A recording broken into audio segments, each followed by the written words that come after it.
Chapter 999. Yili could swear that she did not like Lei Jinting and Mo Jingli, who were trying to take advantage of the situation, but she had never thought of using this method to deal with them. Entering the guest courtyard and seeing the mess in front of her, Yili felt her forehead throbbing with pain. Seeing that Mo Jingli was indeed on the verge of death from Lei Jinting's beating, Yili hurriedly said, "Hurry and pull Emperor Chu out." If it was somewhere else, Yili wouldn't care if Lei Jinting wanted to beat Mo Jingli to death, but she couldn't let Mo Jingli die like this in the Princeton mansion. Feng Jiao looked up at the sky. "Wang Fei, how can we stop Jinim of Gojoseon?" Even if Lei Jinting was missing a hand, he was still one of the top 4 experts in the world. Wouldn't they be looking for a beating if they rushed up?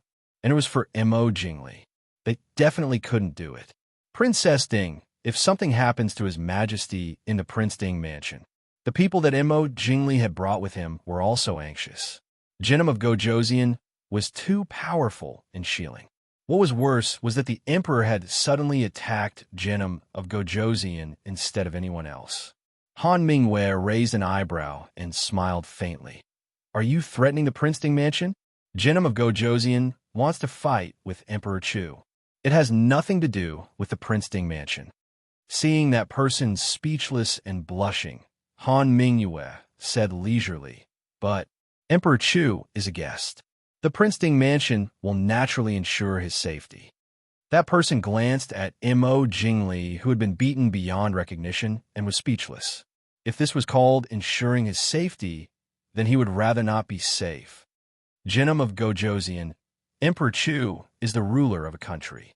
Also, this is the Prince Ding mansion. Yili stepped forward and frowned slightly at the two. She said unhappily, "If the two of you are here to pay homage to the prince, I welcome you.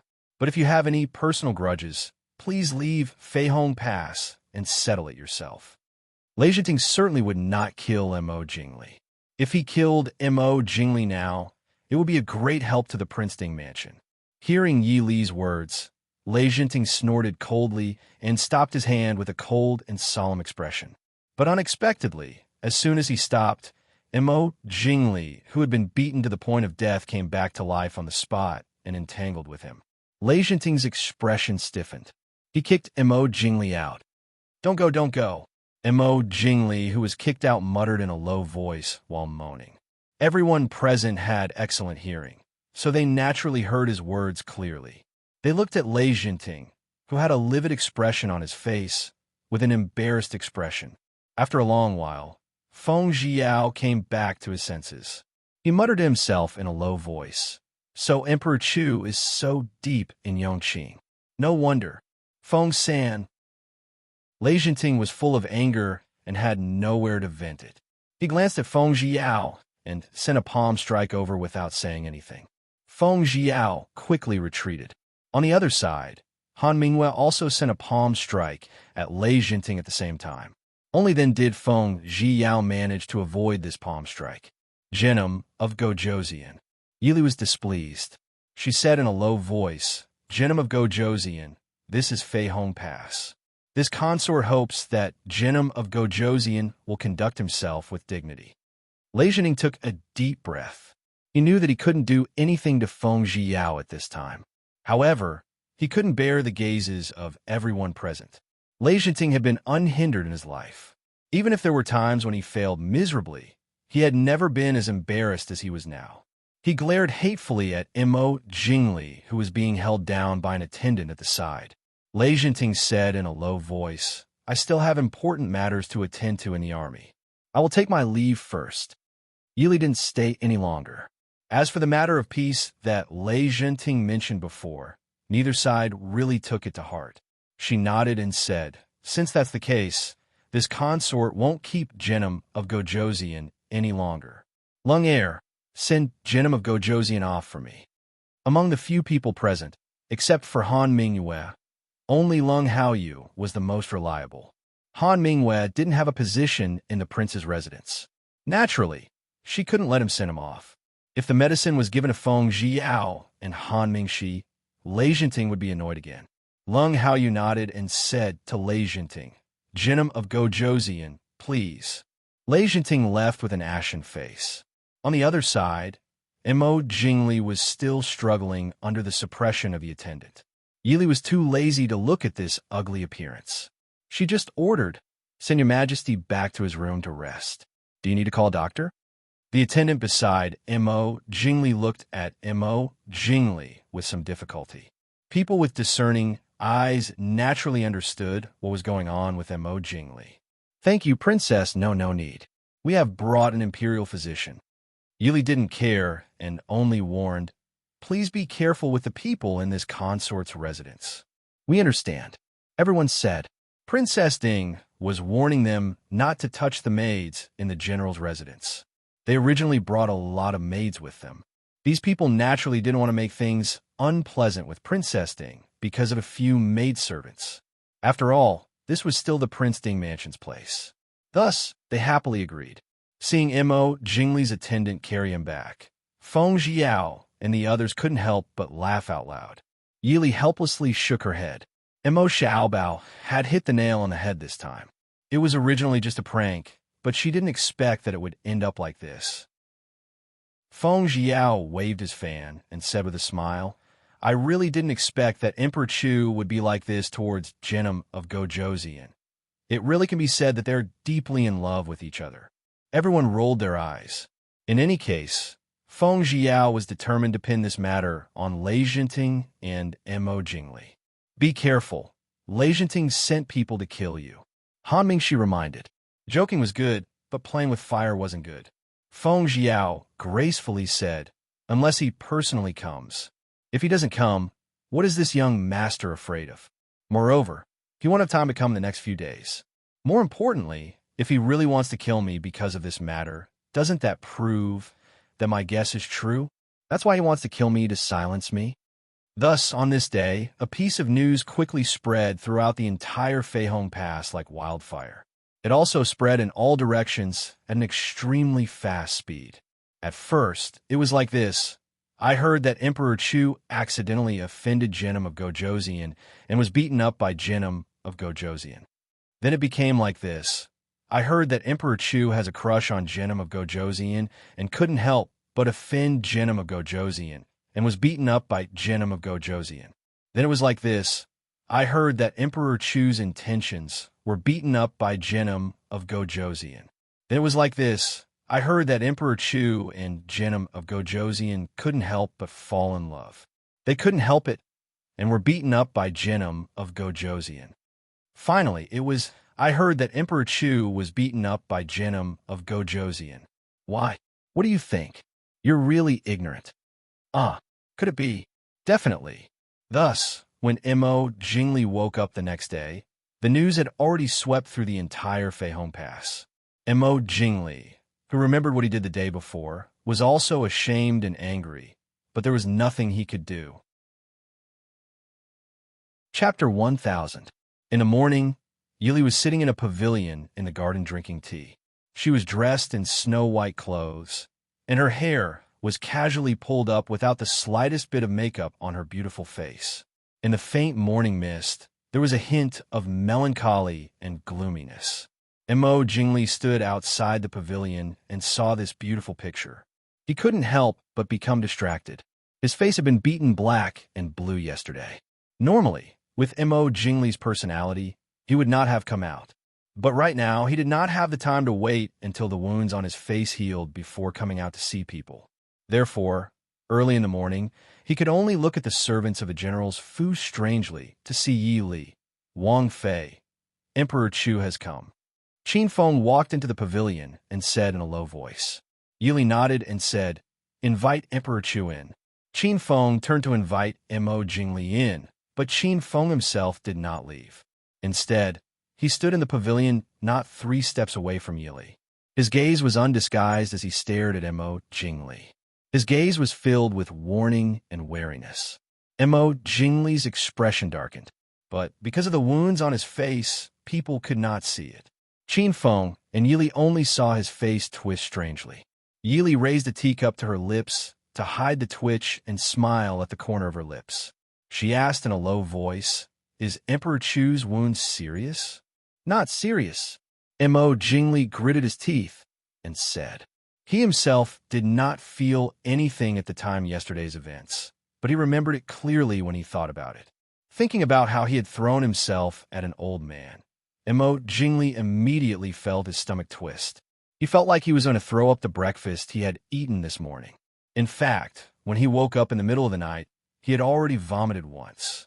Mo Jingli knew that he had definitely been plotted against, but neither he nor the accompanying imperial physicians could understand how he had been plotted against, other than being bitten by Mo Xiaobao. On this day, Mo Jingli did not come within 2 steps of anyone who was not by his side. Even the tea and desserts they drank were strictly inspected. Thus, no matter what, Mo Jingli could not figure out how he had fallen for it. Yili nodded and said, "It's good that you're fine." Jinnum of Gojoseon was too impulsive. Yesterday afternoon, Jinnum of Gojoseon left Feihong Pass. So if you want to settle accounts with someone, go find Lei Jinting yourself. Mo Jingli was certain that he did not want to see Lei Jinting again for the next year. Not only because he was used to vomiting, but also because of the harm that Lei Jinting had caused him. Zhen came to find you. Mo Jingli stared at Yi Li and said. Yi Li nodded. Emperor Chu, if you have something to say, please say it. Mo Jingli glanced at Qin Feng at the side and said with a frown, "You can leave first." Qin Feng ignored him and just glanced at him. Mo Jingli strangely understood the meaning of Qin Feng's gaze. You even threw yourself at a man. Who knows what you will do to our Wang Fei? Seeing this, the blue veins on Mo Jingli's forehead jumped, but he saw that Yi Li did not mean to dismiss Qin Feng at all. He had to suppress the anger in his heart and said, Zhen has something to discuss with you. Yi Li smiled and said, Emperor Chu, please say it. You and the Prince Ding mansion submit to the Dechu state. I promise that Mo Yuqin will still be the hereditary Prince Ding. Mo Jingli said matter-of-factly, and his superior tone even had a hint of charity. It was just that his originally domineering appearance was a little funny because of his appearance at this time.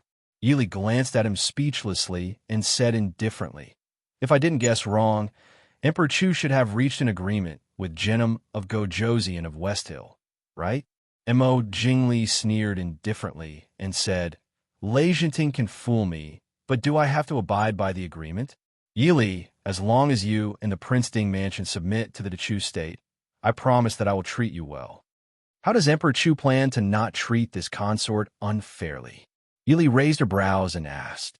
It couldn't be that Mo Jingli's brain was completely blank, right? Did he really think that if she said she would submit to the Dechu state, the entire Prince Ding mansion and the Mahist army would obediently submit to the Dechu state? Thinking that Yi Li was moved, Mo Jingli smiled with satisfaction and said confidently, I can make you empress.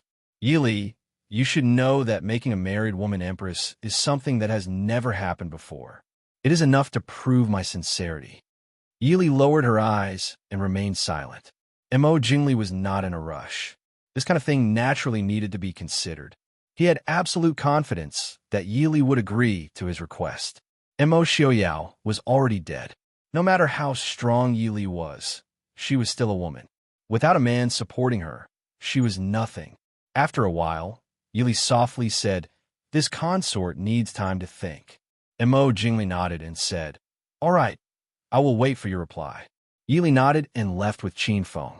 In the garden, Qin Feng followed beside Yi Li.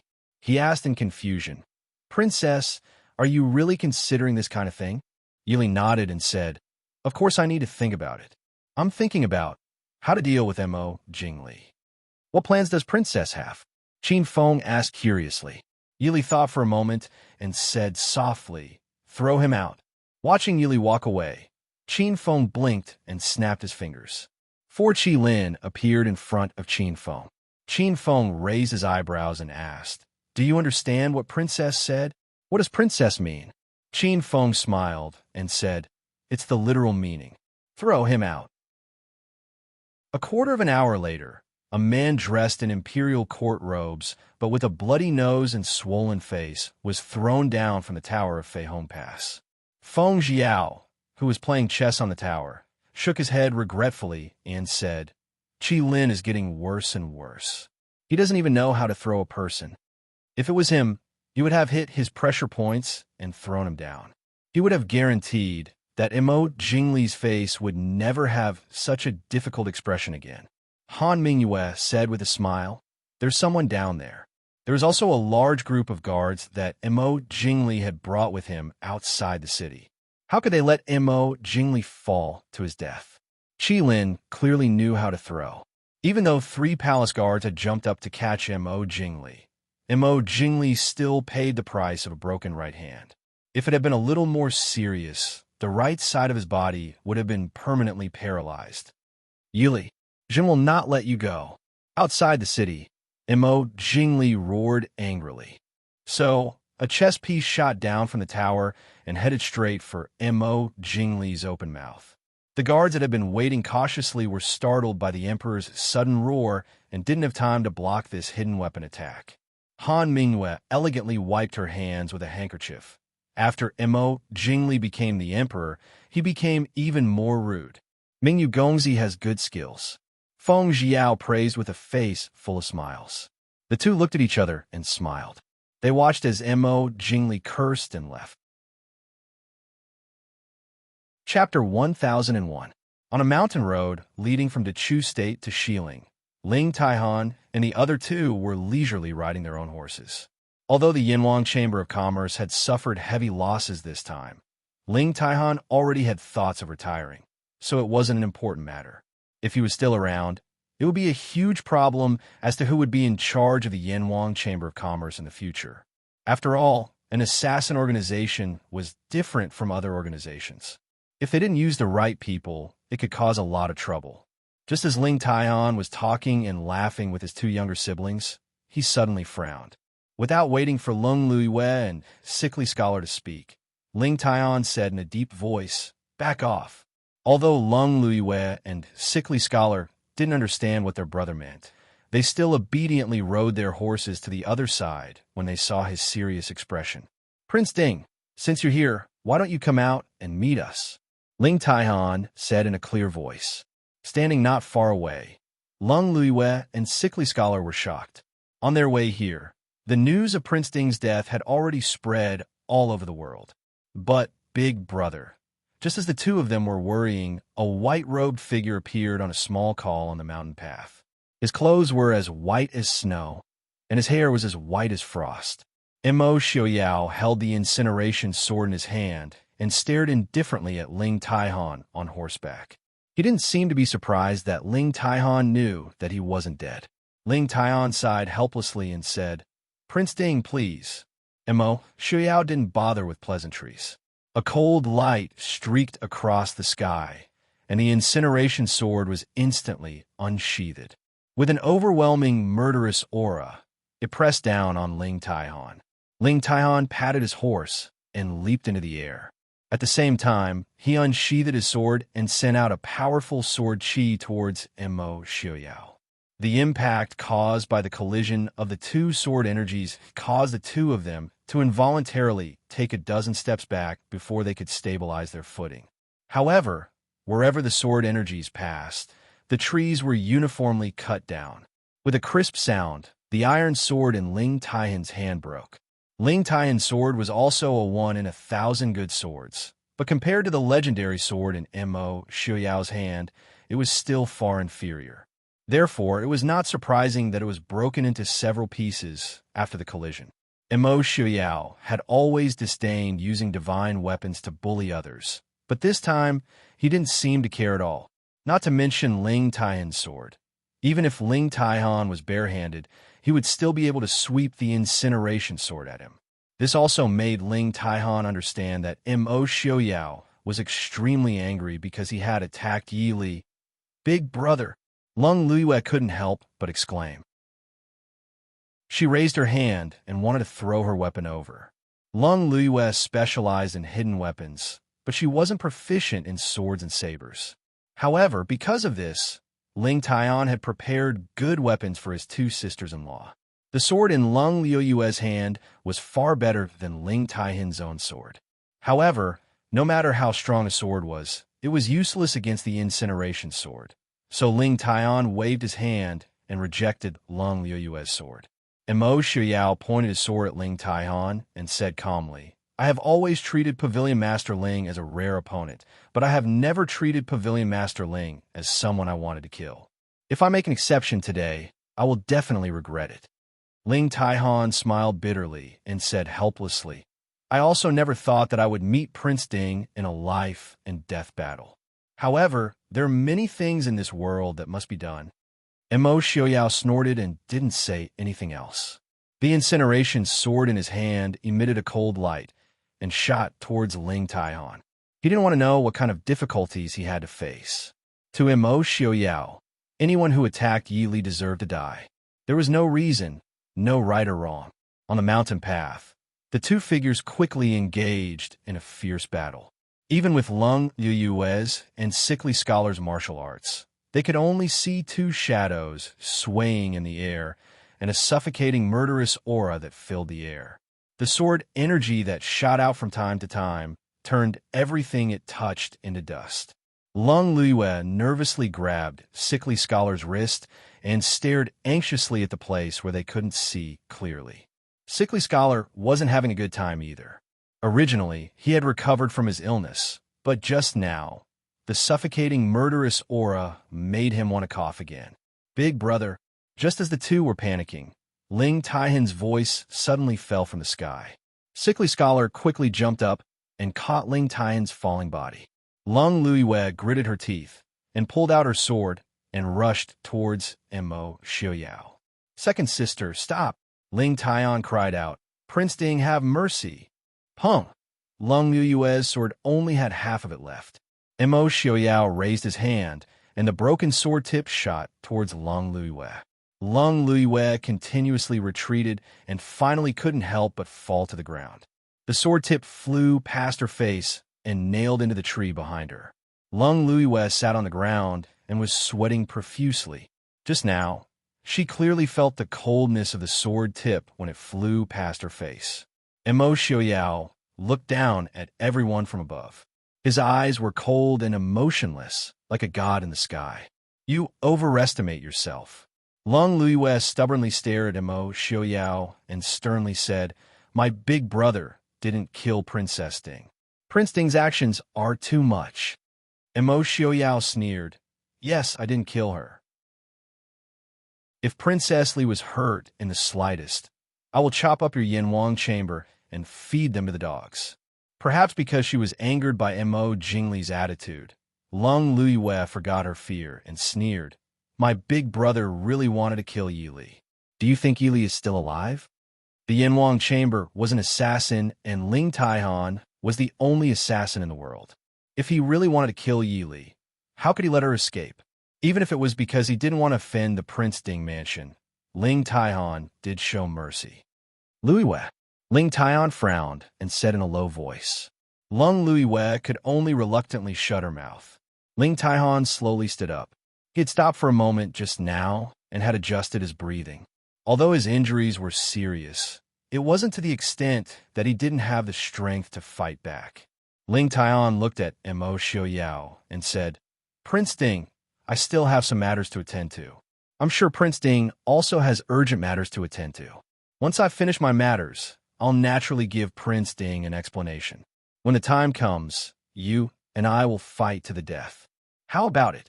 Besides, Master Prince Ding isn't completely unharmed, right? If I go all out, do you think Prince Ding will be able to escape unscathed? Mo Xiaoyao was silent for a moment, then said, Very good. In 3 months, I will come to find Pavilion Master Ling again. Ling Taihan nodded. I'll be waiting for you at any time. Goodbye. Mo Xiaoyao didn't say anything else.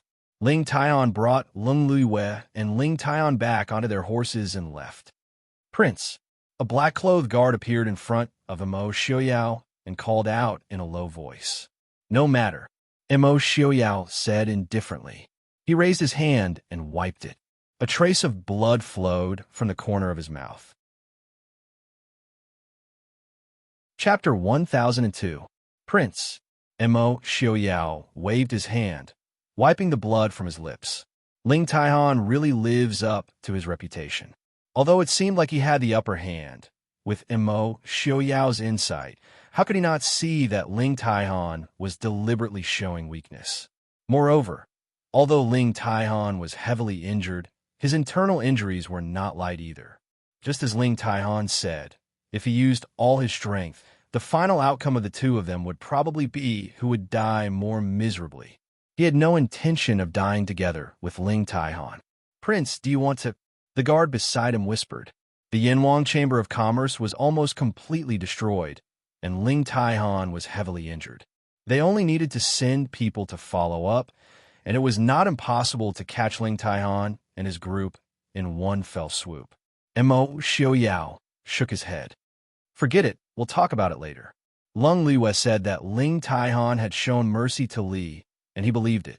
At their level, if they wanted to sneak attack someone, unless it was an expert of the same level, it was very difficult to escape. Of course, Imo Xiaoyao also calculated that Ling Taihan would definitely not go against the Prince Ding mansion for Lei Jinting, but he did not expect that Ling Taihan would actually make a move. Even if Li was not injured, he could not pretend that it did not happen.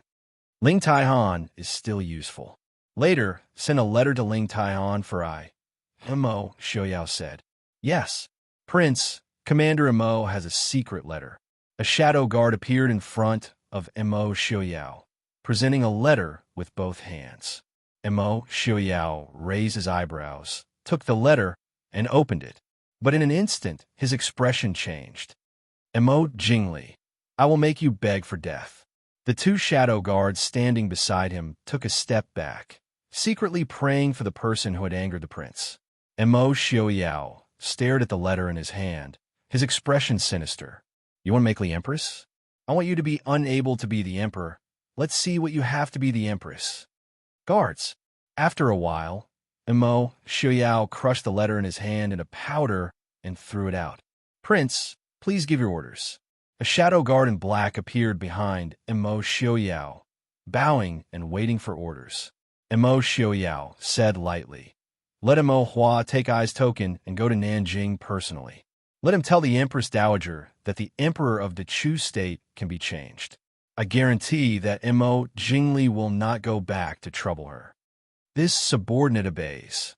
The shadow guard glanced at Imo Xiaoyao's gloomy face, quickly took the order, and flew away. Prince was in a bad mood now. Whoever bumped into him would be unlucky. On the third day after Lei Jinting left Feihong Pass, the flames of war that had just stopped for a few days were ignited again. Perhaps because they had confirmed the news of Imo Xiaoyao's death, the Shilling army was no longer as cautious as before when they fought with Imo Xiaoyao. Instead, the entire army advanced together, only rushing towards Feihong Pass. On the other side, the Dechu State's reinforcements that Imo Jingli had brought to reinforce Hanga Pass also bypassed Hanga Pass, took Yuming Pass, and only headed northwest. They quickly blocked the only road from Chujing and Hanga Pass to Feihong Pass and occupied Liang City in Yinzhou. Liang was the only way to Feihong Pass from Chujing. It was also the original location of the Su family in Yinzhou. 10 years ago, after the Su family moved to the northwest, the current most prominent family in Liang was the Su family, which was related to the Chu clan by marriage. Unfortunately, although Imo Jingli was the emperor of the Chu state, his arrival was not welcomed by the people of Yinzhou and Liang. Even the prominent families in Yinzhou closed their doors and ignored Imo Jingli. This made Imo Jingli, who had been complacent, suffer a setback. If it wasn't for the fact that he still had a shred of rationality left, he would have long executed all of these aristocratic families. On the other hand, Lei Jinting's Shilling army was not going well either. The Mahist army, led by Murong Shun and several famous generals, scattered and sneaked in, causing trouble for the Shilling army everywhere. Although Murong Shun and Marquis were not as good as Lei Jinting in terms of military strategy and military strength, it was not difficult for them to make trouble and hold back the advance of the Shilling army. Especially when they were leaving Feihong Pass, they had just received the 16-word proverb personally taught by Princess Ding. When the enemy advances, I retreat. When the enemy retreats, I chase. When the enemy stays, I disturb. When the enemy is tired, I fight. These were all veterans who had fought on the battlefield for many years, so naturally, they quickly mastered it. Legenting was so depressed that he felt as if he had swallowed a fly and felt nauseous. He could not spit it out and felt uncomfortable swallowing it. In the Shieling army, Legenting stared coldly at the map in front of him. The news of Imo Xiaoyao's death and the good news that they were about to defeat the Mahist army could not make him feel happy and joyful at all. He glanced at Lei Tingfeng, who was wearing a battle robe and looking tired, and asked in a low voice, "How many more days until we reach Feihong Pass?" Lei Tingfeng said, "Originally, our army would be able to reach Feihong Pass in 3 days. But now, I'm afraid it will take at least half a month. Father, now that Imo Xiaoyao is dead, we don't need a rush. Should we clean up the weeds first?" As long as Imo Xiaoyao was dead, the Mahist army would be leaderless. As long as there was time, the West Hill would eventually defeat the Mahist army. So Lei Tingfeng really did not understand why his father was in a hurry. But there was still the threat of Murongshun and Marquis Nin behind him. Lei Jinting shook his head and said, "We don't have time." "Father?" Lei Tingfeng raised his eyebrows in confusion.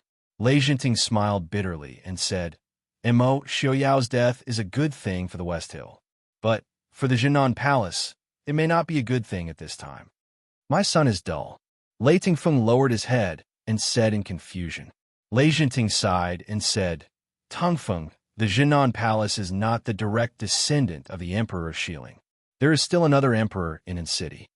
The Emperor of Shieling did not have much ability, but he was not an idiot. All these years, he was just pretending to be crazy and stupid. Lei Tongfeng frowned and said, "The Emperor? What can he do? The West Hill is under my father's control." Lei Jinting shook his head and said, "How powerful was the Prince Ding mansion back then? But it was almost destroyed by Mo Jingli, who even you looked down on. Isn't that enough to teach you a lesson?" "Father, what do you mean?" Lei Tingfeng said in surprise. Lei Jinting smiled bitterly. Originally, with Mo Xiaoyao as a strong enemy, the Emperor of Shieling naturally had some scruples, who said that the Emperor of Shieling was completely mediocre. All these years, Lei Jinting had been responsible for all the affairs of the West Hill and worked himself to death. But the high and mighty master of the West Hill was still the Emperor of Shieling. Now, Mo Xiaoyao was dead and Lei Jinting was fighting outside. It was the best time for the Emperor of Shieling to seize power. Lei Tingfeng frowned. He had never thought highly of his uncle sitting on the throne. But at the same time, he also understood that for the muddle-headed and incompetent Emperor of Shieling to be able to sit on the throne steadily for so many years, it was a kind of ability in itself. After all, the Jinan Palace was not the Prince Ding mansion of the past, which was truly dedicated to assisting the royal family. But if they were not careful, the Prince Ding mansion of the past would become a lesson for the Jinan Palace. Chapter 1003. Father, please punish your son for his thoughtlessness. Lei Tingfeng lowered his head and begged for forgiveness. Lei Jinting waved his hand and smiled. "Forget it. I know that you have been troubled by Murong Shun and the others these past few days, but you are right. We can't go on like this. I will leave you 200,000 soldiers. Will you be able to cover our retreat?" Lei Tingfeng's spirit was shaken. He replied in a clear voice, "Father, I will not disappoint you." Lei Jinting nodded. "Father believes you, but you must be careful.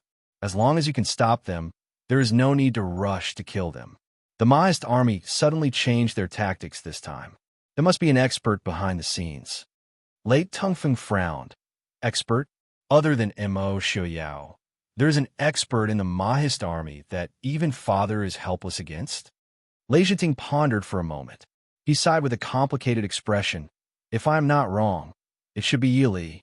Other than her, the Mahist army is made up of generals who have killed their way out of the battlefield. They would not have such a bold and imaginative way of fighting." Lei Jinting did not know how to evaluate Yili.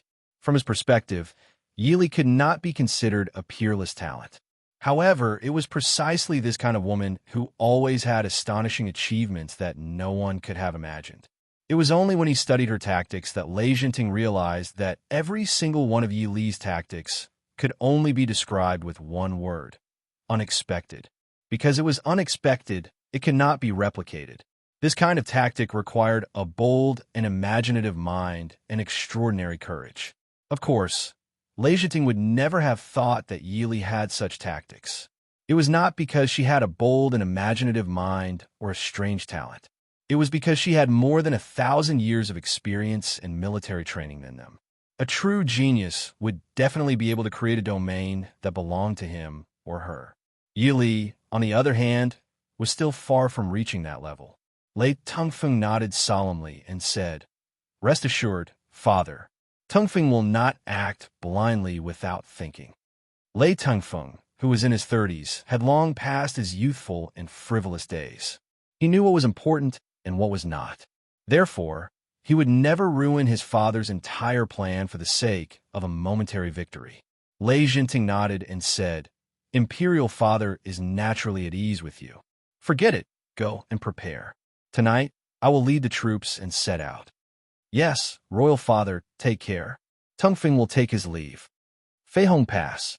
Reporting to Wang Fei, Genom of Gojoseon and Lei Jinting are leading 700,000 soldiers towards Feihong Pass. In the general's Fu, Yi Li and Han Mingyue, who were playing chess, stopped their game. Yi Li smiled faintly and said, "They are finally here." Han Mingyue slowly put the chess pieces back into the box at the side and said with a smile, "Wang Fei doesn't seem to be nervous at all."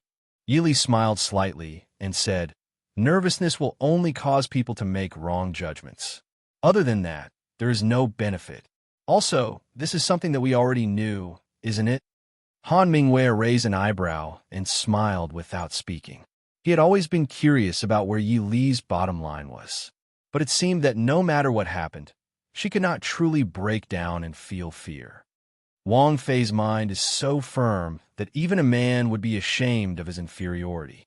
Yi Li shook her head and said with a smile, "Actually, a woman's endurance and ability to endure is much higher than a man's, but it was just that the women of this era were bound by etiquette and were raised in their boudoirs. It was to the point that they could only scream uncontrollably or even faint when encountering a small matter." Han Mingyue said with a smile, seeing Wang Fei, "This one believes these words." Yi Li grimaced helplessly. She had been forced to do this, all right? At this time, if even she panicked, the entire Feihong Pass would immediately fall into chaos. Looking at Yi Li's calm and beautiful face, Han Mingyue asked, "In at most 2 days, Lei Jinting's army will reach the gates. What does Wang Fei plan?" "Plan?" Yi Li raised an eyebrow and said with a faint smile, "How about giving a big gift first before talking about the plan? This one will wait and see," Han Mingyue said with a smile.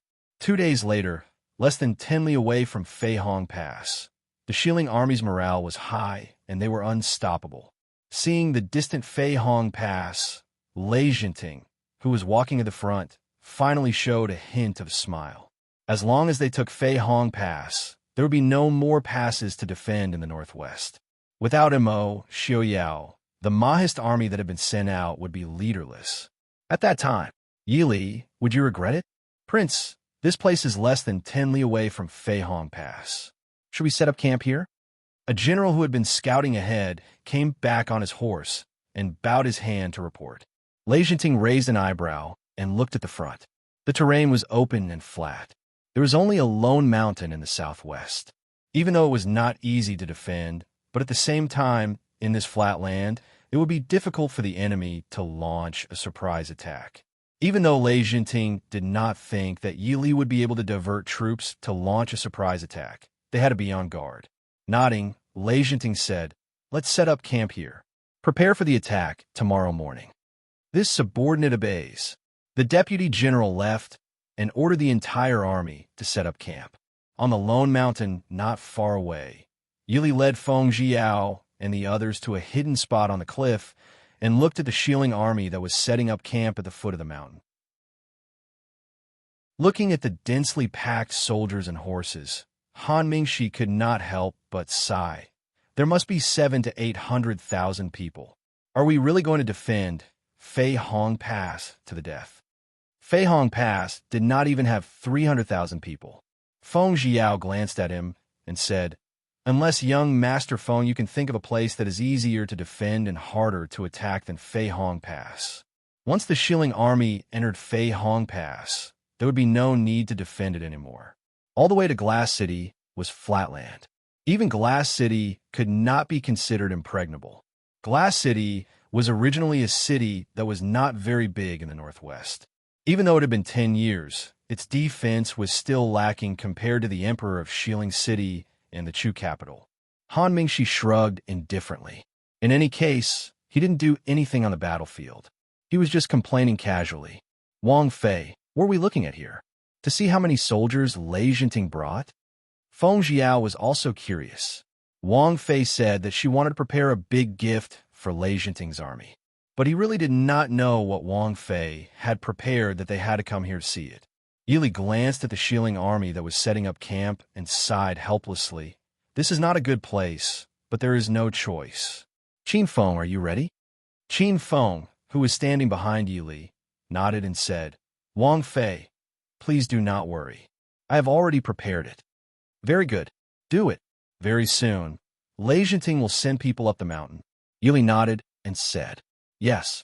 Qin Feng waved his hand, and hundreds of black cloud cavalry appeared on the cliff. They held bows and arrows in their hands and aimed at the army camp at the foot of the mountain. Feng Jiao couldn't help but roll his eyes. "Princess Consort, you're not planning to use these 100 or so people to greet Lei Jinting, are you? Not to mention whether or not they could hit the target from such a long distance. Even if they did, how much power would they have? Even if these 100 people were to fight 800,000 people, these Black Cloud cavalry would not be able to kill many people even if they foamed at the mouth." Chapter 1004. Yili smiled and said, "You just have to watch carefully. Shoot." Whoosh! The black arrows shot toward the West Hill military camp after they left the bowstring. The Shilling army was also made up of elites. As soon as they heard the sound of arrows piercing through the air, they immediately reacted. Enemy attack. In a moment, the entire army was on alert. However, no matter how fast the West Hill soldiers reacted, they were not as fast as the arrows that had already left the bowstring. Soon, they realized that the black arrows were not aimed at them, but at the open ground or the haystack tents. While everyone was still confused, Lei Jinting, who had been fighting for a long time, instinctively felt a trace of danger. He shouted, "Retreat!" Boom! Before his voice died away, there was an earth-shattering explosion, followed by a series of loud explosions and a strong smell of gunpowder in the military camp that had not yet been completely set up. At the same time, there were the screams of countless soldiers. The continuous explosion lasted for almost half an hour before it gradually subsided. Because of the thick smoke caused by the explosion, Lei Jinting stood up with a dusty face. What he saw was countless broken limbs in front of him. It was a mess. Many soldiers were killed by the explosion. The unlucky ones were even blown apart. But more people were seriously injured by the explosion. They were missing limbs and lying on the ground in pain. The soldiers who were lucky enough not to be injured were also frightened. Some timid ones even fell to the ground and cried for their parents. It was not that the West Hill soldiers were too calm, but that no one had ever seen such a terrifying power. If someone had carefully paid attention to the details of the battle when the Mahist army took over the Chu capital, they might have been prepared. But in that battle, the Mahist army used very little explosives and did not cause too many casualties. And after that, the news was tightly sealed. Even the Mahist army's own soldiers did not know much, let alone the West Hill people. Everyone on the cliff stared at the scene in front of them, stunned. After a long while, Feng Jiao squeezed out a sentence from his throat. So powerful. Feng Jiao had actually seen these things in the Chu capital, but Feng Jiao did not admire them very much, because that thing was very troublesome to transport, and its size was not small.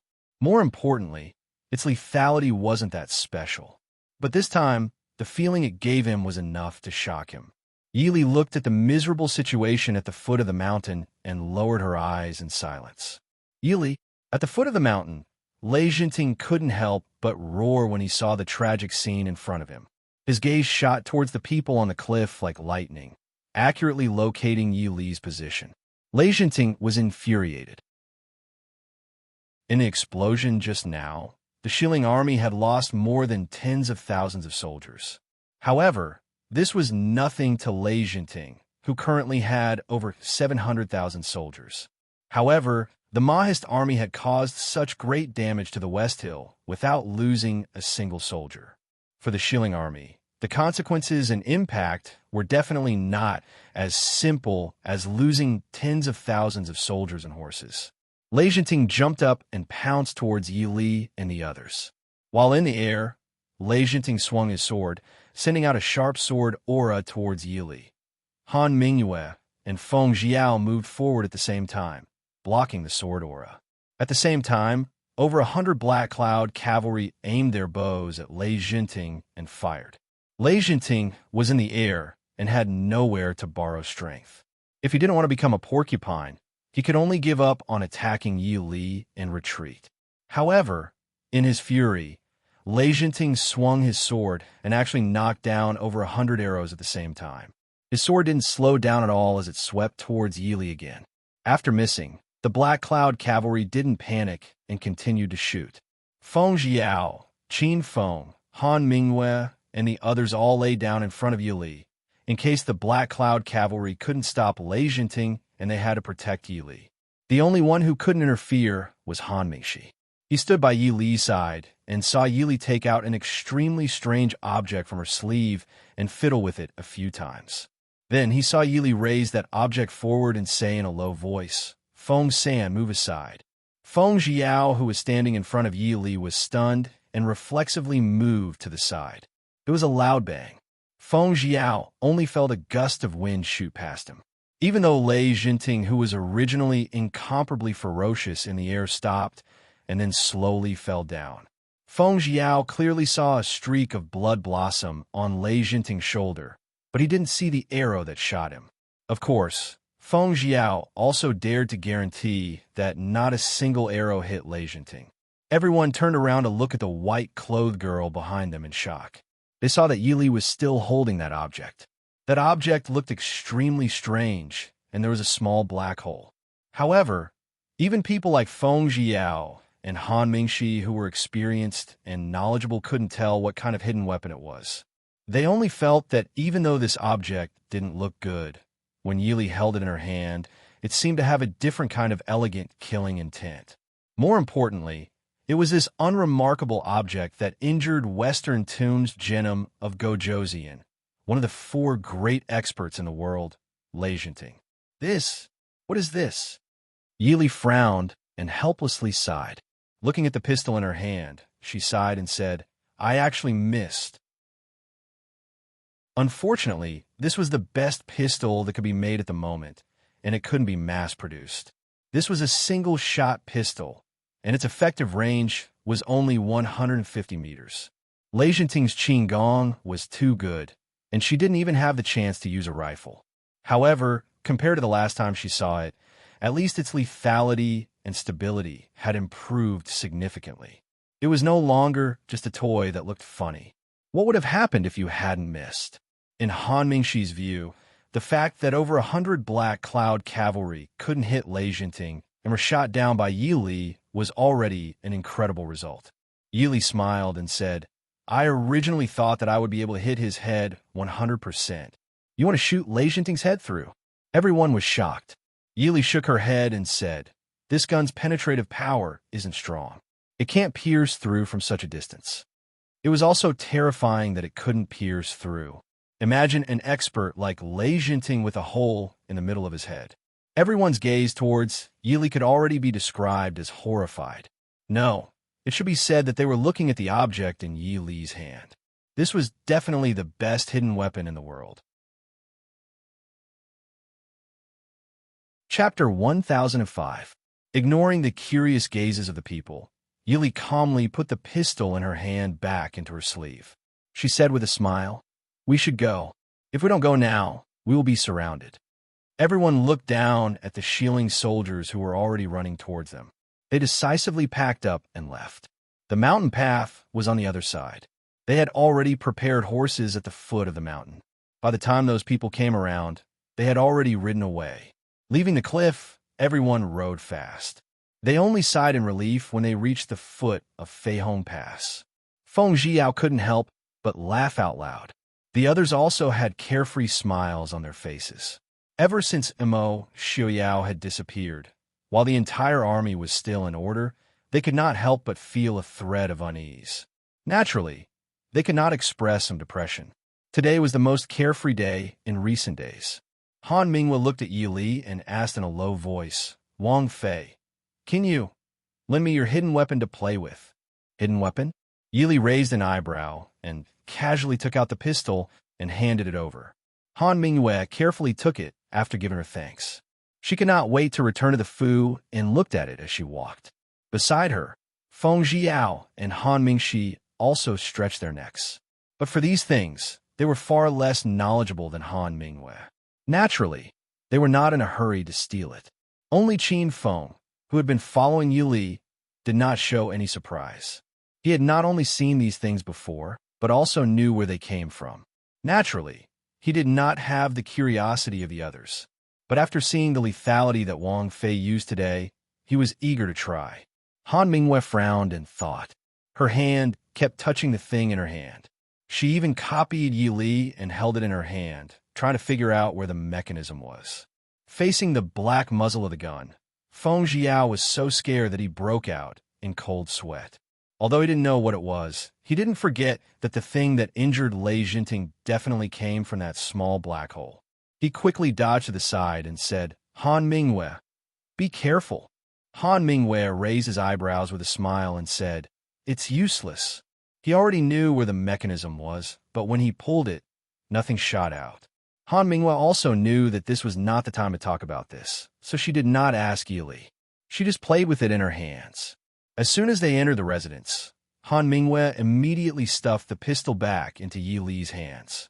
Everyone else also looked at her eagerly. Yi Li smiled faintly. She stuffed a black magazine into the pistol, opened the safety, and fired a shot into the sky. With a bang, a sparrow fell from the sky.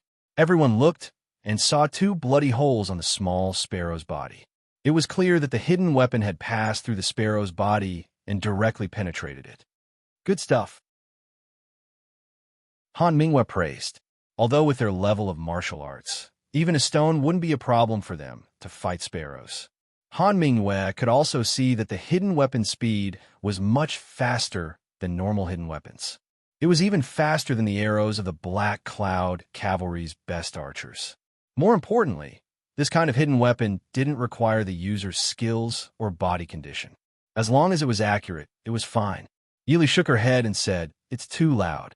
They couldn't find any advanced weapons, and things like silencers couldn't be found in a short period of time. So if they wanted to attack at night, this thing wasn't as useful as a bow. However, Yi Li's eyes flashed with a trace of nostalgia. When she had just recovered her memories, she had never imagined that she would encounter this thing again. Even in her previous life, this could be sent to a museum as an antique. "Princess, can this one try?" Han Minghua asked. Young Master Ming Yu was very knowledgeable and naturally had a great interest in the unknown. Yi Li casually handed it over. Han Minghua looked around and then pulled the trigger at a lantern hanging under the eaves. After a bang, the lantern was still in its original position. Instead, the bullet embedded itself into the wall. "Ha ha ha!" Feng Jiao couldn't help but laugh out loud. "Han Minghua, could it be that you've become rusty these past few years?" Han Minghua was very smart and knew where the problem was with just one try. She didn't say anything and handed the gun to Feng Jiao with a smile. "Young Master Feng is also a famous archer. Why don't you try?" Feng Jiao didn't care at all. "I'll try." Bang! The white lantern was still swaying in the wind. Feng Jiao's face immediately distorted. Yi Li took the gun and smiled faintly. This indeed doesn't require internal energy, and it doesn't require a strong body. However, there's still a little bit of recoil. So, if you want to practice it well, you still need to put in some effort. Did these people really think that just because they were good at throwing concealed weapons, they could shoot with precision the first time they touched a gun? Junwei, Junwei, our friendship is so good. Can you give me one?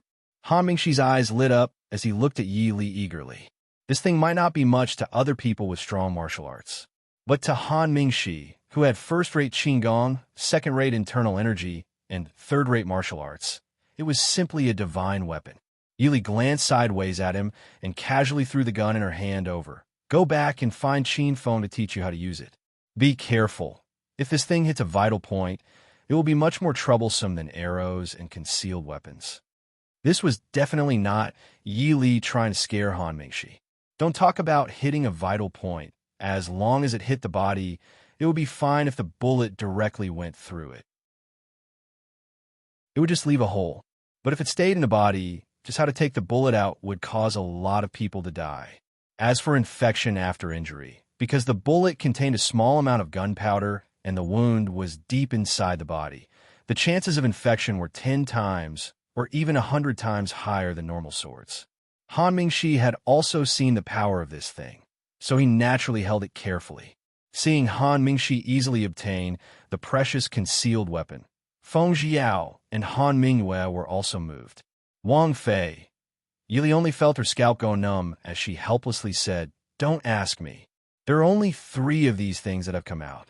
It'll take a few days to get more." Of course, there were many substandard products, but Yi Li did not dare give those things to Feng Jiao and the others. If it went off accidentally, it would be troublesome. Yi Li calculated that in at most 2 or 3 years, this standard pistol could be mass-produced. Maybe it could even be improved. Yi Li did not know if it was right to bring hot weapons into the era of cold weapons ahead of time. But since they had these things in their hands, and they had the foundation left behind by the previous dynasty's Emperor Gaozu, of course, Yi Li couldn't just leave it alone. From cold weapons to bullets and so on, it was always the general trend of human development. It was not bad for them to be one step ahead. Not being able to get what they wanted, Feng Jiao and Han Mingwei were a little disappointed, but they also understood that there was nothing they could do about it. They could only make an agreement with Yi Li to give it to them first after it was made. Yi Li had no choice but to agree. Chapter 1006. Han Mingshi looked at his older brother and reluctantly handed the gun to Han Mingwei. "Big brother, you can play with it first." Han Mingwei reached out and took the gun. She twirled it in her hand and fired again. Young Master Mingwei had always been good at drawing inferences from one case. This time, he had hit the nail on the head. Feng Jiao frowned and said, "This thing is a bit too loud. If it could be completely silent, then it would be a must-have for murder, arson, and sneak attacks." From Feng Jiao's point of view, if several people suddenly fired at close range or at the same time, even an expert like Lei Jinting would find it difficult to escape unscathed. Yi Li raised her eyebrows. They would have silencers, but they couldn't make them for now. After hearing Feng Jiao's words, Han Mingwei looked down at the thing in her hand thoughtfully. "Speaking of which, we still don't know what this hidden weapon is called." Han Mingshi asked.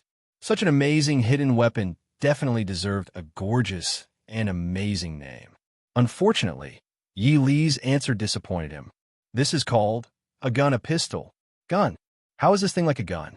Feng Jiao was the first to object. The gun was the king of all weapons, and it was a powerful weapon on the battlefield. Just like Imo Xiaoyao, who used a sword most of the time when he was young, he also used a silver coiling dragon spear to kill his enemies. Yi Li smiled and said, "In short, it's a gun." She waved her hand to indicate that there was no need to discuss it further. She didn't want to give her baby some weird name at all. Not giving Feng Jiao a chance to object, Yi Li waved her hand and left. They had just fired a few shots here. Well, they must have attracted a lot of attention. She didn't want to be surrounded by a large group of people. Han Mingwei was fiddling with the object in her hand with a curious look on her face. She looked as if she wanted to tear it apart and study it. Han Mingwei was different from Feng Jiao. He was not obsessed with the name of his weapon, let alone Yi Li calling it a gun. Even if Yi Li called it a sword, he could totally treat it as a sword, as long as it was useful. Ignoring Feng Jiao's protest, Han Mingwei held her new weapon and left without looking back.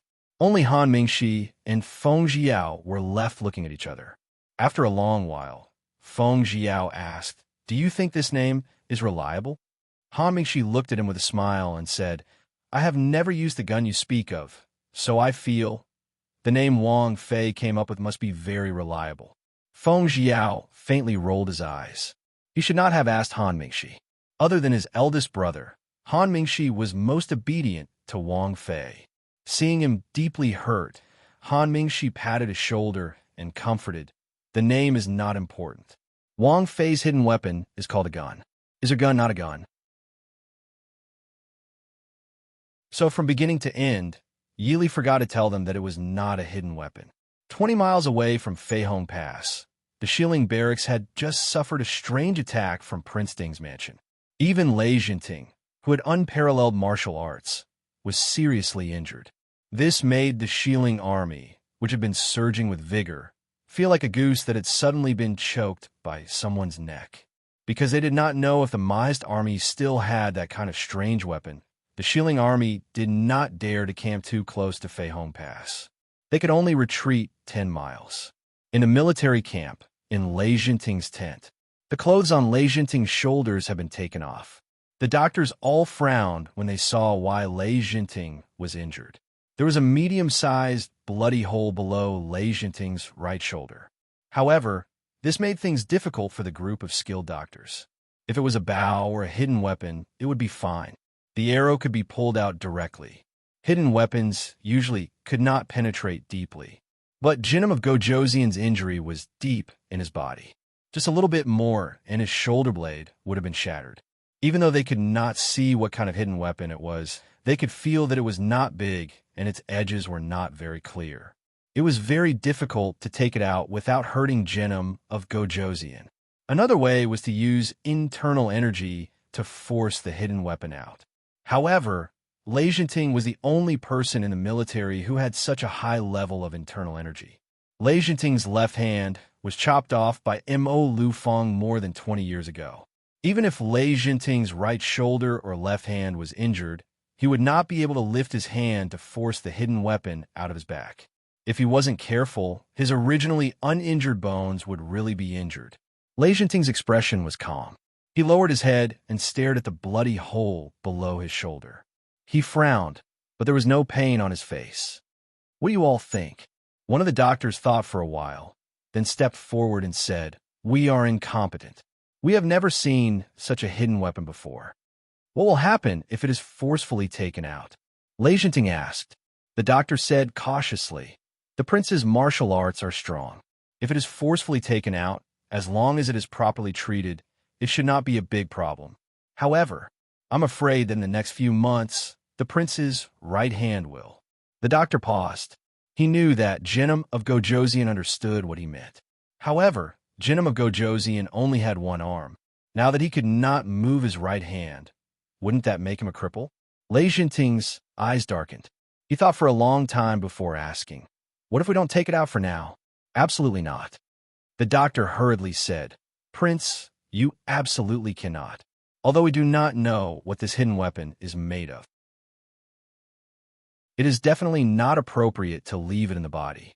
Not to mention that this unknown object may cause harm to the body. If the wound is too deep, it may cause the wound to fester. In the end, the prince may not be able to move his entire shoulder, or even die." Although telling Lei Jinting this put a lot of pressure on the doctor, if Jinim of Gojoseon died due to improper treatment, they would only be more unlucky. Therefore, although the doctor stared at Lei Jinting's pressuring gaze, they still agreed with the doctor who spoke. Lei Jinting was silent for a long time. He was a decisive person. Even in the current situation, he could not shrink back or be nervous. He quickly calculated the situation in front of him before asking, "If we forcefully take it out now, we will do our best." The doctors said in unison. Lei Jinting sighed and said, "Then let's do it this way." It was not that Lei Jinting did not want to use other methods. However, there were not many people in the world who had the ability to force the hidden weapon out of his body without harming his foundation. Originally, He counted himself as one. It was Mo Xiuyao, Ling Taihan, and Mu Qingsong. As for the others, perhaps Dongfang Yu, Rin Xining, and Han Mingyue could also give a try. However, he could not find any of these people now. Or rather, he could not find any of them. Waving his hand to let the doctors go to prepare, Lei Jinting sighed alone in the tent. You suffered such a heavy blow when you just set out. Yili, I still underestimated you. Faintly, for some reason, Lei Jinting suddenly had an ominous feeling in his heart. Chapter 1007. On the other side, Lei Jinting was surrounded by several doctors who were taking out the bullet. Although these doctors were highly skilled, it was the first time they had seen something like a bullet. Moreover, the bullet had penetrated deep into the flesh. If it had been a little bit more, it would have sunk into the bone. These doctors had no experience. Even though they were careful, they finally took out the bullet from Lei Jinting's shoulder. But it also made the injury on Lei Jinting's shoulder worse. If he didn't recuperate for 3 to 5 months, he probably wouldn't be able to recover. Even if he did recover in the future, there would probably be some sequelae that were neither light nor heavy. At least, Lei Jinting would be at the bottom of the 4 great masters of the world. The Shilling army was about to reach the city, but after a loud noise, they suddenly retreated, leaving behind a ground full of blood and corpses. This made the soldiers of Feihong Pass curious. In the general's mansion, Yili was stopped by old General Yuan Pei. After hearing Yi Li's story, Yuan Pei could not help but laugh. Good stuff. God is helping our Mahist army. Feng Jiao rolled his eyes. Elder, what do you mean by God is helping us? These things were clearly made by Wang Fei. If the heavens were on Ding Wangfu's side, then Ding Wangfu would not have been so unlucky and had such hardships all these years. Yuan Pei stroked his white beard and laughed. Good, good. It is all thanks to Princess. Princess Consort, do you have any more bombs and gunpowder? Yili shook her head regretfully. Today, I've used up all the stocks that I've had for the past 2 years. One must know that to blow up tens of thousands of people in one go, even in the modern era, the amount required was not a small amount. Not to mention the West Hill military camp, the terrain was flat and there was nothing there. It was just a direct explosion. With the current technology, if it was made into a grenade, it would be good enough to kill 2 people. Putting it together and directly igniting it would be more powerful. Feng Jiao said, Lei Jinting not being able to personally go to the battlefield is always beneficial to us. At the very least, because of what happened today, the morale of the Shilling army was definitely not going to improve in the short term. Yili smiled and nodded. That's right. Since that's the case, please prepare yourselves. I'll leave Feihong Pass to you. Everyone stood up and said, This subordinate obeys. On the other hand, Leng Huai and Lu Jingxian, who were originally stationed at the Chujing Chongqing city, had also met up with Mo Jingli's army outside of Liang City. With Mo Xiuyao's death, the entire battlefield began to shift towards the northwest. The Cold Valley Pass, which was originally a strategic location, was now completely deserted. Mo Jingli blocked the path of the Mahist army in Liang City. However, Leng Huai and Lu Jingxian were in a hurry to rush back to Feihong Pass to reinforce the Prince Ding mansion. Neither side was willing to give in. In just a few days, there were several battles, big and small, and both sides suffered casualties. In the end, Mo Jingli simply closed the city and did not come out. In any case, he did not ask to destroy Lu Jingxian and Leng Huai. As long as he defended Liang City and made Lu Jingxian and Leng Huai unable to pass, he would have already won. This way of avoiding battle made Lu Jingxian and Leng Huai even more angry than fighting face-to-face. Attacking a city was a very time-consuming thing. Back then, the northern region attacked Zijing Pass for half a year and did not break. After that, they attacked the capital of Dechu State for more than 3 months. However, what they lacked the most now was time. Even though Leng Huai and Lu Jingxian were calm and collected people, they could not help but secretly scold Mo Jingli for being despicable. In a Mahist army commander's tent, Lu Jingxian frowned and walked back and forth in the tent. Leng Huai, Su and the others who were sitting on the side were also frowning. Leng Huai put down his teacup and sighed. General Liu, don't go. You're making me dizzy. LV Jingxian stared blankly for a moment before sitting down again. He said with a heavy expression, in just half a month, Lei Jinting has already led more than 10,000 troops to Feihong Pass. Moreover, there are still more troops coming to the north from the border of Xiling. I'm really worried. He was really worried that the princess could not hold on. In Feihong Pass, except for old General Yuan Pei, they were all young generals. Although General Yuan Pei was good at war, he was already over 70 years old. How could they not be worried? Leng Huai said, if Feihong Pass really cannot hold on, the princess will definitely call back Marquis Nan and General Moro. At that time, they can hold on for a few days. What we need to do is to break into Liang City as soon as possible. Otherwise, even if Feihong Pass is broken now, we can only worry here. Mo Jingli has been like a coward these days. No matter how much we scold him, he won't come out. What can we do? Yin Ting said angrily. Of course, this anger was directed at Mo Jingli, who was hiding in the city and refused to come out to fight. Su Qingfeng frowned and said, why don't I bring people to sneak into the city and coordinate with them? Lu Jingxian shook his head and said, no, Liang City is easy to defend and hard to attack. Also, there are 800,000 soldiers in the city. Mo Jingli is not sure people now. Although Qi Lin is powerful, if he wants to sneak in too many people, I'm afraid he won't be able to do anything. If there were still loopholes for people to exploit with 800,000 soldiers guarding a city, Mo Jingli could bury himself now. Ling Huai suddenly smiled and said, that's right, 800,000 people. How much food do you think Mo Jingli will have in Liang? Liang was not a particularly big city.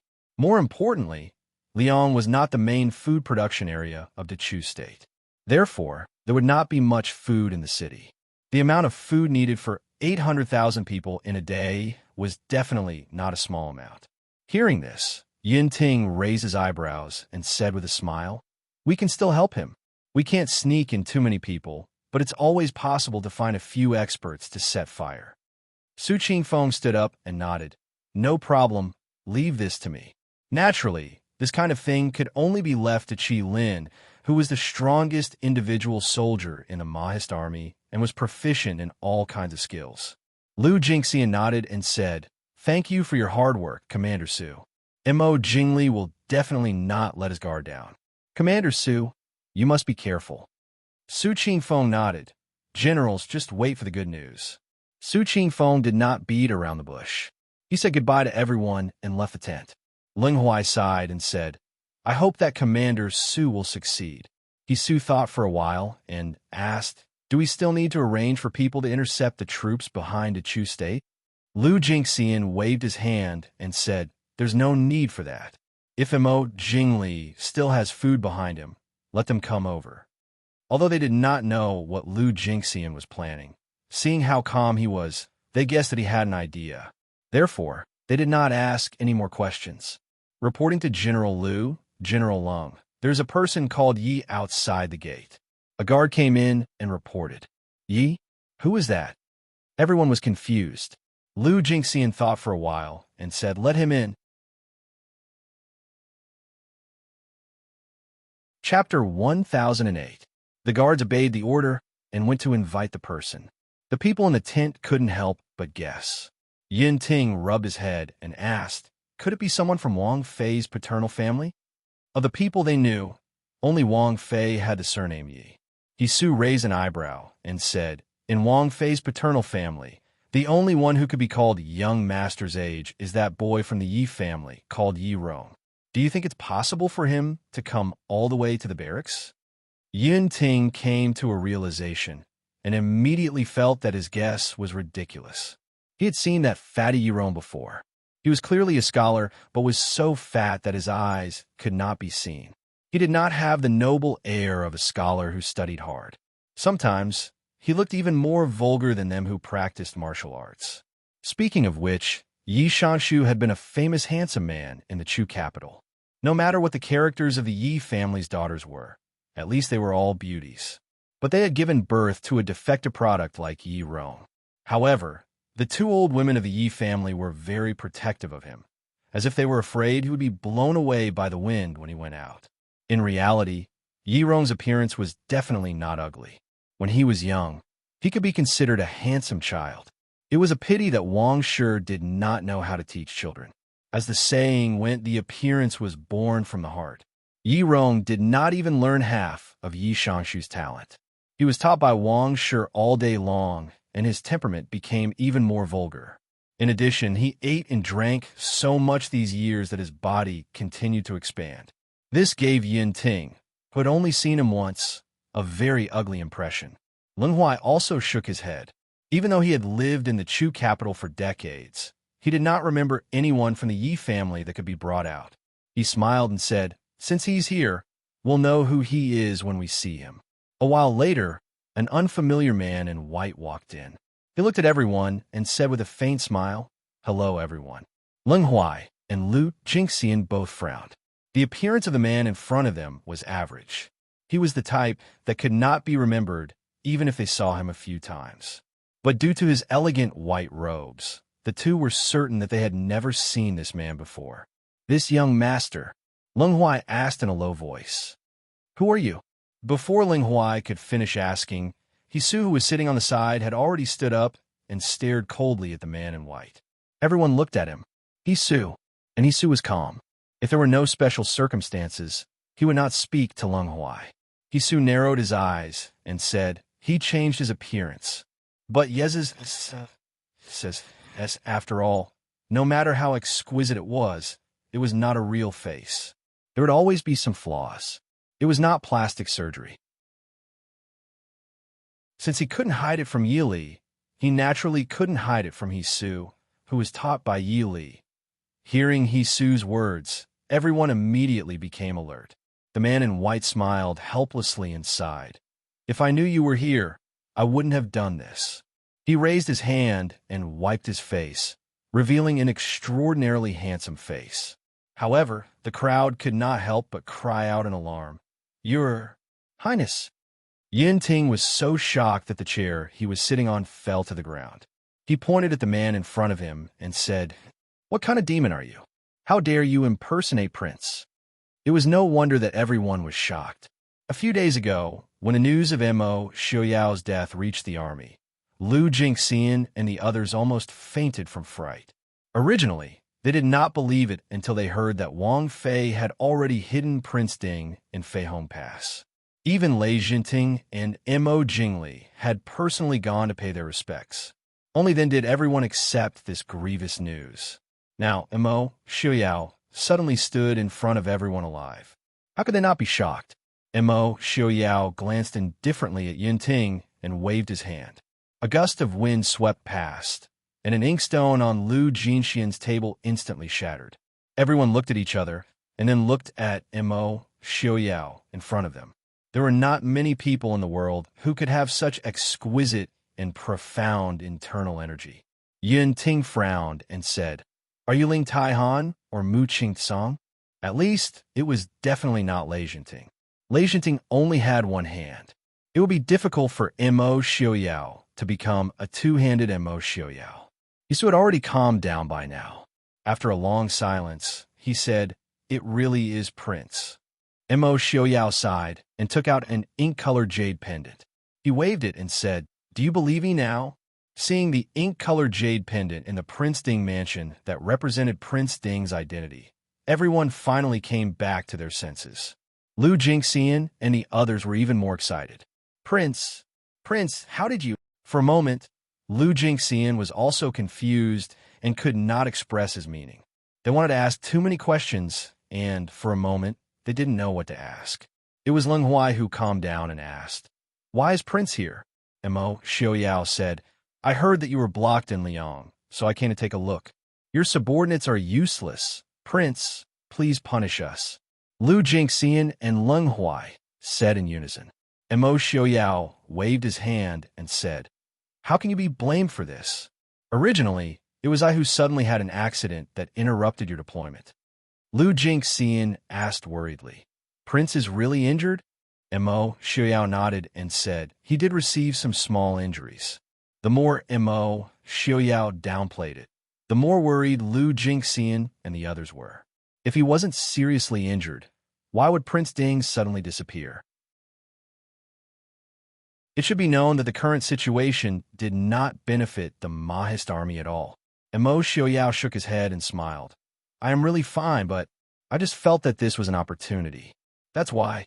He didn't want Lili to think that he was seriously injured when he went back. Now that Mo Hua was by Lili's side, Lili would only think that he was deliberately killed in the explosion for the sake of plotting against her. Of course, he wasn't seriously injured in the first place. After sizing up Mo Xiaoyao and seeing that he was really fine, everyone let out a sigh of relief. Lu Jingxian asked, "What is Prince's plan?" Prince Ding suddenly came here. Naturally, it couldn't be that he came to see them like he said. It must be because they were also a part of his plan. Mo Xiaoyao raised his eyebrows and said, "There's no need to rush the plan. Let's get rid of Mo Jingli first." Mo Xiaoyao raised his eyebrows slightly, not hiding the murderous intent that flashed through his eyes. Prince is right, Lu Jingxian said. Now that Lei Jinting's army is at Feihong Pass, we really need to get rid of Mo Jingli as soon as possible so that we can go back to the northwest and break the siege of Feihong Pass. Then he told them about the plan to let Su Qingfeng bring people into the city to burn Mo Jingli's provisions. Mo Xiaoyao raised his eyebrows and smiled. Very good, I will also go. Lu Jingxian frowned and said, although this is a serious matter, Prince doesn't need to personally take the risk. Prince, please reconsider. Mo Xiaoyao shook his head and said, I have other things to do. Seeing that Mo Xiaoyao was determined to go, everyone stopped trying to persuade him. At the side, Su asked, Prince, does the princess know the whereabouts of the prince? Should we send someone to inform the princess of the prince's whereabouts? Mo Xiaoyao paused, then casually waved his hand and walked out. Chapter 1009. Yin Ting and Su exchanged a look. Yin Ting asked, what does Prince mean by this? Is he not going to tell Wang Fei? Su frowned and said, I feel that it should be whatever. He did not say no, it was okay. Su felt that with Prince's personality, it was very likely that he did not tell Wang Fei his whereabouts this time, because he was wounded. Su, who was observant, naturally would not miss Mo Xiaoyao's still slightly pale complexion and his slightly weakened appearance. Yin Ting thought and felt that Su was right. He nodded and said, it doesn't matter. In any case, when they destroyed Mo Jingli, Wang Fei would know where Prince was. Yin Ting did not feel that there was a difference between 2 days earlier and 2 days later. Mo Xiaoyao had just appeared in the army for a quarter of an hour before disappearing again. Before he left, he had strictly ordered that no one other than Yi Li was allowed to leak his information. But Mo Xiaoyao's brief appearance had calmed the anxiety of Lu Jingxian and the others. With how much importance Prince placed on Wang Fei, if he was not worried about Feihong Pass, then it meant that Wang Fei and Feihong Pass were not in danger. Since that was the case, they naturally were not in a hurry. After Mo Xiaoyao left the army camp, he did not find Su Qingfeng and the others to enter Liang with them. He waited until the sky darkened before he leisurely crossed the city walls and entered Liang City. As expected, the city was heavily guarded. Even though the sky had just darkened, there were no people walking on the streets. Every household had their doors closed as though they had gone to bed early. But even so, there were still many soldiers patrolling the streets. It could be said that there was a sentry every 5 steps and a guard every 10 steps. Clearly, Mo Jingli had suffered at the hands of Qi Lin and was on guard against them sneaking into the city. These heavily guarded sentries naturally didn't pose any obstacle to Mo Xiaoyao. Mo Xiaoyao leisurely shuttled through the streets and alleys of Liang City. According to the map of Liang City in his mind, he soon found his destination. It was originally the Liang governor's residence, which was also where Mo Jingli was temporarily staying. Mo Xiaoyao's figure flashed and flew into the governor's office, heading toward the most lively place in the office. Tonight, the main hall of the governor's office was filled with singing and dancing. Mo Jingli was in a good mood as he sat on the chair, enjoying the wine and enjoying himself with this enchanting beauty. Although there were many things that made him feel very unhappy these days, overall, it was still very good. Of course, to Mo Jingli, as long as Mo Xiuyao was dead, anything would make him happy. Therefore, even if the aristocratic families of Yinzhou did not care about his identity as the emperor and made him suffer a few soft rebuffs, Mo Jingli was still able to tolerate them. Glancing at the guests below, Mo Jingli smiled with satisfaction. So what if they were aristocratic families? They were nothing without power. Therefore, he was the one at the top. Even if the people below were unwilling, they had no choice but to sit below and force a smile. Mr. Chu, is it because I didn't serve you well? Why aren't you drinking? Mo Jingli stared at a middle-aged man sitting on the first seat from the right and smiled faintly. His malicious eyes were filled with malice and complacency. This middle-aged man was the current head of the Chu family. He was also the cousin of the first madam of the Su family. The head of the Chu family said indifferently, "Thank you, Emperor Chu. I'm not feeling well and can't drink." A trace of viciousness flashed through Mo Jingli's eyes. He sneered, "Emperor Chu? So, Mr. Chu doesn't recognize himself as a citizen of the Chu state?" The head of the Chu family did not shrink back. He said calmly, "The Chu family is naturally a citizen of the Chu state.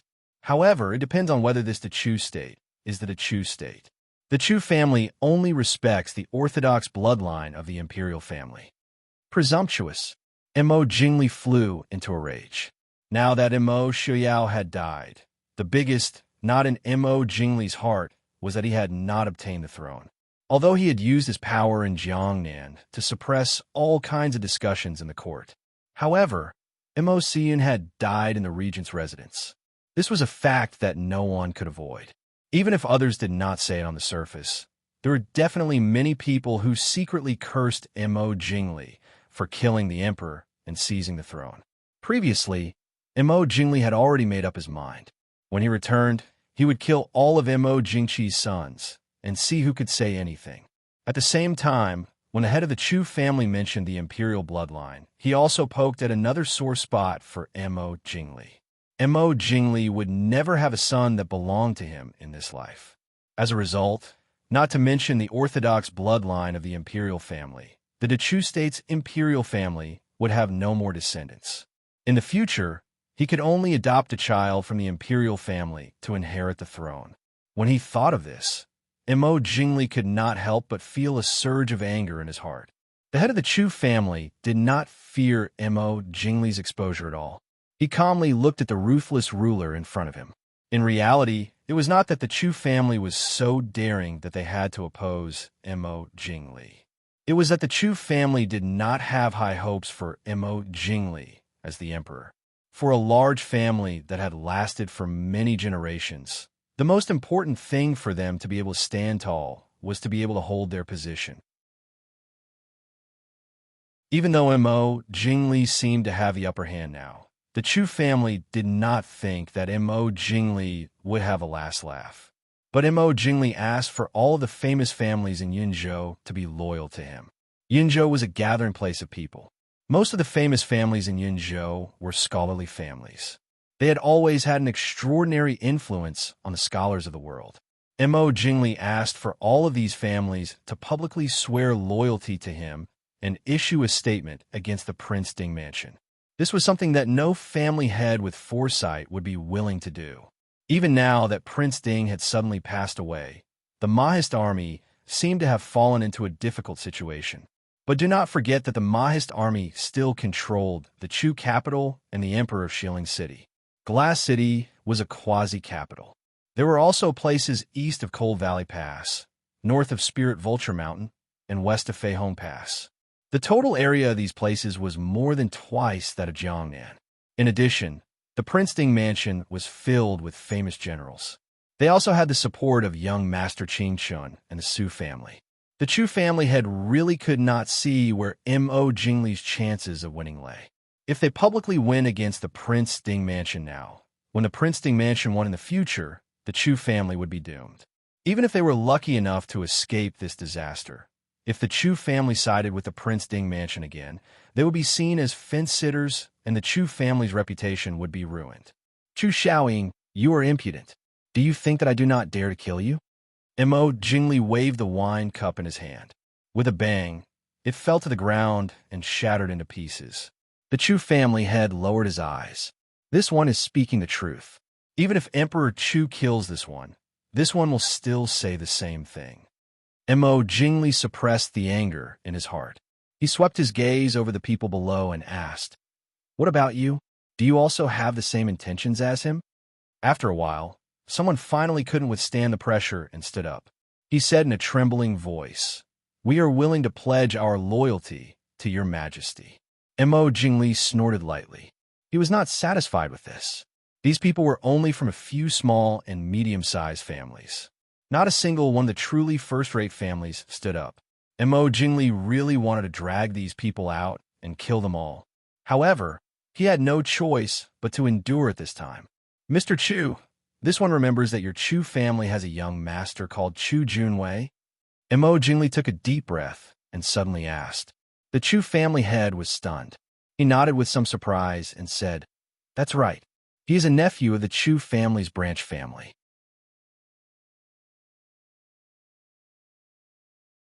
Chapter 10:10. Oh, this young Master Chu can be considered an outstanding talent of his time. When I was in Jiangnan, I once had a good chat with him. Why didn't young Master Chu come today? Mo Jingli asked.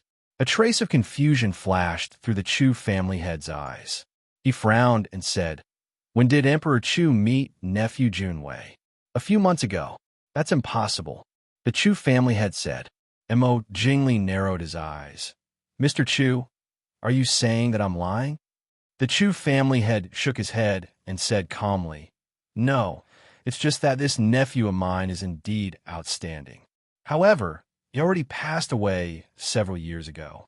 At the time, he wasn't even 12 years old. He could be considered to have died young. How could he have a good chat with Emperor Chu?" Before the Chu family head finished speaking, Mo Jingli's face had already turned ashen. The various family heads who had been forced to attend the banquet looked at the man wearing the emperor's robes.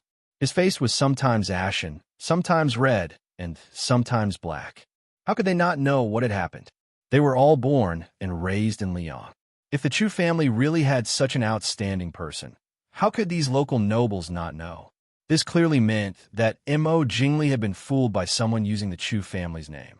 Mo Jingli was instantly enraged by the humiliation of losing face in front of the masters of these prestigious families.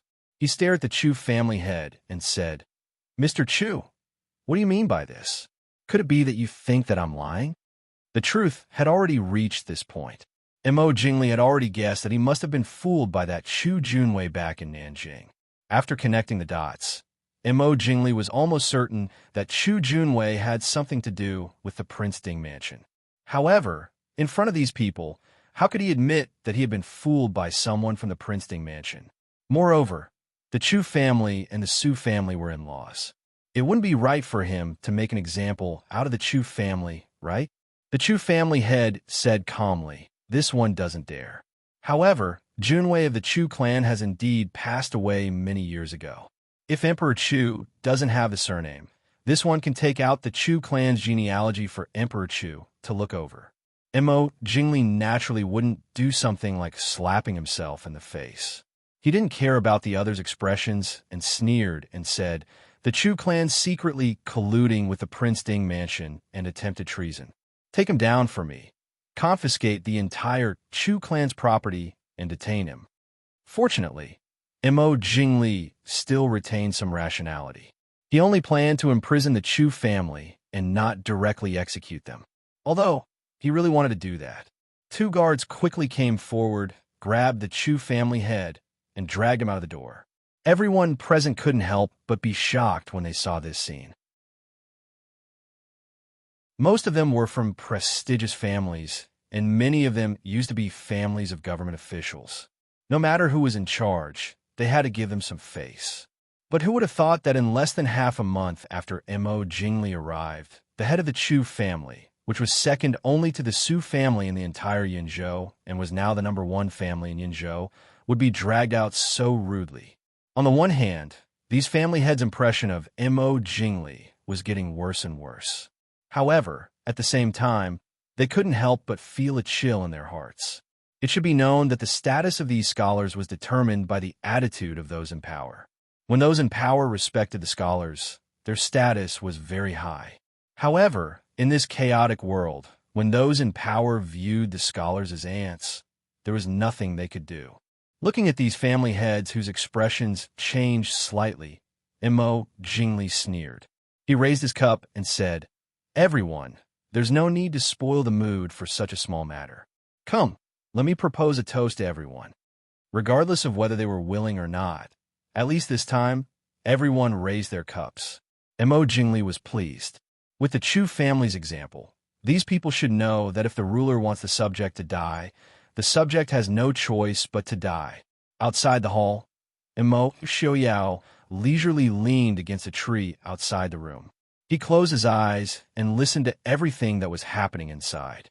He didn't open his eyes until the Chu family head was dragged out. A smile flashed across his lips. The Chu family head was dragged by 2 guards to the governor's mansion's dungeon. Just as he was thinking about what to do next, a low voice suddenly entered his ears. "Don't worry, the Chu family won't be in danger." The Chu family head was stunned. However, the 2 guards beside him didn't react. It was as if what he heard was just a hallucination. However, he was very sure that he wasn't hallucinating. He really did hear a person's voice. It seemed to be very far away, but it also seemed to be in his mind. Who was it? As if understanding his doubts, the voice calmly said 3 words, "Mo Xiaoyao." The Chu family head lowered his head to hide the shock in his eyes. He finally remembered who this voice belonged to. That year, during Master Qingyin's birthday, he also went to Glass City. Originally, according to the relationship between the Chu family and the Su family, it was natural for the Chu family to submit to the Prince Ding mansion. However, the Chu family and the Su family were different. Although the Su family was also a large family, they didn't have many descendants. As for the Chu family, not to mention the various branches, just the recent generations of the main family were enough to shock people. They were also spread all over the country. Once the main family of the Chu family moved to Glass City, these branch family members would be in big trouble. Moreover, the situation at the Prince Ding mansion wasn't as clear as it was later. Therefore, the Chu family only went to express their goodwill to the Chu family and the Su family. They didn't pledge their loyalty to the Prince Ding mansion. Although 1 or 2 years had passed, the Chu family's patriarch still remembered Prince Ding's deep and unique voice that could easily make people submit to him. The Chu family head didn't have the time to be shocked that Prince Ding didn't die. Instead, he appeared at Mo Jingli's camp in Liang. As the head of a large family, he could quickly calm down and realize that this was a great opportunity for the Chu family. When he thought up to here, a trace of a resolute expression flashed in the eyes of the Chu clan's patriarch, and he suddenly said, "Go report to His Majesty, Emperor Chu. The Chu clan is willing to swear loyalty to Emperor Chu."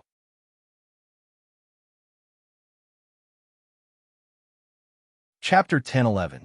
Although they were surprised by the Chu family's master's sudden change of heart, the 2 guards still dutifully brought him back to the main hall. After all, the emperor didn't plan on killing the Chu family's master. It wouldn't be easy for someone like him to die.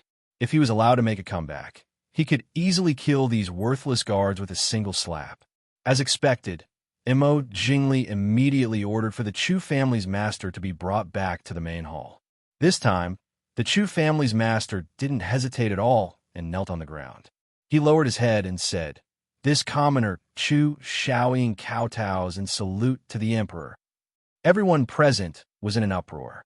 It had to be known that the Chu family was the most indifferent to Mo Jingli. Furthermore, due to the relationship between the Chu family and the Su family, everyone knew that even if the Chu family pledged their loyalty to Mo Jingli, they still wouldn't be able to obtain anything important. Mo Jingli raised his eyebrows in satisfaction. When he saw the Chu family's master kneel in front of him, Mo Jingli felt an indescribable joy in his heart. It was as if he was looking at the Su family kneeling in front of him. Mo Jingli raised his eyebrows and asked, "Mr. Chu, why did you change your mind so quickly?"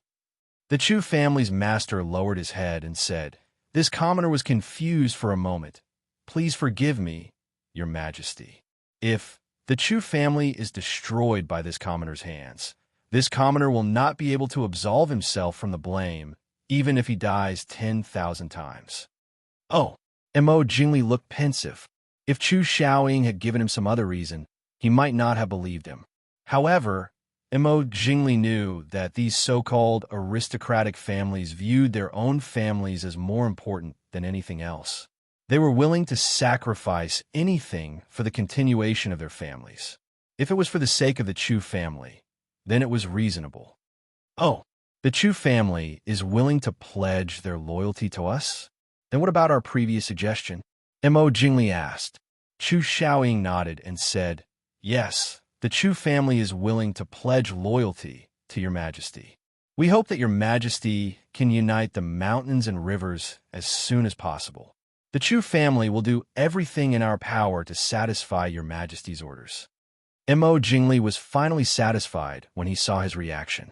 He laughed heartily and personally got up to serve Chu Xiaoying. She smiled and said, "I was just joking with you, Mr. Chu. Please don't take offense." Chu Xiaoying's face was pale. He nodded respectfully and said, I wouldn't dare." It was as if he was really frightened. Mo Jingli glanced at everyone present and said with a smile, "Mr. Chu's righteousness comforts us. What do you think of the other matters?" The family heads who were closest to the Chu family were also people who didn't think highly of Mo Jingli. They all looked at Chu Xiaoying in confusion. Chu Xiaoying looked down indifferently and nodded slightly. Even though they didn't know why he suddenly changed, these people still had some confidence in Chu Xiaoying. The Chu family couldn't possibly give up on the Prince Ding mansion and the Su family. Instead, they would pledge their allegiance to Mo Jingli. Even if the Prince Ding mansion was going to fall, it would be better for them to live in seclusion rather than pledge their allegiance to Mo Jingli. At least they wouldn't have to worry about their family being exterminated or being played to death by Lei Jinting. After thinking for a while, the people all stood up and said, "We are willing to pledge our loyalty to Your Majesty." Good. That's great. Come, let us toast to Mr. Chu and everyone else. Mo Jingli laughed in satisfaction. His anger from before had been completely swept away. Peace had just returned to the hall, but it seemed like the heavens had decided that tonight's banquet wouldn't go smoothly. Someone hurriedly came in from outside to report. "Reporting to Your Majesty, the Mahist army has moved into the city and just set fire to the granary in the west of the city." What? Mo Jingli slammed the table and walked out. He sternly asked, "Where are they?" Reporting, "Your Majesty, General Li is leading people to arrest them." The person who came to report quickly said, "Arrest them? Arrest my ass. They only found out after they had people sneak into the city and set fire to the granary. What are they doing?" Mo Jingli angrily kicked away a wooden table in front of him and roared angrily. This subordinate knows his mistake. Enough! Mo Jingli cut off his meaningless apology. He swept his eyes over everyone present and coldly said, "You can all go back first. That's all for tonight." Chu Xiaoying and the others stood up and bid farewell. Chu Xiaoying thought for a bit before walking forward and saying, "Your Majesty, the Chu family still has some food stored up. We are willing to offer it to Your Majesty to solve this urgent problem." Hearing Chu Xiaoying's words, Mo Jingli's expression relaxed a bit. He nodded and said, "Then I thank Mr. Chu." After everyone left, Mo Jingli coldly asked, "How much was burned?" The person below couldn't help but gulp and say in a trembling voice, "The 3 granaries in the west of the city were all burned at the same time. The granary in the north of the city was also mostly burned. Our army's food. I'm afraid it won't last for more than 2 days." Mo Jingli's brows slightly furrowed. He wasn't too worried about the food. The march this time was in a hurry, so not all of the food had arrived. At most, the food would arrive in a few days. Not to mention, there were many rich families in Liang City. Even if these people didn't look as rich as the so-called rich merchants, they had more resources than the rich merchants. Now that the world was in chaos, he would never believe that these people didn't secretly store food. What really made Mo Jingli uneasy was the Mahist army that sneaked into the city. Liang City was heavily guarded, but the Mahist army was still able to sneak into the city and set fire to the food. This made Mo Jingli feel very shocked and uneasy. Tell General Li to capture all of the Mahist army that entered the city, Mo Jingli said in a deep voice. This subordinate obeys. Get out. Seeing the people below scramble out, Mo Jingli looked at the empty hall in front of him with annoyance. He raised his hand and fiercely smashed the wine cup in front of him on the ground. Mo Xiaoyao, you're already dead. I don't believe I can't beat you. In the middle of the night, Mo Jingli was drunk as he was helped back to his room by a servant. The enchanting woman who had been waiting there quickly came up and helped him to the bed. She softly said, Emperor, are you drunk?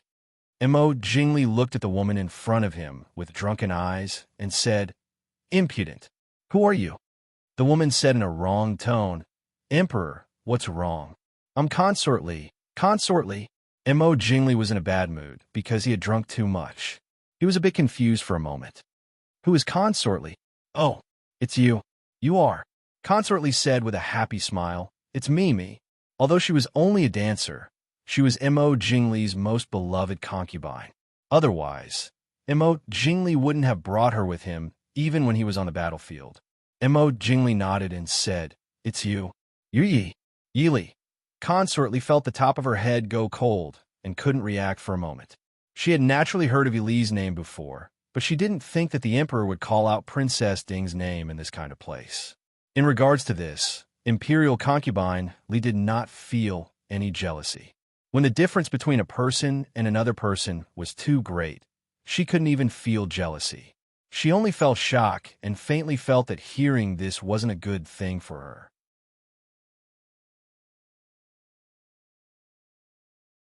Chapter 10-12. The completely drunk Mo Jingli did not have the mind to care about Consort Li's shock. He grabbed the woman in front of the OP and kissed her. As he kissed her, he muttered, Yili, you actually dare to reject this one. Over and over again. Huh, now that Mo Xiaoyao is dead, you'll be this one sooner or later. Since you don't know how to appreciate kindness, this one will take back the promise from before. This one will demote you to the lowest level of concubine. Yili. Consort Li was so scared by Mo Jingli's words that she did not dare to move. She wanted to leave and faint as if she didn't hear anything. Just as she was about to cry, she felt a pain in her back, and she immediately lost consciousness. Beside the large and luxurious bed, there was a white-clothed man standing there. Just the killing intent in his eyes was enough to make anyone retreat. Even Mo Jingli, who was lying on the bed with the beauty in his arms and was so drunk that he couldn't tell the difference between north and south, instinctively felt a chill. He couldn't help trembling as he hugged the woman in his arms even tighter. Yili, this one will definitely have you. This one will definitely let you know that this one is stronger than Mo Xiaoyao. Mo Xiaoyao looked down at the man and woman on the bed. His originally handsome eyes were now filled with a sinister scarlet color, as if he was a ghost from the underworld. Mo Xiaoyao leaned over and raised his hand to slowly stroke Mo Jingli's neck. Mo Jingli, who was still sleeping, did not know that if the person in front of him used a bit more strength, he would never wake up again. After a while, the hand that was holding his neck slowly let go. He turned his hand towards the woman in Mo Jingli's arms. The unconscious woman's body trembled, and a trace of blood leaked out from the corner of her lips. She quickly stopped breathing. Mo Xiaoyao didn't have the slightest bit of pity in his eyes. This woman might be innocent, but she definitely couldn't live after hearing such words. Mo Xiaoyao stood by the bed for a while. Then his lips suddenly curved into a bloodthirsty smile. Half an hour later, a white figure flashed out of the governor's office and disappeared into the dark night. In the west of Liang City, the head of the Chu family, Chu Shaoying, had just sent off a wave of the Chu state soldiers who had come to search for him and return to his study. There were already several people sitting in the study. When they saw Chu Shaoying walk in, one of them immediately stood up and grabbed Chu Shaoying and asked anxiously, "Brother Chu, what are you thinking? Today's matter, that Mo Jingli seems to be. Which of these people who could control such a large family head wasn't a shrewd person? In their opinion, even if Prince Ding died and the Mahist army was defeated, Mo Jingli would probably be swallowed up by Genom of Gojoseon. Even if they took 10,000 steps back, Mo Jingli had stabilized the situation. With Mo Jingli's personality, they definitely wouldn't have a good time in the future. At that time, they would probably have to give up the bow after the birds are killed. Chu Shaoying looked at everyone and said with a smile, "Everyone here is my close friend, and I know everyone's surname. I won't lie to everyone. To be honest, I also don't think Mo Jingli will succeed." Then, "Brother Chu, what are you doing?" Everyone didn't understand. After publicly pledging loyalty to Mo Jingli, if they betrayed him, then the reputation of the Chu family would be gone. Moreover, even if they pledged allegiance to someone else in the future, they probably wouldn't be put in an important position. After all, if the Chu family could rebel against Mo Jingli, then they could rebel against someone else in the future. Chu Shaoying smiled and didn't say anything. One of the people saw the smile on Chu Shaoying's face and said, "Could it be that Brother Chu has already made his decision?" Chu Shaoying nodded and said, "That's right." Everyone looked at each other. One of them dipped his hand in water and wrote the word "set" on the table. Everyone present had an expression of as expected. Chu Shaoying said seriously, "I've put my life and the Chu family in everyone's hands. Everyone, please." "Brother Chu, what are you saying? You and I have known each other for decades. Don't you trust each other?" "To be honest, Brother Chu and I have the same idea. It's just that we haven't had any connections. With the relationship between the Chu family and the Su family, it should be much more convenient." Although Prince Ding wasn't around now, young Master Qingchen was. The Prince Ding mansion's little heir was already 8 or 9 years old. With the help of young Master Qingchen and the 2 masters of the Su family, he would definitely be able to hold his own in less than 10 years. At that time, it was hard to say who would have the final say in this world. At least, the Prince Ding mansion seemed far more reliable than Mo Jingli. Chu Shaoying smiled and said, "Many thanks, everyone. As long as the Chu family is still around, you won't lose out." Hearing Chu Shaoying's promise, everyone couldn't help but smile. Originally, Chu Shaoying was still stubbornly refusing to pledge allegiance to Mo Jingli. However, after going out for a trip, he suddenly changed his mind. Mo Jingli might think that Chu Shaoying was afraid, but how could they, who had known each other for decades, not know what kind of person Chu Shaoying was? Without full confidence, Chu Shaoying definitely wouldn't risk the Chu family. Since that's the case, we'll leave everything to Brother Chu. We'll listen to all of Brother Chu's orders. Everyone cupped their hands and smiled. Chu Shaoying nodded and replied solemnly, "Everyone, please don't worry. Chu Shaoying definitely won't betray everyone's trust." In that case, we'll have to trouble Brother Chu.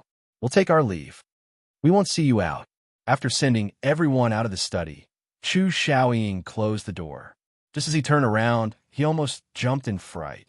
A white-clothed man was sitting in the originally empty study, looking at him leisurely. He was even holding a cup of hot tea in his hand. Just as he was sending this person out, this person not only entered the study, but even had the time to make a cup of tea for him. After being stunned for a moment, Chu Shaoying came back to his senses and bowed respectfully to the white-clothed man. "Chu Shaoying greets His Highness Prince Ding." Mo Xiao nodded with a smile and said, "Mr. Chu, there's no need to be so courteous. I've let Mr. Chu suffer tonight." Mo Xiao inwardly praised Chu Shaoying's extraordinary composure. Even though the Su family was full of heroes, the Chu family's reputation was only average. However, to be able to control the second most powerful family in Yinzhou, which was also one of the top 5 families in the entire Chu state, Chu Xiaoying's abilities were definitely not ordinary. After meeting him tonight, he realized that this family head was indeed a truly intelligent person. However, compared to the innate intelligence of the Su family, this person was more like a great intellectual who appeared to be stupid. Chu Xiaoying smiled bitterly and said frankly, "Prince Ding, you're exaggerating. If it wasn't for Prince Ding's reminder tonight, I'm afraid." Mo Xiaoyao understood Chu Xiaoying's meaning. No matter what, in Chu Xiaoying's eyes, the Chu family was still the most important. If Mo Xiaoyao hadn't appeared, Chu Xiaoying would have very likely compromised with Mo Jingli when he had no other choice. Mo Xiaoyao waved his hand, indicating that there was no need to worry about this matter. Chu Xiaoying hurriedly thanked him, then cautiously sat down and asked, "Prince Ding, do you have any orders for entering the city in the middle of the night?" Mo Xiaoyao smiled faintly and said, "I can't say that I have any orders. In 3 days, the Mahist army will definitely break into Liang City. Before that, I hope that in the name of the Chu family and the great families of Yinzhou, I will announce this to the world." Mo Xiaoyao took out a letter filled with his own words and handed it to Chu Xiaoying. Chu Xiaoying received it and glanced at it. He couldn't help but twitch the corner of his mouth. As he read further, his expression changed. In it, Mo Xiaoyao had used the secret medicine in the southern border to murder the late Emperor Mo Jingqi, hounding Mo Xin to death, putting the Empress Dowager under house arrest, detaining the soldiers' pay and provisions in Zijing Pass, causing Zijing Pass to be breached by the northern tribes, and finally sending troops to the Chu capital. If these were really released, Mo Jingli's reputation would be ruined, and everyone would want to beat him up.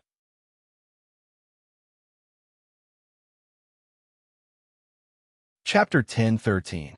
Chu Xiaoying thought for a moment, then asked, "Prince, is this all true?" Even someone like Chu Xiaoying would never have guessed that Mo Jingli had so many shameful things in private. Most importantly, even if he did, he couldn't let his enemies have a handle on him. Mo Xiaoyao nodded leisurely. Mr. Chu doesn't believe in the ability of Qi Lin and the Mahist Army Shadow Guard to gather intelligence. Chu Xiaoying quickly shook his head. "I just don't understand why Prince didn't reveal these things earlier. Also, if Prince personally announced these things to the world, or if someone from the Su family released them, the impact would be greater, right?" Mo Xiaoyao shook his head and said, "In the past, it wasn't the right time. Now, the Su family is far less convenient than the Chu family. Of course, Mr. Chu doesn't have to do this himself." Chu Xiaoying pondered for a moment, then understood the whole story. After all, the Su family was part of the Prince Ding mansion. Although the Su family members were all people of virtue and prestige, Mo Jingli could turn the tables and accuse the Prince Ding mansion of slandering him. But if someone else revealed these things, it would be completely different. Of course, in Chu Xiaoying's opinion, part of the reason was that Prince Ding didn't want the Su family to be involved in these things. No matter what, many secrets of the Chu state had been revealed. They were still subjects of the Chu state, after all. Once these things were revealed, Mo Jingli's reputation would be ruined. But it was inevitable that they would be criticized by some sour scholars. "I understand. Prince, don't worry. I will definitely choose an appropriate time to reveal these things to the world." After hearing Chu Xiaoying's words, Mo Xiaoyao was very satisfied. He stood up and smiled. "In that case, I will wait for Mr. Chu's good news." Chu Xiaoying nodded and said, "Prince, don't worry." Mo Xiaoyao left the Chu family, then quickly leaped over the city wall and left the city. Even though Liang City was heavily guarded, it still couldn't stop Prince Ding, who was dressed in a flamboyant white robe. After leaving Liang City, Su Qingfeng and a few Qilin team members were already waiting there. Mo Xiaoyao raised his eyebrows. "What are you doing here?" Su Qingfeng smiled helplessly. He had just returned to the camp when he found out that Mo Xiaoyao was still alive and had even appeared in the camp. When the news of Mo Xiaoyao's death first came, Su Qingfeng was almost scared out of his wits. His mind was filled with thoughts of what would happen to his cousin if Mo Xiaoyao really died. It wasn't easy for him to survive, but he ran away before he even saw him. Su Qingfeng almost thought that Lu Jingxian and the others were joking with him. After waiting in the camp for a long time, Mo Xiaoyao still didn't return. Su Qingfeng could only wait outside Liang City with his men. When it was almost dawn, and Su Qingfeng was about to charge into Liang City again, Mo Xiaoyao finally appeared. "Prince, are you all right?" Mo Xiaoyao raised his eyebrows. What would be wrong with him? Su Qingfeng sighed and nodded. "It's good that you're fine." He didn't wait for Mo Xiaoyao's reaction and turned to leave. Mo Xiaoyao, who had always been quick-witted, couldn't help but be stunned. Su Qingfeng waited here in the middle of the night just to make sure that he was fine. Was he worried about him? Aside from official matters, the brothers of the Su family had never been so friendly to him. In front, Su Qingfeng walked in the direction of the camp, while muttering to himself. "It's good that he didn't die. If he really did die, I'll have to help Lear find a husband. Lear is fine, but my nephews and nieces are pitiful." The next morning, Mo Jingli's attendants saw that it was already quite late, but the emperor still hadn't called anyone in. Even consort Li didn't seem to have any intention of getting up. They couldn't help but feel strange. They waited and waited until a general came to report the situation. There was still no movement inside. They could only carefully walk in to ask Mo Jingli to get up. However, as soon as they walked in, before they could wake the person on the bed, the attendant let out a sharp scream. The eunuch's unique scream was very high-pitched and ear-piercing. Not only were the people waiting outside shocked and rushed in, Mo Jingli, who had been lying unconscious on the bed, was also startled awake. Being woken up, Mo Jingli frowned in displeasure. Lowering his head, he saw the woman in his arms, her icy temperature and already stiff body, as well as the dark red blood by her lips. All of this told Mo Jingli one thing. Last night, he had hugged a dead person and slept the entire night. More importantly, last night, someone had snuck in to kill Consort Li, and he didn't know anything about it. If the other person wanted to kill him, Mo Jingli couldn't help but break out in a cold sweat. Sitting up, he pushed away Consort Li's corpse. Mo Jingli roared angrily. "Why aren't you moving her away yet? Your Majesty." The attendant trembled as he pointed at a certain part of his body. Following the attendant's line of sight, all of the people who had rushed in couldn't help but look at Mo Jingli's lower body. The area under the originally bright yellow inner robe was also dyed with dark red blood. Mo Jingli's expression suddenly twisted. He finally felt that something wasn't right. There was a certain part of his body that he couldn't feel at all. It wasn't pain, so he hadn't noticed it from the start. He couldn't feel anything at all, as if it didn't exist. "Quick, call the imperial physician." Mo Jingli roared angrily. "Your Majesty, here. There's a piece of paper here." The attendant trembled as he picked up a piece of paper from the table and presented it to Mo Jingli. Mo Jingli grabbed it. It was a very normal piece of paper, like a page that he had casually torn out of a book that he usually used. There were only a few words written on it. "Hearing that you stole my treasure, I was worried all day and night. Reflecting, I cut off your sins to end my worries. I hope that you will take good care of yourself." Staring at the unrestrained handwriting, Mo Jingli's eyes widened. Finally, he couldn't help but spit out a mouthful of blood. His eyes rolled back, and he fainted. "Your Majesty, Your Majesty, quick, call the imperial physician."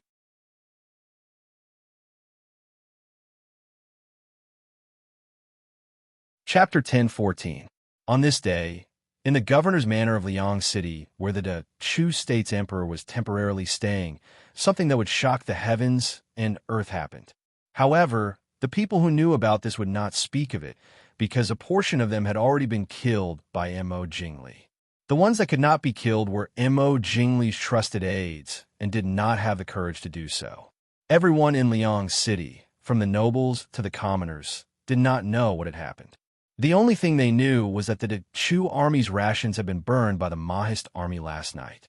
In Mo Jingli's room, several imperial physicians were kneeling on the ground, trembling and not daring to move. Mo Jingli sat on the bed and coldly stared at the people below him. His face was twisted and ferocious like a storm was coming. "Tell me, can it be cured?"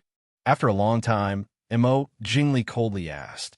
The room was silent for a long time before an imperial physician said in a trembling voice, reporting to the emperor, "This, the assassin was too heavy-handed. Also, he was drugged. This subject is useless. There is nothing we can do."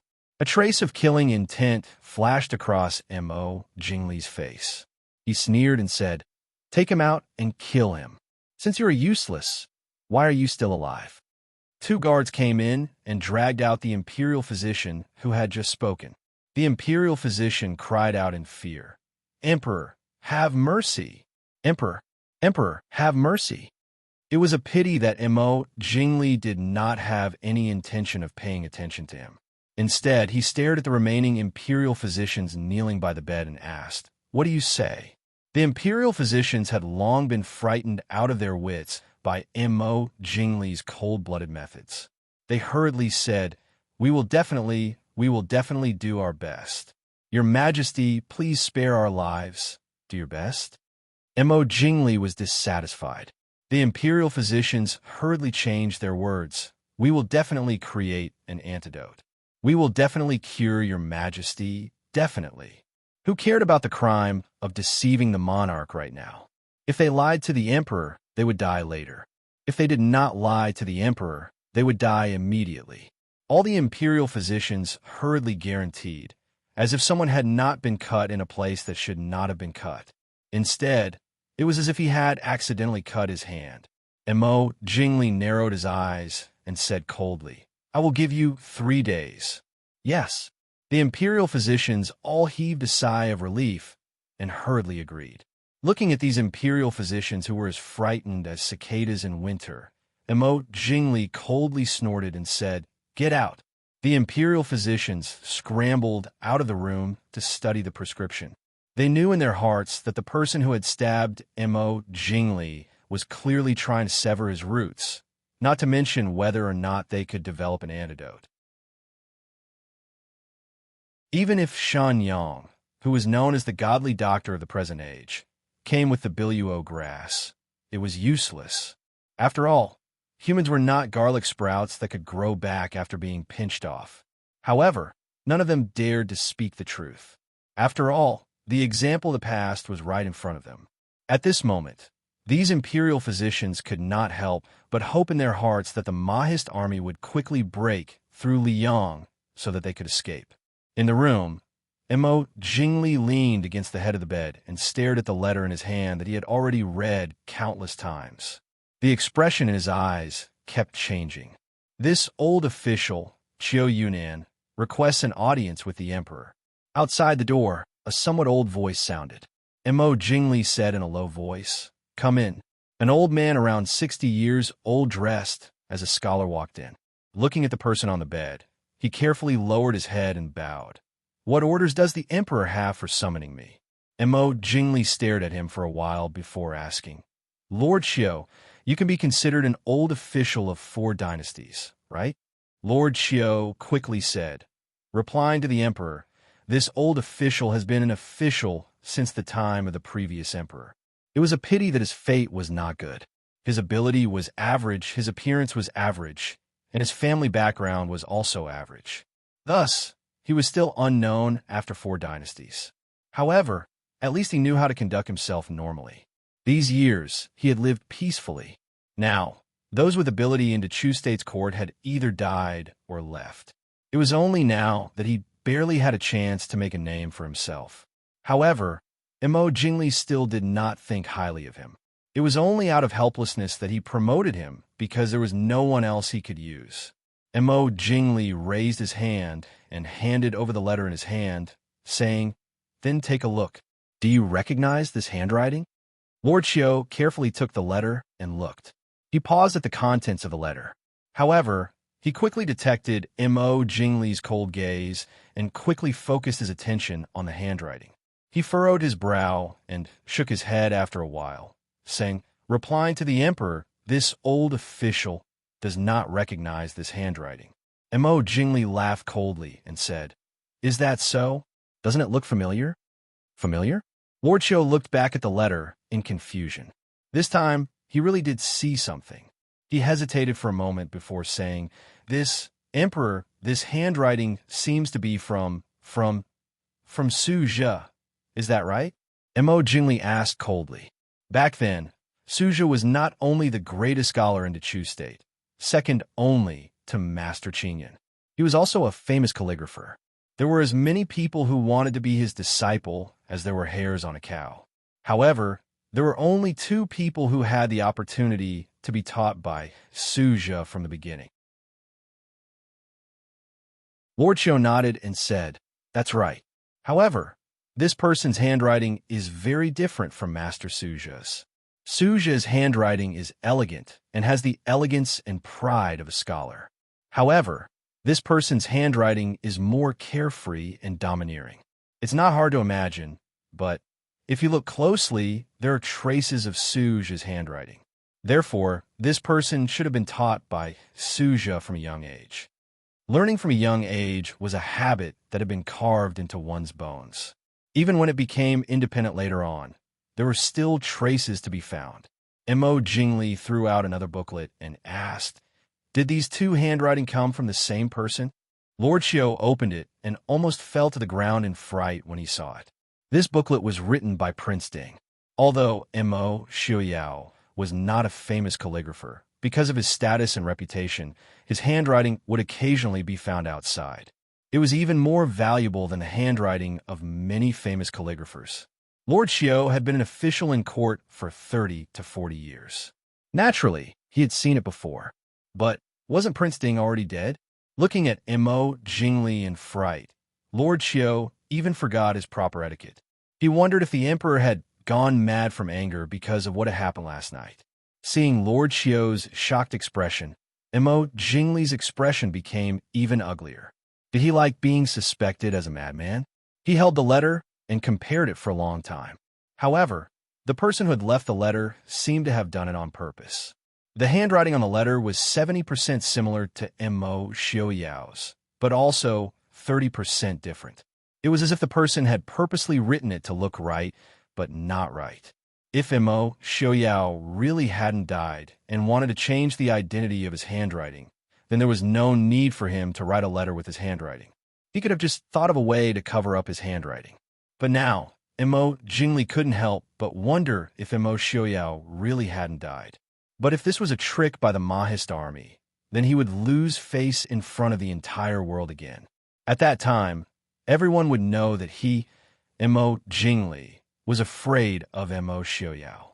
Even if Mo Xiuyao had died, he was still afraid of him. Is it true or not? Mo Jingli asked coldly.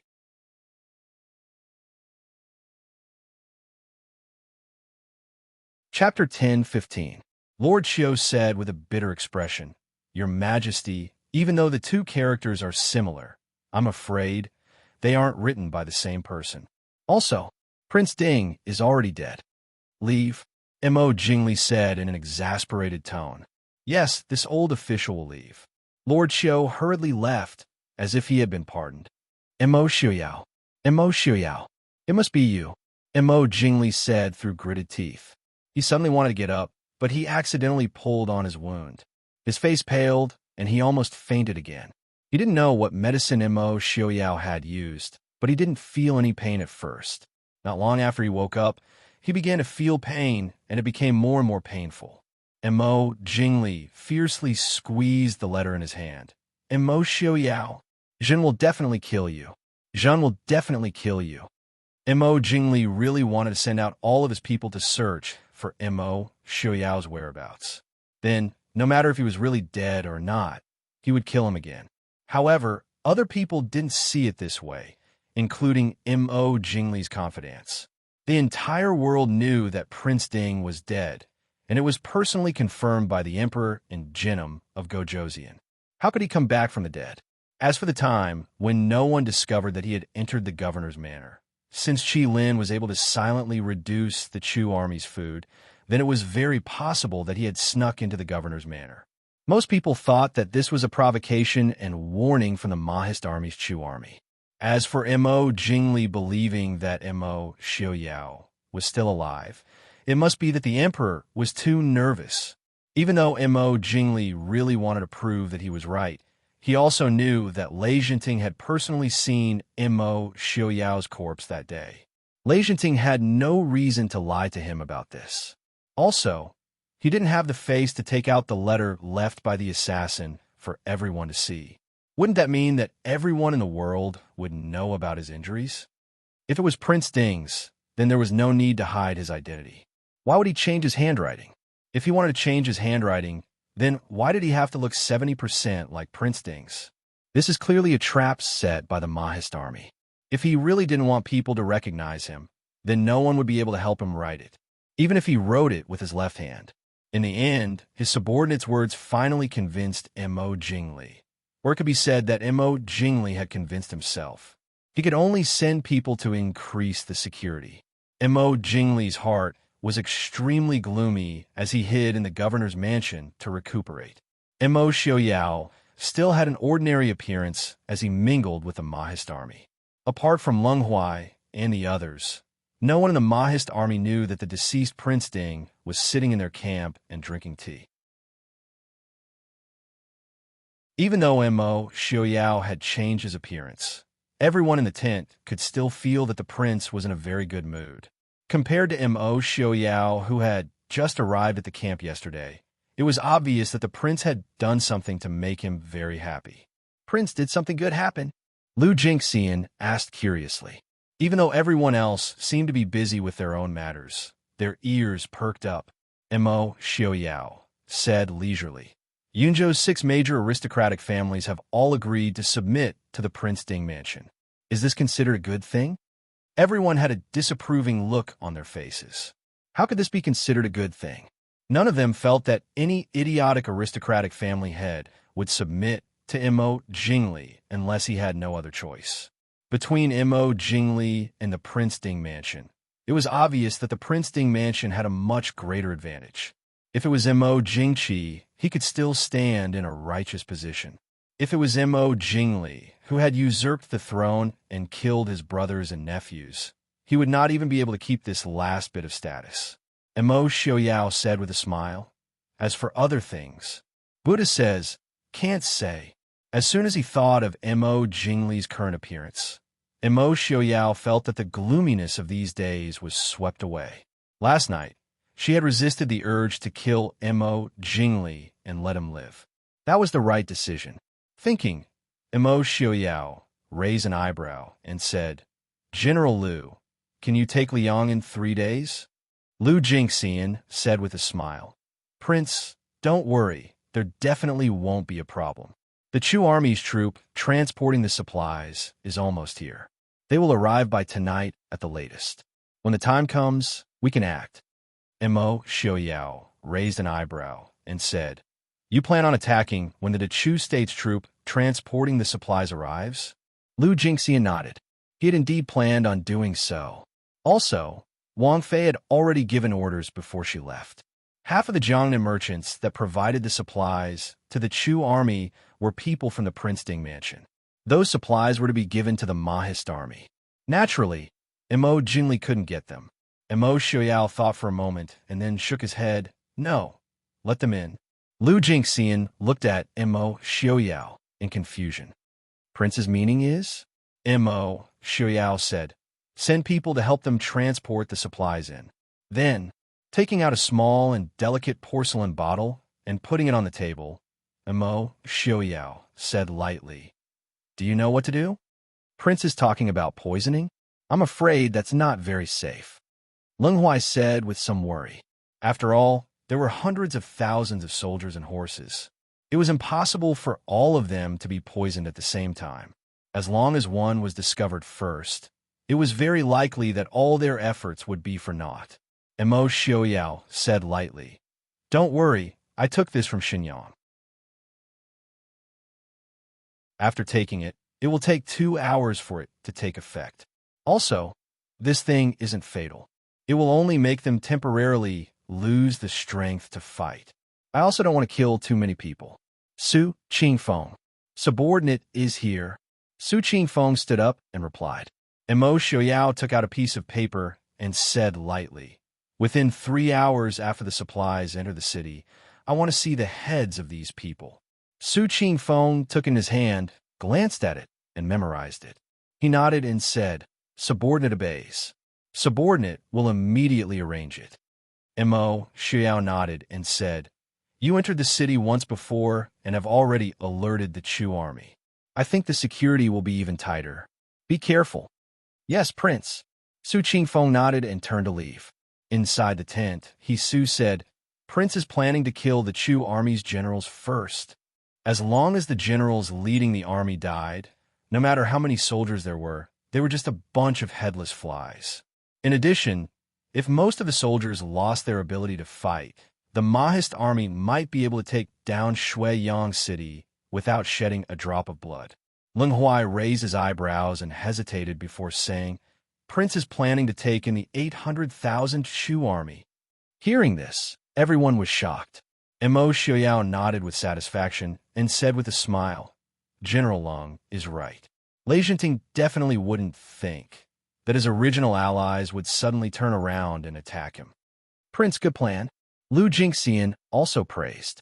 If it succeeded, it would be enough to deal a fatal blow to Lei Jinting. However, this plan, other than Mo Xiaoyao, could not be realized by anyone else. Even if Lu Jingxian and the others could take down Liang City without shedding a drop of blood, Lu Jingxian and Leng Huai's prestige was not enough to take in 800,000 soldiers at once. Thus, they had never thought of this method and did not dare to think of it. When night fell again, the Chu army's army had already arrived in front of Liang City. To the Chu army, who had just lost almost all of their provisions, this was naturally good news. After a series of checks, the army transporting the provisions successfully entered Liang City. Mo Jingli, who was currently lying on the bed, was not in the mood to care about these trivial matters. He waved his hand and ordered his subordinates to do it. However, he did not know that the Jiangnan merchants in charge of preparing the provisions, represented by Zhang Baiwan, were currently in the Mahist army's camp as guests.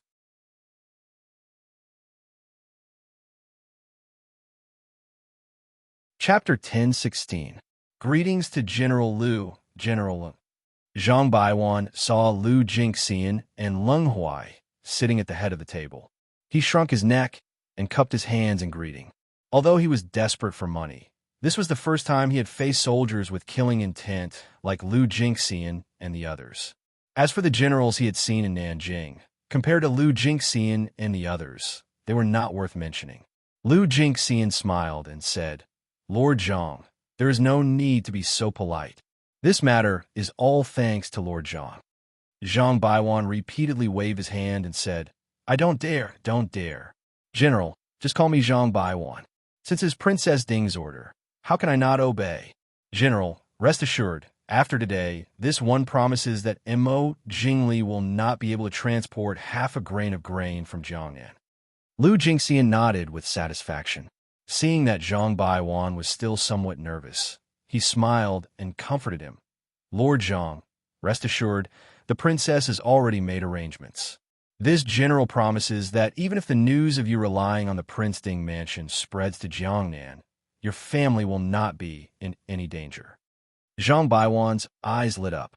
They were most worried about being discovered by Mo Jingli.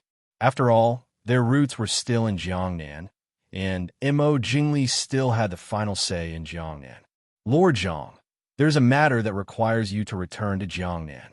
I don't know if it is possible." Mo Xiaoyao, who had been sitting on the side without speaking, suddenly opened his mouth. In order to hide his whereabouts, Mo Xiaoyao had always disguised himself in the army. She didn't have that obvious white hair, and she had an ordinary face. Even if his aura was shocking, it was difficult for people to associate him with the deceased Prince Ding. Zhang Baiwan hesitated for a moment. He looked at Lu Jingxian and said, "This is..." Lu Jingxian said, "This is Yi." Although Zhang Baiwan didn't know who Yi was, he at least remembered that Princess Ding's surname was Yi. Now that Prince Ding was gone, Wasn't Princess Ding in charge of the Prince Ding mansion? Moreover, judging from Lu Jinxian's attitude, he knew that he could not afford to offend this person. He hurriedly said respectfully, "Young master, please instruct me." Mo Xiaoyao took out a letter and handed it to Zhang Baiwan. "Please take this letter back and deliver it to the person on the envelope." Zhang Baiwan was stunned. He said with some suspicion, "That's it?" Originally, he thought it was something important. He didn't expect that it was just a simple letter. Anyone could do this kind of thing. This he had specifically asked him to deliver the letter, so he couldn't help but feel a trace of suspicion. Mo Xiaoyao smiled faintly. "Lord Zhang, there is no need to hesitate. It is indeed just a letter." Originally, it didn't matter who delivered the letter, but after the Prince Ding Mansion's people entered Jiangnan, it would be easy to attract attention, so I wanted to trouble you to make a trip. This wasn't a big deal, so Zhang Baiwan naturally wouldn't refuse. Putting away the letter, he nodded and said, "Young master, please don't worry. I will definitely deliver the letter." Mo Xiao nodded with satisfaction and said with a smile, "Lord Zhang only needs to deliver the letter. I can guarantee on behalf of the princess that the Zhang family will not be mistreated in the future." Zhang Baiwan was overjoyed. He looked at Lu Jingxian and the others, who all had normal expressions. It seemed that this he really did have the ability to make decisions on behalf of Princess Ding. The smile on his face deepened. He nodded and said, "Young master, please don't worry." After sending off Zhang Baiwan, Leng Huai frowned and said, "Prince, this Zhang Baiwan is too greedy. I'm afraid he's not that reliable." Mo Xiaoyao raised his eyebrows and smiled. Lily chose him to work with, and not anyone else. This proves that he is indeed worth it. And being greedy isn't a bad thing. People die in pursuit of wealth, and birds die in pursuit of food. If he really has the ability, I don't mind letting him take a bit more. But if he went too far, he couldn't guarantee that he wouldn't make him spit out all his family's wealth. But according to the news we received, this person also has some unclear relationship with the West Hill. Leng Huai frowned. In the letter that Princess Ding left behind before she left, she said that this person could not be completely trusted. Mo Xiaoyao was not surprised and said with a smile, "He is a businessman. Naturally, he won't put all his eggs in the same basket." "What did the prince write in the letter to him?" Yin Ting asked curiously. Mo Xiaoyao said, "Prince Ding is not dead yet. He is now seriously injured and on the verge of death. He wants the shadow guard hidden in the Prince Ding mansion in Jiangnan to go to Nanzhao to borrow troops to save Princess Ding from being trapped in Feihong Pass." Everyone was confused. Ask Nanzhao to borrow troops? Their situation wasn't that bad, was it?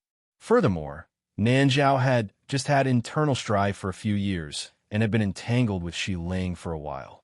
Even if they used all the power of the country, how many troops could they borrow? After thinking for a moment, Hisu said, "The prince suspects that Zhang Baiwan is one of Lei Jinting's people. If Zhang Baiwan really was one of Lei Jinting's people, he would definitely not return to Jiangnan after receiving this letter. He would send it directly to Lei Jinting's hands."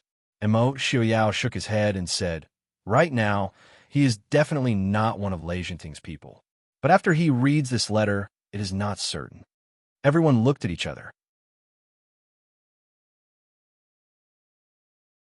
Only now did they understand that this was a test from the prince to the wealthy Jiangnan merchants led by Zhang Baiwan. If they chose wrongly, Yin Ting furrowed his brows and said, "Isn't this too? After all, perhaps Zhang Baiwan does not have such thoughts right now." Purposely stirring up other people's disloyalty, although a large part of this was due to these people's weak minds. Originally, most of the people in this world were ordinary people with weak minds. As long as they were not given a chance, perhaps they would never betray. Mo Xiaoyao said lightly, "Jiangnan will change very quickly. At that time, these people will become very important. Rather than having these wavering people ruinize matters, I would rather get rid of them all and replace them with people who will not have disloyalty." Perhaps such a method was somewhat cruel, but Mo Xiaoyao had too many things to consider. He was responsible for the entire Prince Ding mansion and the rise and fall of the Mahist army. He did not have the energy to care about the life and death of individuals and whether they were innocent or not. What's more, didn't he leave them with a chance? Glancing at Mo Xiaoyao's cold gaze, Yun Ting sighed in his heart and said no more. He understood Prince Ding's meaning. Compared to these old Mahist army people who had experienced many things, he was clearly too soft-hearted and naive.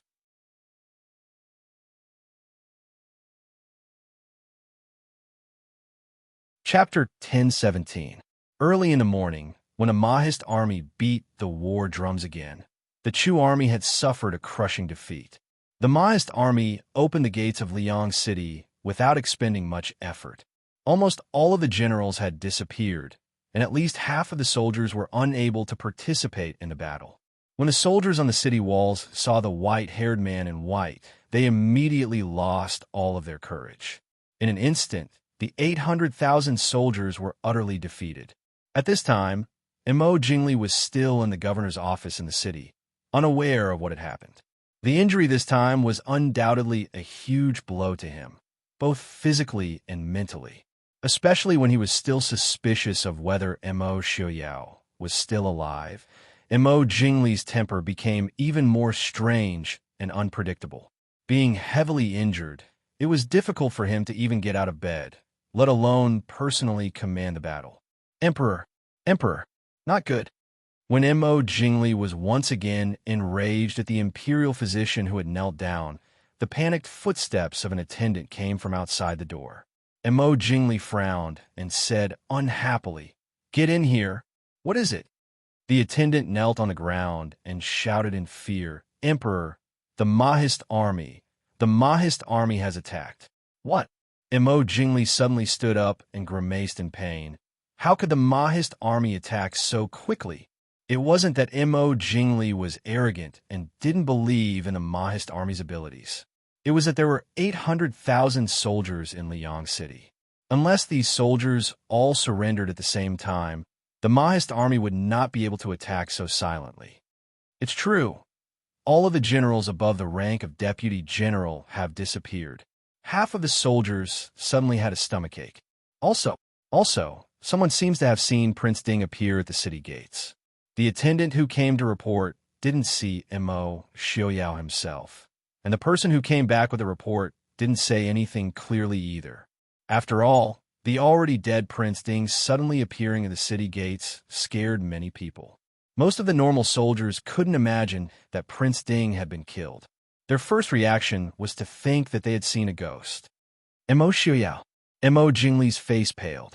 Even his hands under his sleeves couldn't help but tremble. What happened? Find out for me. The attendant said in a trembling voice, "Emperor, the Mahist army has already attacked the city gates. We should escape." Escape? Mo Jingli's eyes filled with blood. Where can I escape to now? The attendant advised, as long as there's life, there's hope. If we're caught by Prince Ding. The attendant trembled.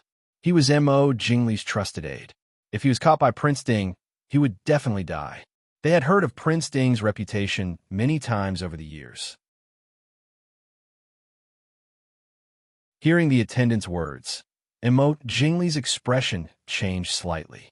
His eyes flickered. This battle was very easy. There were almost no casualties on either side. When the white-clothed Prince Ding elegantly landed in the middle of the largest street in Liang City, everyone couldn't help but stop the weapons in their hands. They heard Mo Xiaoyao's voice spread in all directions. "All soldiers of the Chu state, put down your weapons. I will let bygones be bygones." Some people hesitated. These people were all normal soldiers. Without a general to lead them, they were like a sheet of loose sand. They didn't even know what to do next. The Mahist army and the Prince Ding mansion were the places that every native of the Chu state revered the most. The Chu state's past glory, protected by the Mahist army, was also the deepest memory of everyone who experienced the Chu state's war. Soon, some people threw down the weapons in their hands. If there was one, there would be a second. Soon, the sound of weapons falling to the ground could be heard throughout the street. The commoners who had been hiding in their homes all came out. With Chu Shaoying as the leader, the masters of the noble families in Yunzhou all came forward to welcome him. This commoner congratulates His Highness Prince Ding. Welcome His Highness Prince Ding. Long live Prince Ding. The crowd erupted into cheers. Soon, the cheers swept through the entire Liang city like a wave.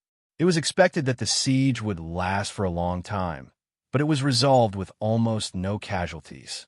The generals of the Mahist army all showed gratified smiles. Ling Huai stood by the street and looked at Lu Jingxian, who was not far away. He said with a smile, "One person can really fight against 1,000,000 soldiers. In the whole world, except for His Highness Prince Ding, who else can have such a reputation?" As a veteran general of the Mahist army, Lu Jingxian also felt honored. He nodded and said with a smile, "General Long is right. Except for Prince Ding, who else can have such a reputation in the whole world?" Ling Huai smiled faintly. Although the battle with the West Hill had not been decided yet, judging from Prince Ding's deployment, it was clear that the Xiling army's good days were about to come to an end. In the whole world, except for Prince Ding, who else could control it? The world that had been separated for hundreds of years was finally going to be united again in the hands of the Prince Ding mansion. A true imperial dynasty was about to arrive. Even a veteran like Lung Huai could not help but feel excited. "I am about to send troops to the West Hill. All soldiers of the Dechu state who are willing to fight the West Hill, follow I tomorrow. Those who are not, stay in Liang. After the battle is over, you can go back to Jiangnan," Mo Xiaoyao said faintly. "We are willing to follow His Highness Prince Ding to fight the West Hill. We are willing to follow His Highness Prince Ding. We pledge our lives to follow Prince Ding." The Chu that was on the verge of collapse, and Ding Wang Fu that was at the peak of its power. The incompetent and temperamental king of Chu and the wise and far-sighted Prince Ding. Mo Jingli, who used soldiers as cannon fodder, and Mo Xiaoyao, who loved soldiers as if they were his children, did not need to be chosen. Mo Xiaoyao nodded in satisfaction. "Very good. Starting immediately, all of the Chu army in Liang will belong to the Mahist army. We pledge our lives to the prince." After instructing Lu Jingxian and Lung Huai to settle down the soldiers of the Dechu state who had just surrendered, Mo Xiaoyao led people to the governor's manor where Mo Jingli was. He entered Mo Jingli's room with familiarity and saw only the imperial physician and attendants who had died. Mo Jingli himself was nowhere to be found. Mo Jingli escaped. "Prince, I will immediately send people to search for him," Su Qingfeng said in annoyance. Previously, he had only sent people to surround the governor's manor and did not send Qilin to keep an eye on it. Who would have thought that Mo Jingli would still be able to escape from the governor's manor after being surrounded by so many soldiers? Mo Xiao nodded and said, "Go. Don't blame yourself. Compared to taking over Liang City, Mo Jingli is not a big deal." Although on the surface it was taking over Liang City without shedding a drop of blood, a lot of blood had been spilled. Mo Jingli's trusted guards, the shadow guard of the Dechu state's imperial family, some of the generals who were still loyal to Mo Jingli, and some of the families who had already surrendered to Mo Jingli needed to be cleaned up as soon as possible. Also, as the emperor, how could Mo Jingli not have shadow guard? Although the shadow guard of the Dechu state's imperial family could not compare to the Mahist army's Qilin, they were not any worse than Lei Jinting's gold-clothed guards. They could not fight head-on, but it was not difficult to escape with one person.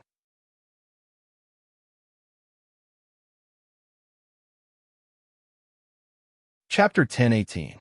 Su Qingfeng nodded and turned to leave. Mo Xiaoyao lowered his head and glanced at the room filled with blood. His lips curved into a cold smile.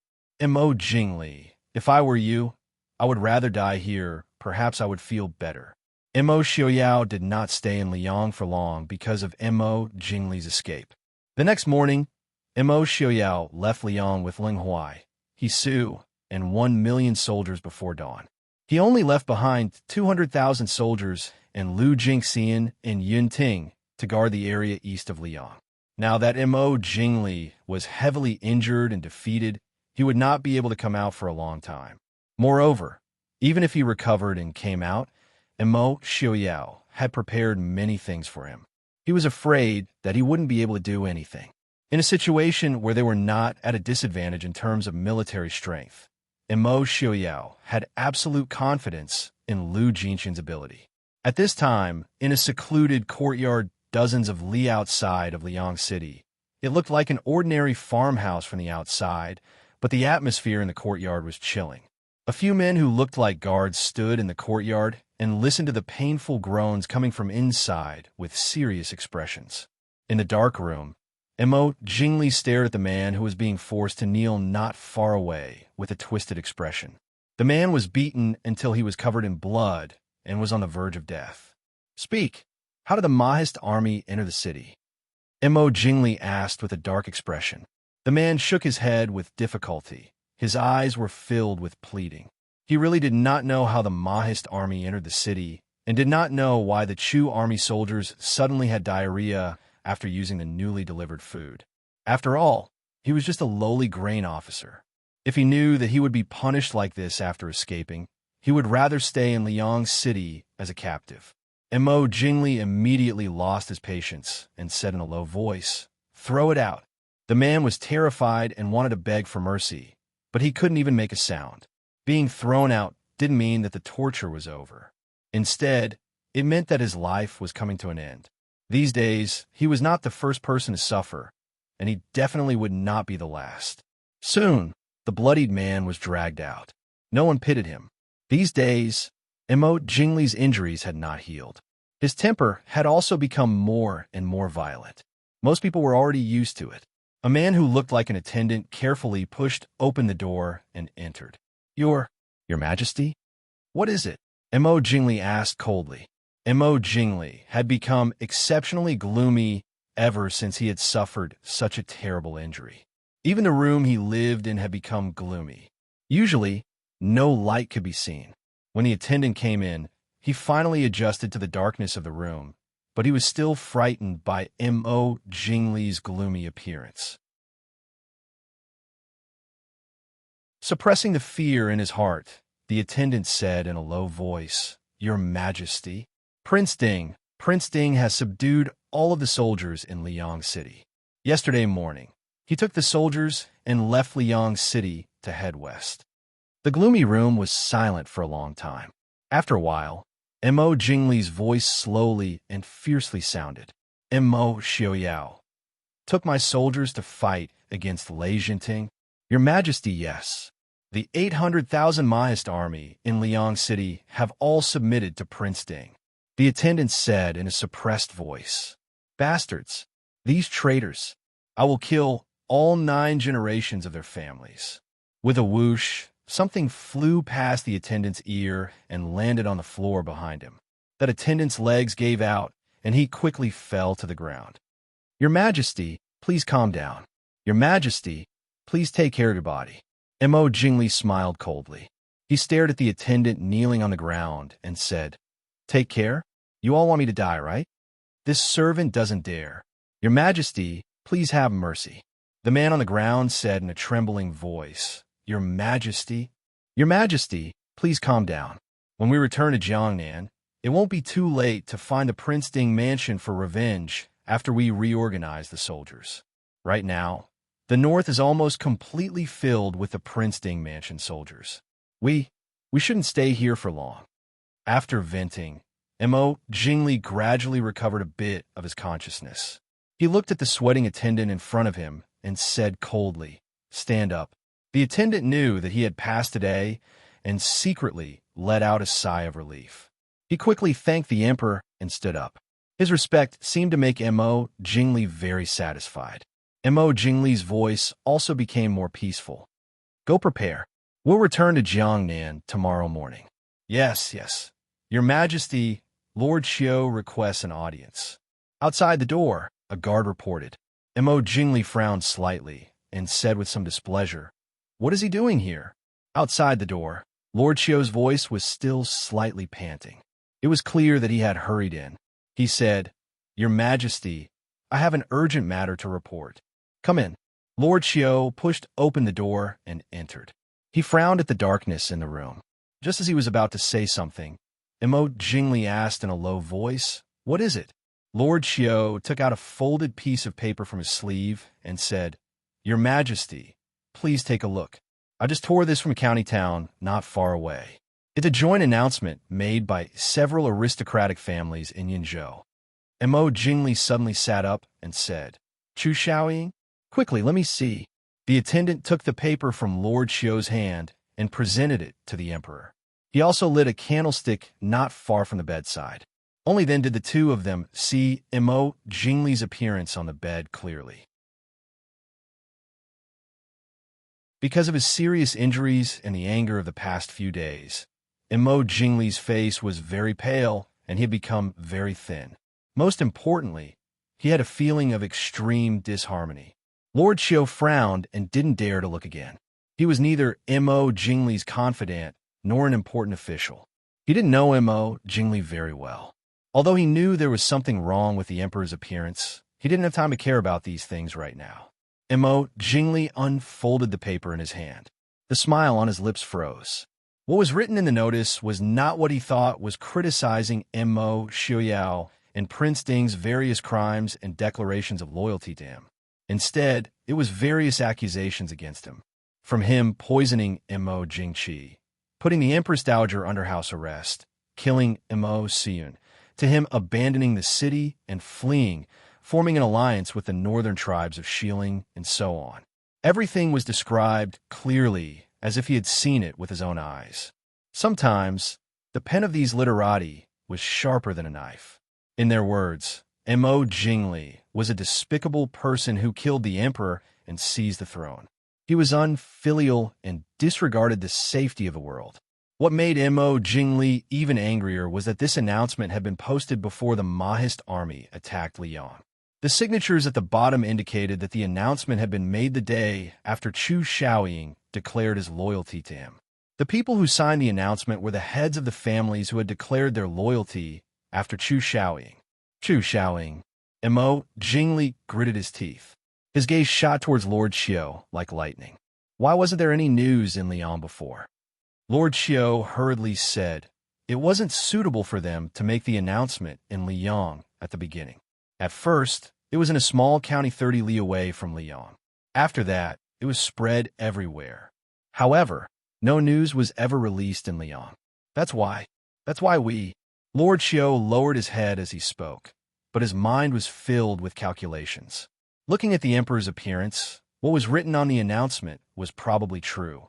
Even though he did not know the truth behind the deaths of the two previous emperors, the fact that the emperor had abandoned the Chu capital and was unable to escape, and that he had joined forces with the northern tribes and Shi Ling to attack the Mo army after King Ding's manor, had taken back the Chu capital was something that everyone in the world knew. The emperor was finished.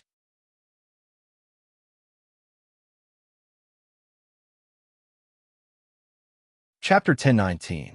Trash. Pass down the order, bring the heads of Chu Xiaoying and those bastards back to see me. Mo Jingli roared angrily. Your Majesty. The attendant beside him said awkwardly, I'm afraid. Prince Ding left a group of 200 Qilin in Liang City. I'm afraid that our people in Liang. As the saying goes, blessings do not come in pairs and misfortunes do not come singly. Just when Mo Jingli thought that he was already unlucky enough, there were still more unlucky things waiting for him.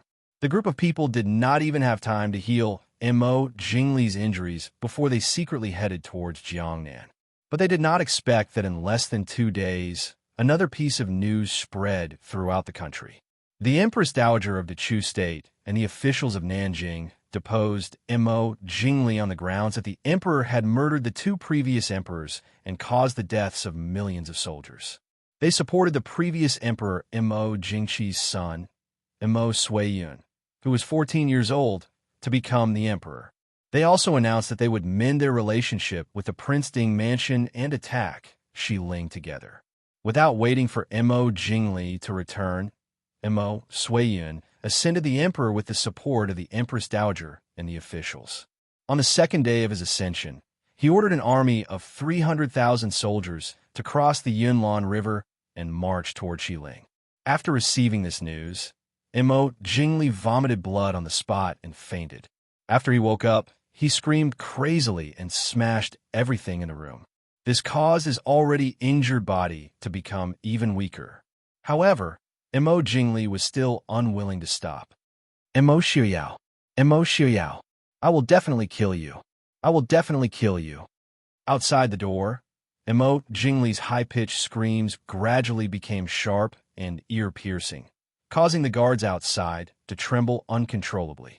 In Lei Tingfeng's army in West Hill, Lei Tongfeng, who had been dealing with Murong Shun and Marquis Nan these days, looked a little tired. After all, Marquis Nan and Murong Shun were veterans who had been on the battlefield for a long time. Even though Lei Tingfeng had the upper hand in terms of military strength, he still did not gain much advantage in the confrontation with them. These days, both sides could only be considered to be in a stalemate, with both sides winning and losing. However, the situation was not as smooth as the father and son had expected. The Shilling army suffered heavy losses as soon as they arrived at Feihong Pass. Even Lei Jinting was seriously injured. This was definitely something that no one had expected. As a result, the morale of the West Hill troops surrounding the Feihong Pass was low. On the other hand, because of Imo Xiuyao's death, the Mahist army at Feihong Pass was dressed in mourning clothes and filled with killing intent. They were bent on avenging Prince Ding. Under such a contrast, even if the Shilling army was several times more powerful than the Mahist army, it was not so easy to take down the Feihong Pass in a short time. In the past 2 days, Murong Shun and Marquis Nan, who had been provoking them almost every day, had disappeared. This made Lei Jinting, who had wanted to wipe them out in one fell swoop, feel as if he had punched cotton. And this sudden change made him faintly feel a trace of uneasiness and conspiracy. "Greetings, Crown Prince." A general in military uniform hurried in. Lei Tingfeng's expression brightened. He sat up and said, "General Yang, why are you in such a hurry?" General Yang frowned and said, "Crown Prince, I just found out that Murong Shun and Marquis Nan's troops suddenly retreated 30 miles last night and set up camp. It seems that they don't plan to fight with us these days." Lei Tingfeng frowned. Don't plan to fight? Do they have any tricks up their sleeves? No wonder Lei Tingfeng suspected. They might be able to escape for a while. Anyway, the task of their troops was to kill Marquis, Nan, and Murong Shun here. But the other side absolutely did not have the time. After all, the Feihong Pass was still surrounded by hundreds of thousands of Shilling army. And behind the Feihong Pass was the headquarters of the Mahist army. Murong Shun and Marquis Nan could not afford to gamble. General Yang frowned and hesitated for a moment before saying, "I think Marquis Nan and Murong Shun are no longer in the army at this time." "What did you say?" Lei Tingfeng suddenly got up and said in a low voice, "Did they rush back to the Feihong Pass? That's impossible. Even if they are escorted by Qi Lin, we have blocked all the roads to the Feihong Pass. They can't go back without alerting us." In order to trap Marquis Nan and Murong Shun outside the Feihong Pass, Lei Tingfeng spent a lot of effort. Without these two strong generals in their prime, at this time in the Feihong Pass, except for Yi Li and Feng Jiao, the most capable fighter was the old General Yuan Pei, who was in his 70s. General Yang was silent for a moment and said, "But I have sent people to investigate. At least 50% sure that these two people are really not in the army. If Murong Shun and Marquis Nan were afraid of one of them, the Mahist army would never retreat so far to set up camp. It was obvious that they did not want to fight with them for the time being." Lei Tongfeng frowned anxiously. If they didn't return to the Feihong Pass and are not in the army, where did they go? No, send people to investigate first. What if this is a trap they designed in advance? "Yes, I will do as you say." General Yang saluted. Young Prince, something bad has happened." There was a sound of hurried footsteps outside the tent. Lei Tingfeng frowned unhappily and said, "Come in and talk." The person outside the door hurriedly came in and said while panting, "Young Prince, there's a large army coming toward us from the direction of Liang. According to the estimate of the scouts in front, there are at least 700,000 to 800,000 people." "What? Mo Jingli was defeated. General Yang was shocked. Lei Tengfeng looked dignified. No, where did the Mahist army get 700,000 to 800,000 people? Even if Leng Huai and Lu Jinxian's men were not damaged, they were not enough to fight 800,000 people. What's more, after fighting for so long, how could they not be damaged? How could they not be left to guard? Moreover, the Mahist army had always strictly prohibited conscription on the battlefield. It was impossible for the Mahist army to have so many people. Who is leading the army? Lei Tengfeng asked. It's Mo Xiuyao. The scouts in front said that they saw the flag of the Prince Ding mansion.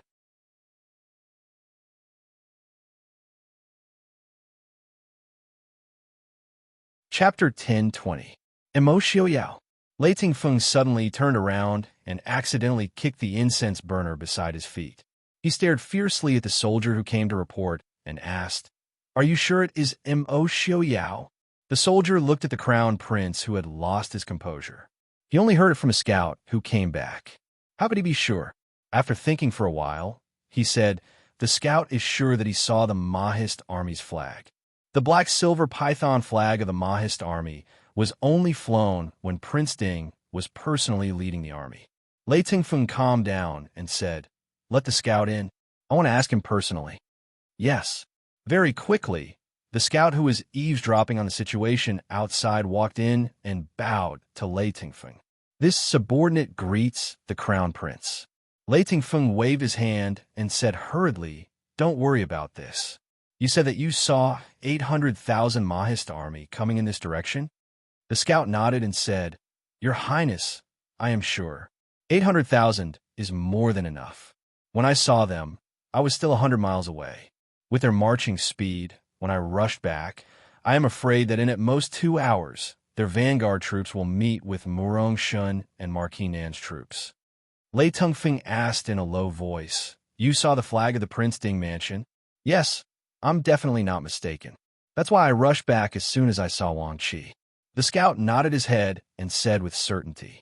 Lei Tengfeng waved his hand and said, "I know. You can leave now." "Your Highness, I will leave." After the scout left, Lei Tengfeng fell into the chair absent-mindedly and murmured, "Mo Xiuyao. Mo Xiuyao is not dead?" General Yang looked at Lei Tengfeng worriedly and said, Your Highness, should we inform the prince first? I am afraid that the prince does not know yet." They only got the news when a Mahist army was approaching. It showed that Prince Ding's whereabouts were hidden, and once he took action, he acted quickly. She was afraid that His Highness was still in the dark.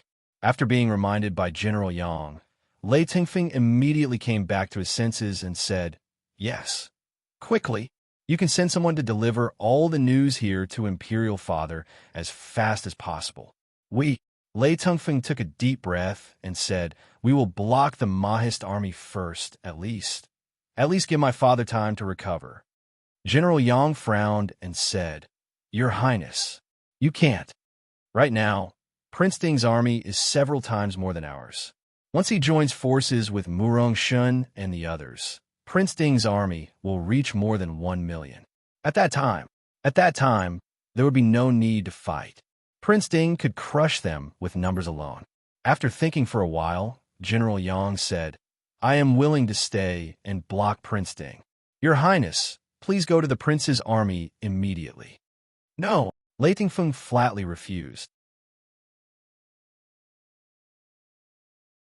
Even if he was no match for Mo Xiuyao, he would never retreat without a fight. General Yang said anxiously, "Your Highness, please reconsider. Against Prince Ding, whether it is this general alone or this general and heir apparent, there would not be any difference. Your Highness, why do you have to make such an unnecessary sacrifice? As long as Prince and Your Highness are still there, the West Hill will still have a chance to turn defeat into victory." General Yang. Lei Tengfeng sighed in a low voice. Lei Tengfeng was the prince of Jinan Palace. If there were no accidents, he would be the ruler of the West Hill in the future. How could he not understand what it meant to give up? However, with his personality, it was extremely difficult for him to abandon his soldiers and run away on the battlefield. General Yang said resolutely, Your Highness, there's not much time. I'm not sure how long I can block Prince Ding. Your Highness, please leave as soon as possible. Lei Tingfeng closed his eyes and took a deep breath. He bowed deeply to General Yang and said, Lei Tingfeng is sorry, General. Please accept my bow. Both of them knew that in the past few years, whether it was the generals of the West Hill or the northern tribes, none of them had a good ending in Mo Xiaoyao's hands. If General Yang chose to stay, he would definitely be killed. General Yang quickly supported Lei Tingfeng and said, Your Highness, you are too serious. As a general of the West Hill, it is my duty to sacrifice myself for the country. Besides, to be able to fight Prince Ding, even if I die in battle, my life will not be in vain. Your Highness, please leave. It wasn't a glorious thing to run away before even seeing the face of the opponent. But the lessons he had learned over the years also told Lei Tingfeng that if he did not leave now, he would not be able to. More importantly, Lei Tingfeng had the courage to sacrifice himself for the country, but he could not abandon Jinan Palace for a moment of bravery. Lei Tingfeng did not see any bloodshed in this battle, but it was destined to be a nightmare for him for the rest of his life. On the mountain road, not far from the West Hill military camp, Lei Tingfeng looked back at the quiet military camp. Finally, he turned back and waved his horsewhip, saying in a deep voice, Let's go. The guards and soldiers behind Lei Tingfeng silently followed the crown prince. They did not know why the crown prince suddenly left the military camp, but as subordinates and soldiers, they did not have a right to say anything. All they could do was to obey. Lei Tingfeng and his men rode as fast as they could. The journey of a few hundred miles took only 4 o'clock in the morning of the next day. Lei Tingfeng's sudden arrival also surprised Lei Jinting. He knew that something big must have happened. Otherwise, with Lei Tingfeng's character, he would not leave his military camp so easily. He hurriedly got up and went out to meet Lei Tingfeng. He was covered in dust, and his eyes were red. It was obvious that he was very tired. Tingfeng, what happened? Lei Jinting frowned and asked. Seeing Lei Jinting, Lei Tingfeng hurriedly got up and walked forward unsteadily. He grabbed Lei Jinting and said, Father, Mo Xiaoyao, Mo Xiaoyao. Lei Jinting's heart sank. He held Lei Tingfeng down and said sternly, Tingfeng, calm down. Speak slowly. Lei Tingfeng looked at Lei Jinting and took a deep breath. He said hoarsely, Father, Mo Xiaoyao is still alive. Lei Jinting was shocked, but he did not lose his composure. From the moment Lei Tingfeng mentioned Mo Xiaoyao, Lei Jinting had already expected something. Lei Jinting looked at Lei Tingfeng calmly and asked, Mo Xiaoyao is not dead, so you came back? Perhaps Lei Jinting's calmness affected Lei Tingfeng. Lei Tingfeng also slowly calmed down. Lei Tingfeng closed his eyes. The corners of his eyes twitched slightly. He said, Mo Xiaoyao brought at least 800,000 soldiers from Liang, in addition to Murongshun and Marquis Nan's troops. Father, behind us, there are at least 1 million Mahist army. Lei Jinting sighed softly. He patted Lei Tingfeng's shoulder and said, Father knows. You did the right thing. The Shilling army could be abandoned. General Yang could die. Even Lei Jinting could die. But Lei Tingfeng could not. He was already old. Lei Tingfeng was the hope of West Hill's future. Lei Tingfeng looked at Lei Jinting guiltily. He understood the reason, but he could not help but feel guilty for his own incompetence. If he had the ability to resist Mo Xiaoyao, so what if Mo Xiaoyao came back from the dead?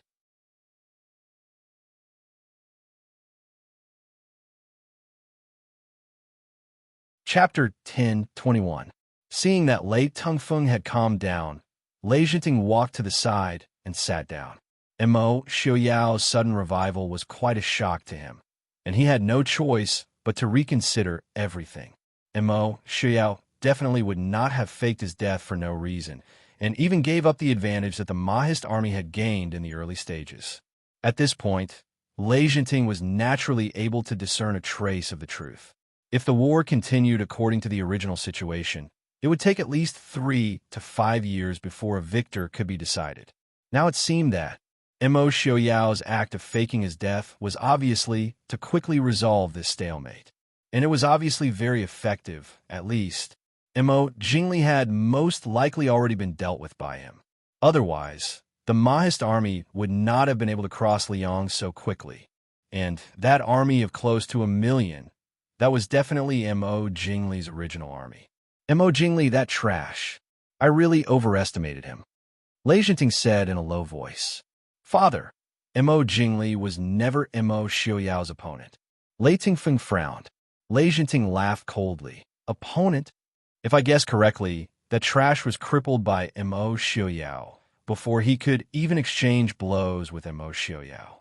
Otherwise, where do you think Mo Xiuyao's hundreds of thousands of soldiers came from? Mo Xiuyao is not a god, and the north has been in chaos for years, and the population is already sparse. How did he create an army of 700,000 to 800,000 soldiers in such a short time? An army was not something that could be formed as long as it was a person. Furthermore, it had to be a young and strong man who had undergone some basic training. Otherwise, with so many people on the battlefield, once chaos broke out, they would be trampled to death without killing their own people. Father, you mean to say that Mo Xiuyao's 800,000 soldiers were seized from Mo Jingli's hands? Lei Tingfeng asked in shock. Lei Jinting laughed coldly. Is there any other possibility? You just said Murong Shun and Marquis Nen are not in the army? Lei Tingfeng nodded. Although he did not fully understand this matter, Lei Tingfeng still felt that something was wrong when he linked it to Mo Xiuyao's sudden appearance. Then, he reported everything to Lei Jinting without missing a single detail. Lei Jinting frowned, not to mention Lei Tingfeng. Even he himself could not understand where Marquis Nan and Murong Shun could have gone instead of waiting to meet up with Mo Xiuyao and return to Fei Hong Pass together. Since he could not figure it out, he could only put it aside for the time being. After Lei Jinting instructed his generals and aides to pay attention to Mo Xiuyao and Mo Jingli's movements in southern Shu, he turned his gaze back to Fei Hong Pass. At this point, with Mo Xiuyao's speed, it was already too late for them to retreat. Moreover, if they retreated with their tails between their legs, where would the West Hill put its face? If Mo Xiuyao continued to pursue them, it would be even worse for the West Hill. In addition, Lei Jinting had a vague premonition that this time will be the last time he fought with a Mahist army. At Fei Hong Pass, the Mahist army was still dressed in mourning, waiting for battle. At the foot of Fei Hong Pass, the Shilling army was similarly imposing, eyeing covetously. On the city gate tower, Yili and old General Yuan Pei stood side by side. Beside them stood Feng Jiao, Lung Haoyu, Han Mingyue, Qin Feng, and the others. General Yuan Pei chuckled and said, "It seems that Lei Jinting is determined to take Fei Hong Pass. Looking at this situation, he will not retreat until he takes Fei Hong Pass." Feng Jiao frowned and said, "Did Lei Jinting take the wrong medicine? His injuries haven't healed yet, have they?" Yili nodded and said indifferently, "His injuries won't heal without 2 or 3 months. Look over there." Han Mingyue, who was standing on the side, raised his hand and pointed. Everyone looked in the direction he pointed. At the back of the army, where the flag was fluttering, stood a tall man in armor. Feng Jiao frowned and said, "That is Lei Tingfeng. Why is he here? Shouldn't he be with General Murong and the others? Could it be?" Yili said firmly, "No, Lei Tingfeng alone can't deal with Marquis Nan and General Murong. Lei Tingfeng's face doesn't look good. Something must have happened over there." Han Mingyue raised his eyebrows and said, "Princess is so confident? If so, why haven't General Murong and Marquis Nan come back yet?" Yili frowned and shook his head. I don't know." Han Mingshi rubbed his forehead and groaned. He pointed below and said, "I say, we should be worried about the people below. More than 600,000 soldiers. They can even smash Fei Hong Pass with stones, can't they?" Yuan Pei glanced at Han Mingshi with dissatisfaction and said, "Kid Han, what are you talking about? As long as I'm still alive, Fei Hong Pass will not be broken. Then you must live a long, long life." Han Mingshi's lips curled into a smile. The people on the city tower were talking happily, But the West Hill generals below were not in a good mood, especially when they saw the large number of white clothes. Originally, they were bleak and heavy in the eyes of the West Hill people. Now, in the eyes of the West Hill people, they were clearly mocking them. A hot-tempered West Hill general took the lead and rushed out. He pointed his spear at the city tower and shouted, "People of the Mahist army, come down and accept your death." On the city tower, Feng Jiao curled his lips and said, "It seems that the West Hill people have taken the wrong medicine today. Well, I will come and meet you." Feng Jiao supported himself on the city wall with his right hand. A flamboyant red robe directly floated down from the city tower. On the battlefield, Feng Jiao also put away his usual folding fan. He unfolded the long sword in his hand and stabbed toward the general. The general was also a famous fierce general in the West Hill army. He had a deep hatred with the Mahist army. His family was among the people that Immo Xiaoyao killed in the Emperor of Shilling. At this time, seeing Feng Jiao rushing over, he also raised his spear and stabbed at Feng Jiao without dodging. In the blink of an eye, the two of them had exchanged 7 or 8 moves. No one had the upper hand. Feng Jiao's thin lips slightly curved and whispered, "It's a bit interesting. I want to see what ability you have to dare to ask the Mahist army to accept your death." "Princess, something is wrong." Yuan Pei, who was suddenly watching the battle, narrowed his eyes and said in a low voice, "Quickly call Feng San back." Unfortunately, it was too late. Before Yuan Pei's voice died away, the West Hill army had already shot thousands of arrows in the direction of Feng Jiao. The people on the tower couldn't help but exclaim, "Feng San?"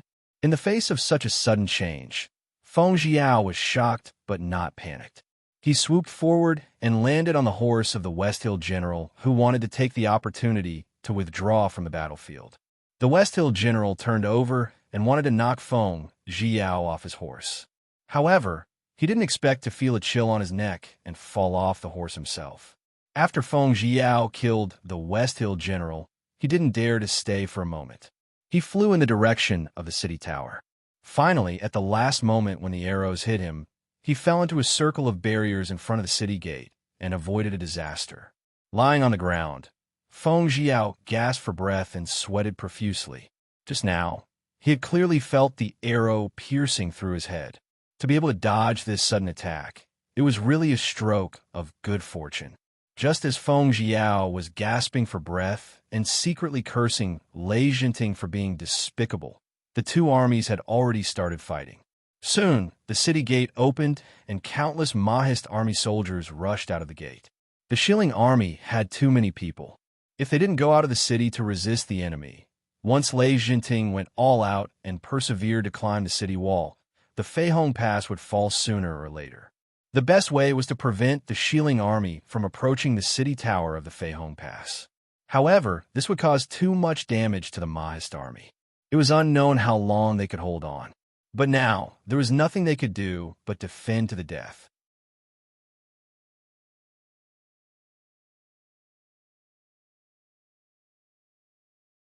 Chapter 1022. As soon as the Mahist army left the city, they were quickly besieged by the Shilling army. There were less than 100,000 soldiers and horses out of the city. Compared to the Shilling army of more than 600,000, the difference was too big.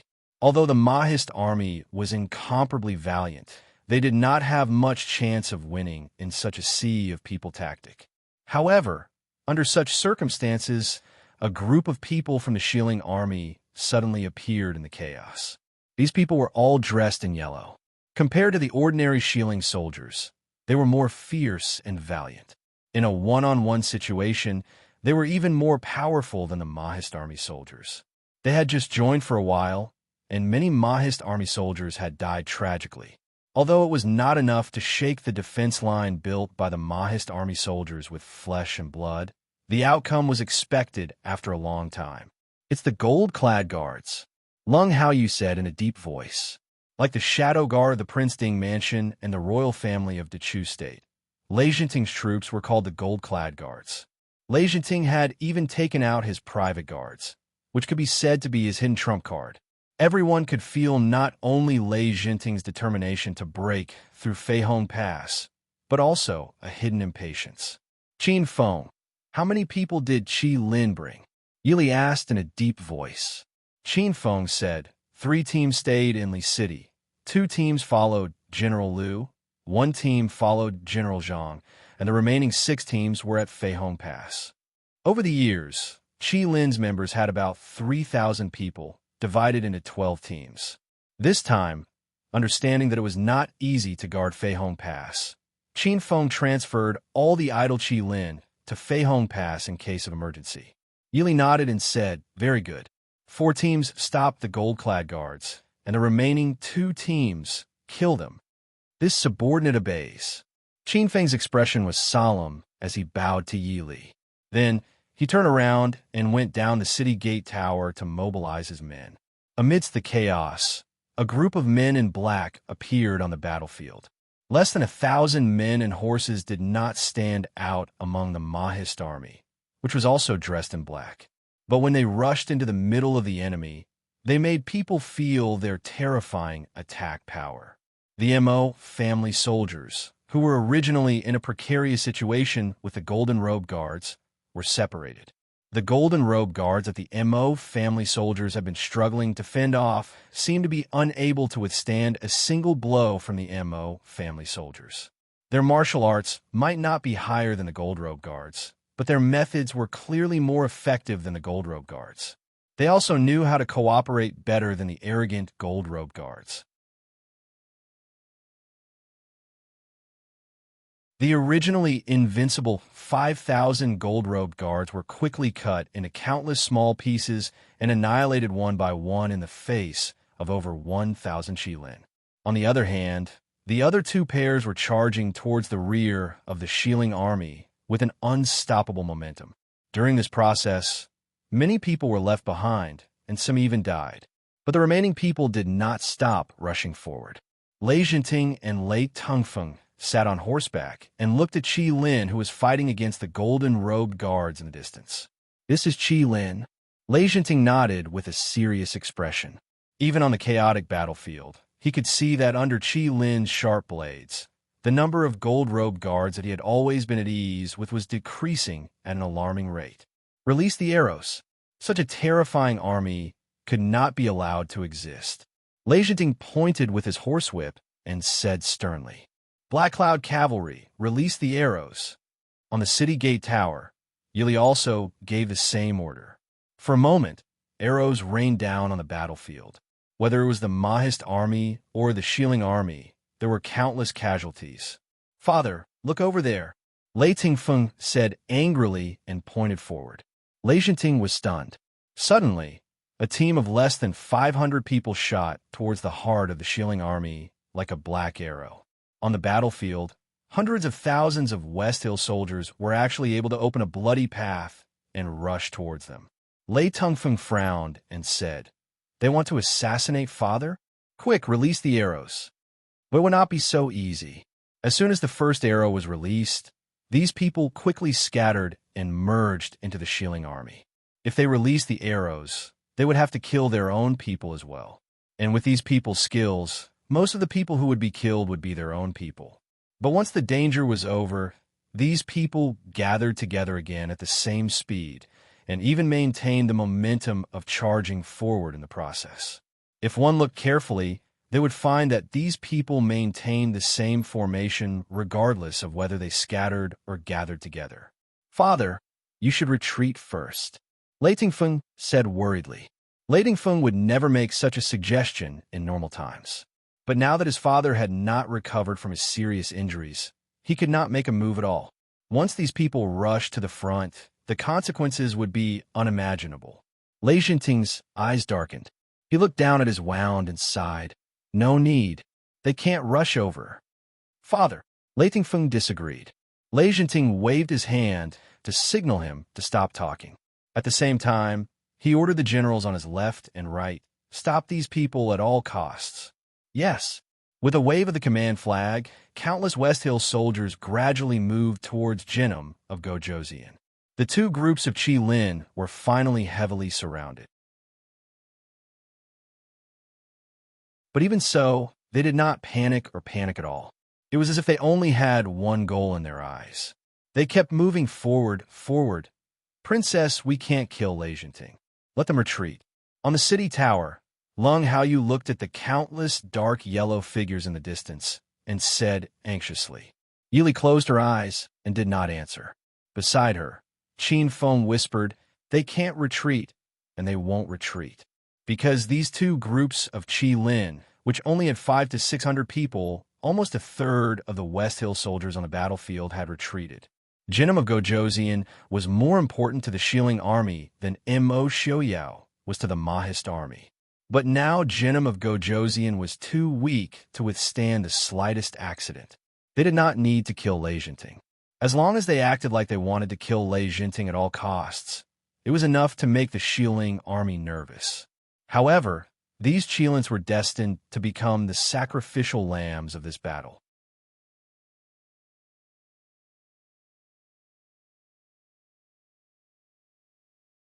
Chapter 10:23. I'll bring people to save them. Lung Haoyu said anxiously. Yili turned her head and looked at him indifferently. Save them? For 500 people, another 50,000 people will be sacrificed? Lung Haoyu was speechless. He suddenly felt a chill in his heart. But more than that, he was ashamed and guilty. Qi Lin was built and trained by Yili herself.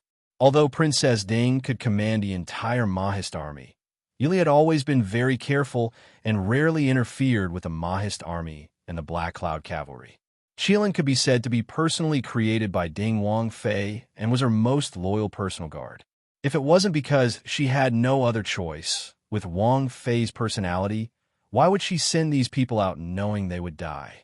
In war, a general was destined to bear a burden that ordinary people could not bear. Her every word and action could determine the life and death of thousands of soldiers. At this time, the choice became very important. The choice was very likely to affect the outcome of this war and even the rise and fall of a country. That was why there was a saying, the merciful cannot command soldiers, and the righteous cannot manage finances. Yi Li, on the other hand, had already become a qualified commander. Such a choice might be cold, but there was no other choice. Princess Ding is righteous. Old General Yuan Pei looked at the black figures in the distance that were drowned by the Shilling army and said in a low voice. Yi Li's lips curved into a faint smile and sighed softly. A general's success is built on the bones of thousands. A drop of transparent liquid quietly fell from the corner of her beautiful eyes and disappeared in a moment. A general's success is built on the bones of thousands. Lung Haoyu murmured softly. Suddenly, he roared and jumped down from the top of the city wall and rushed into the chaos. Kill. Defend Feihong Pass to the death. On the city wall, a few more figures quickly jumped down and joined the chaos. On the city wall, only Yuan Pei, Yi Li, and Zhuo Jing were left. The 500 Qi Lin were quickly drowned in the hundreds of thousands of Shilling army and disappeared. The black-clothed Qi Lin, who were originally fighting with the gold-robed guards, let out a sharp whistle. When the last gold-robed guard was killed, all the Qi Lin gave a Qi Lin military salute to Yi Li, who was on the city wall. Then, they all rushed in the direction where the 500 Qi Lin disappeared. The mission that their comrades could not complete, they would continue. On the battlefield, a black arrow that was even larger than the previous one shot towards the rear of the West Hill army at lightning speed. Seeing their actions, someone from the Mahist army and suddenly shouted, Black Cloud Cavalry, open the way for the brothers of Qilin. Mahist army, go! Countless cavalrymen and infantrymen in white started to rush into the Shilling army. The Black Cloud Cavalry's armored cavalry charged into the army like a white tornado, opening up a path for the Qilin following behind them. The Mahist army infantrymen who were following behind immediately rushed up and fought with the West Hill soldiers who were in a mess. At this moment, it was no longer just defending the city. Originally, attacking was the best defense. However, the difference in numbers between the Mahist army and the West Hill army was too big, so they could only defend. However, when everyone was in a killing frenzy, No one cared about whether they were defending or attacking. There was only one thing in their eyes: to die with the enemy. If I can't live, you will die with me. At this moment, people who were standing far away would see a strange scene. The Mahist army and the Black Cloud cavalry protected a small group of Black Chi Lin as they rushed forward in the Shilling army. They were heading straight for the commander's flag and the king's flag at the back of the Shilling army. They were invincible. No one cared about the increasing number of Shilling army behind them, and no one cared that it was getting harder and harder to move forward. As long as they were still breathing, they would keep moving forward. These guys are crazy. At the back of the Shilling army, Lei Tingfeng angrily looked at the chaotic battlefield in front of him. Who would have thought that in such a face-to-face confrontation, the momentum of the Shilling army of hundreds of thousands will be suppressed by the Mahist army of less than 200,000? No matter what, the West Hill had lost today's battle. When it came to morale, one side was strong and the other was weak. Once the momentum was suppressed, the Shilling army would not be able to break through Feihong Pass no matter what. Lei Jinting sighed slightly and said in a low voice, "Mahist army, Black Cloud cavalry, Chi Lin, they are indeed famous in the world. Father, you should retreat first." Lei Tingfeng said worriedly. Lei Jinting shook his head. "No, this time we must eliminate Chi Lin and the Black Cloud cavalry. Beat the drums." Lei Tingfeng had no choice but to order the beating of the drums. The earth-shattering sound of the drums sounded on the battlefield. The soldiers of the West Hill were all shocked. The sudden crazy attack of the Mahist army just now had made them panic for a moment and even lost their formation. At this moment, they came to their senses and immediately rushed to fight with the Mahist army again. On the tower of Feihong Pass, Yili stood in front of a huge war drum that was much taller than her. He picked up the two drumsticks that were placed beside him and hit them heavily. Dong, dong, dong. The sound of the war drum became more and more frequent and soon covered the sound of the Shilling army's war drum. Many people hurriedly looked back and saw a slender woman dressed in white on the tall city gate tower in the distance. She was waving a drumstick and beating a huge war drum. It was as if the drums were beating on everyone's hearts, and the sound of battle horses could be faintly heard within the sound of war drums. "Thank you, brothers. Chi Lin, do it." In the chaos, Qin Feng, who was at the front, shouted. Lin Han and Wei Lin beside him jumped up at the same time. Chi Lin, who was originally sandwiched between the Black Cloud cavalry and the Mahist army, was divided into three groups. He overtook them at a faster speed and went to the back of the Shilling army. The Black Cloud cavalry and the Mahist army had completed their mission. They would not be able to return from now on. The leading general of the Black Cloud cavalry casually chopped down a West Hill soldier who was sneaking up on him. He silently said goodbye to Chi Lin. He raised the long sword in his hand and shouted, "Return to defend Feihong Pass." It was still the Black Cloud cavalry leading the way. The rest of the soldiers and horses once again turned around and rushed to the periphery of the Shilling army.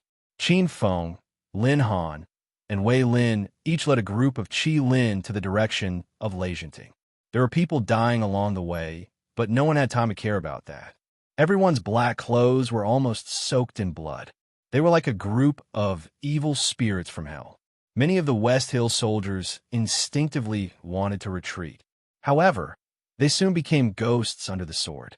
Chi Lin, who originally had more than 1,000 people, was less than 300 people when they were about to reach the back of the Shilling army. However, the remaining 300 people were enough to make all the West Hill soldiers feel terrified. Qin Feng gestured to Lin Han and Wei Lin.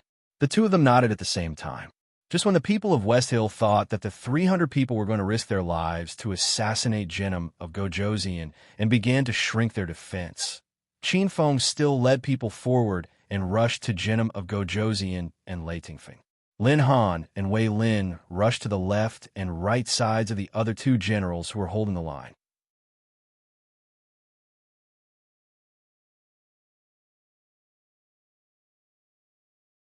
Chapter 10:24.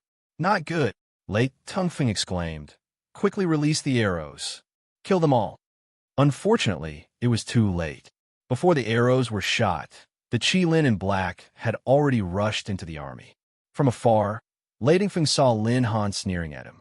At the same time, Lin Han's sword had already chopped off the head of the general of the left. Lei Jinting's face turned pale. Hundreds of thousands of people could not stop 1,000. Retreat. Even if Lei Jinting did not want to admit it, the West Hill still lost this battle. What they lost was not only the battle, but also the fighting spirit of the West Hill soldiers. From now on, unless the West Hill had the same or even better battle record to defeat the Mahist army. Otherwise, the Mahist army would become the nightmare of all the West Hill soldiers. No one won this battle. Lei Jinting's plan to take down Feihong Pass as quickly as possible was foiled. The morale of the West Hill soldiers plummeted. The gold-clad guards were all wiped out. 2 of the West Hill generals and 5 of their deputies were killed. The Mahist army once again defended Feihong Pass. Then, half of the original 200,000 soldiers were lost. Qilin, who was known as the strongest in the Mahist army, had less than 100 people return. 5 of the 6 team commanders died, and 1 was seriously injured. Qin Feng and Wei Lin were slightly injured, and Lin Han was seriously injured. However, this battle had truly established the Qilin's reputation. According to the statistics of the West Hill after the battle, more than 27,000 West Hill soldiers died in the hands of Qilin in this battle. Among them, there were 5,000 gold-robed guards and over 70 generals who were above the rank of lieutenant. More than half of the West Hill generals were dead or injured. In the past, Qilin's reputation was more for sneak attacks, assassinations, intelligence, and other secret places. This battle really made the world understand that an army that could fight against 10 was not just a legend. In a face-to-face battle, 1,000 Qilin were enough to destroy 20,000 elite soldiers of the West Hill. Now, the world called it Blood Qilin. In this battle, both sides suffered heavy losses and had to call a temporary truce. The battlefield outside the Feihong Pass returned to its usual silence, but the thick smell of blood in the air did not dissipate for a long time. Outside a small courtyard in Feihong Pass, Yili stood in front of the gate. Qin Feng followed beside her and whispered worriedly, "Wang Fei, should we go back and rest first?" After today's battle, everyone was physically and mentally exhausted.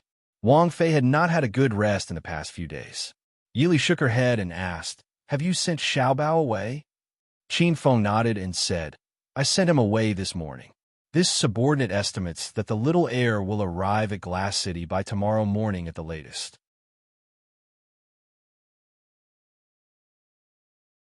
Yili nodded and said, "That's good. You stay here. I'll go in and take a look." This was an extremely inconspicuous small courtyard. It was originally for the soldiers stationed at Feihong Pass. Now, the people living here were Qilin survivors who had just retreated from the battlefield. Entering the small courtyard, they saw many people lying under the eaves in the courtyard. Many people did not even have time to change their clothes. They just casually bandaged their wounds and sat on the ground to sleep. Shenyang was directing his men to bandage the wounds of the people. The Mahist army also suffered heavy casualties. All the military doctors want to take care of them. Shenyang came here personally. Seeing Yili come in, Shenyang quickly got up and bowed. Yili shook her head, indicating that he did not need to be so polite. Shenyang then turned around and continued to bandage a wounded soldier in front of him. Not wanting to disturb the rest of these wounded soldiers, Yi Li and Shun Yang went to the inner room to talk. Yi Li asked, "Mr. Shun, are their injuries serious?" Shin Yang shook his head and said, "Only a few of them are seriously injured. I'm afraid they won't be able to fully recover in the future. The others are fine. They will be fine after a few days of rest." Yi Li breathed a sigh of relief and nodded. "Then I'll have to trouble Mr. Shun. If you need anything, Mr. Shun can just send someone to tell Zhuo Jing." Shin Yang nodded solemnly and said, "Princess, don't worry. This old man promises that their injuries will be fine. These people are real indomitable men." Although Shin Yang did not personally go to the battlefield, he still knew what happened on the battlefield. For these soldiers who risked their lives, even as a doctor, Shenyang could not help but admire them. "How are Lin Han and the others?" Yili asked again. When the soldiers were retreating, she saw Lin Han being carried back. His injuries were definitely not serious. Shenyang sighed and said, "Wei Lin and Qin Feng are both lightly injured, but Lin Han's injuries are very serious. This subordinate suggests that after he wakes up, he should be moved to a quiet place to recuperate. There shouldn't be any big problems in the future. But his martial arts, I'm afraid." Yili was silent for a while, then nodded and said, "I understand. Mr. Shun, please arrange it. Mr. Shun, please take good care of them. This consort still has something to do, so I'll leave first." Shenyang looked at Yili and sighed. "This subordinate sees that Princess's complexion is not very good. Please take care of yourself. These things are not Princess's fault." Yili smiled faintly, but there was a trace of indescribable bitterness in her smile. She nodded slightly and said, "Thank you, Mr. Shun."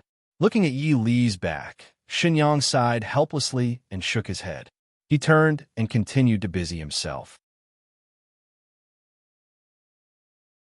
With such a heavy pressure, not to mention a woman, even a man might not be able to bear it. In fact, Princess was only a woman in her 20s. If she had not married into Ding Wang Fu, she might just be a gentle and elegant young married woman who lived like a princess.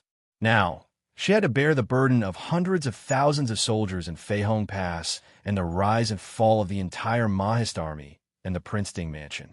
For a woman, was such a life really good? Yili returned to the general's mansion. She waved the people around her away and sat down alone in the study. She stared at the scroll in front of her and closed her eyes slightly. A drop of crystal clear tear fell from the corner of her eye and dripped onto the scroll, full of words, and quickly disappeared. Yili quickly reached out and wiped away the water stain on the scroll. She added a new word next to her blurry name. This was the name list of all the soldiers in Qilin. But now, most of them were no longer there. Yili would never forget that they did not really die for the sake of carrying out the mission. From the beginning, it was destined to be a mission that could not be completed. From the beginning, those people were cannon fodder that she abandoned. As a commander, she knew that what she did was right. But as a soldier, she could never forgive herself.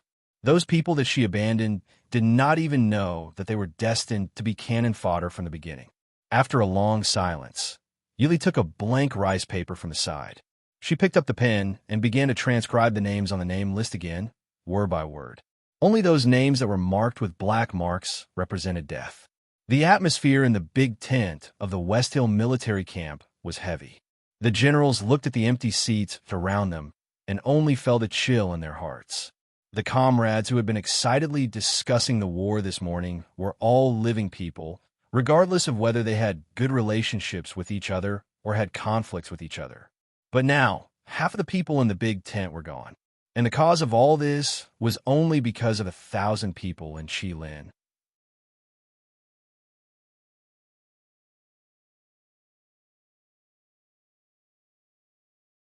Chapter 1025. They are not human. They are demons. A young general murmured with a pale face. The others were not necessarily calmer than him. Everyone sat there in a daze, as if they had lost their souls. Enough. Leijinting looked coldly at the generals in front of him and sighed deeply.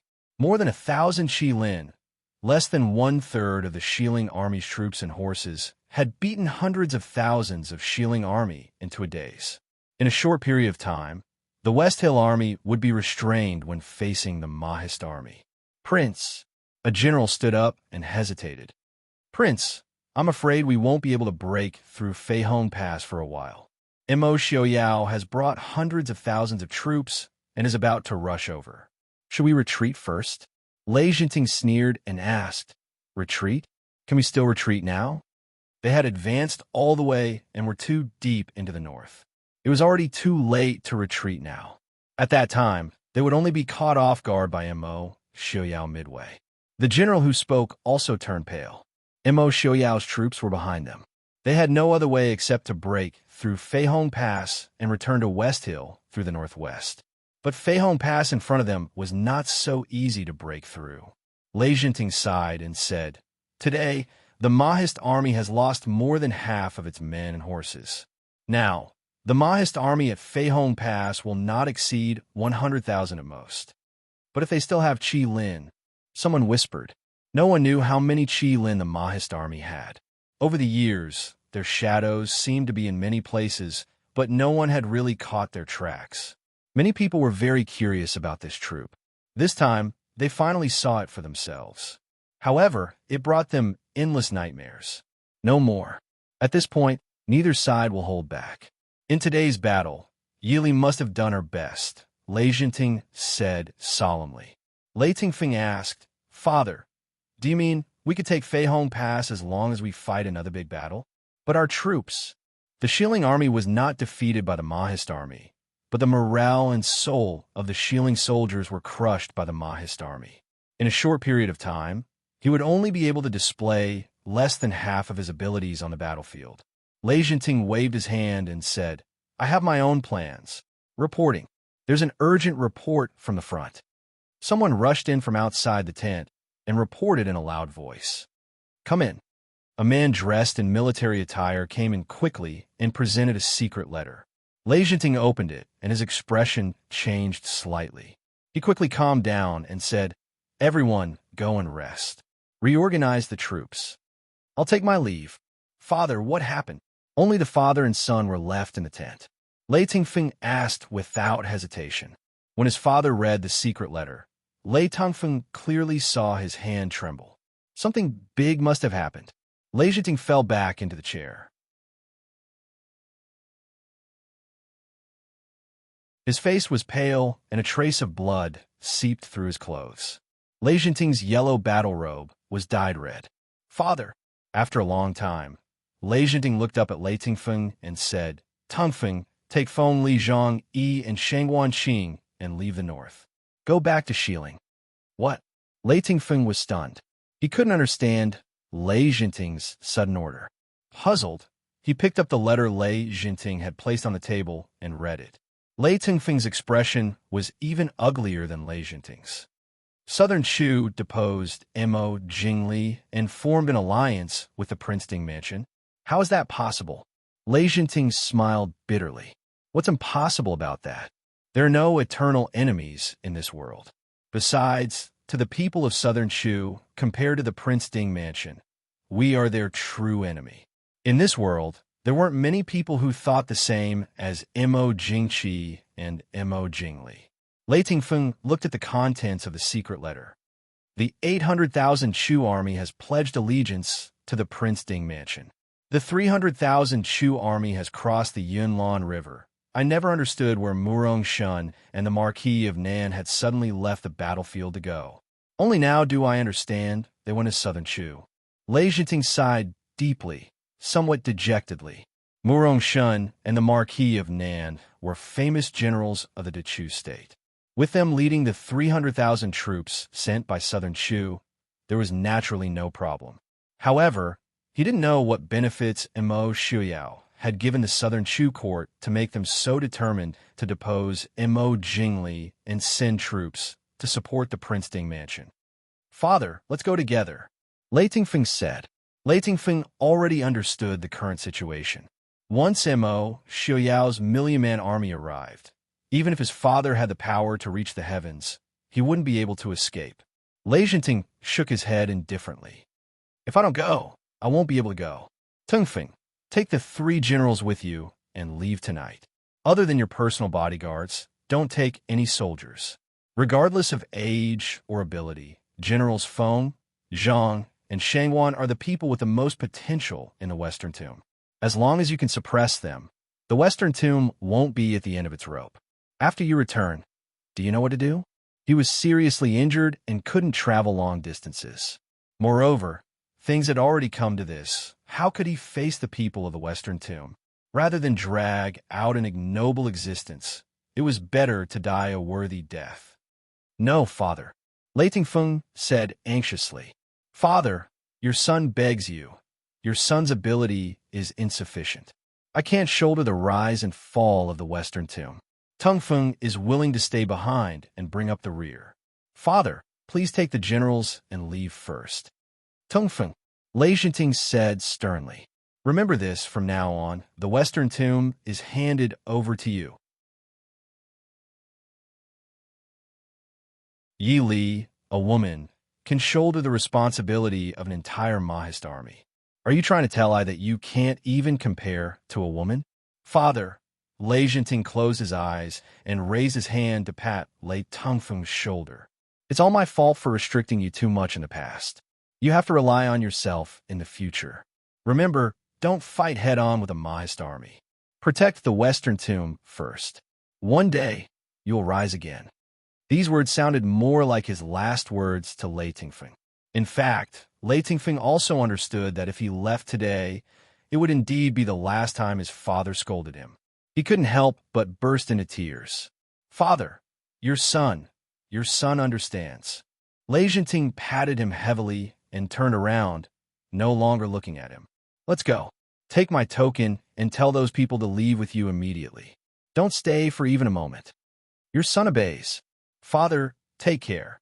Lei Tungfeng's eyes were red. He knelt on the ground and kowtowed 3 times. He got up and took one last look at Lei Jinting's old and bleak back. Then he left resolutely. Tungfeng, if you meet Ling Taihan on the way, tell him. I'm waiting for him at Feihong Pass. Lei Tungfeng nodded silently. He lifted the curtain and walked out.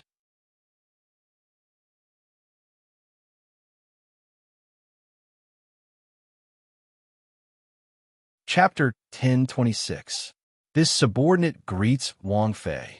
In the study of Feihong Pass, a man in black knelt on one knee in front of the desk and said in a deep voice. Yi Li looked at him indifferently and asked, "Where's Prince?" The man in black reported, "Prince has led 1,000,000 troops and is approaching Feihong Pass. They will reach Feihong Pass in 2 days at most." Yi Li nodded. "Does Prince have any other orders?"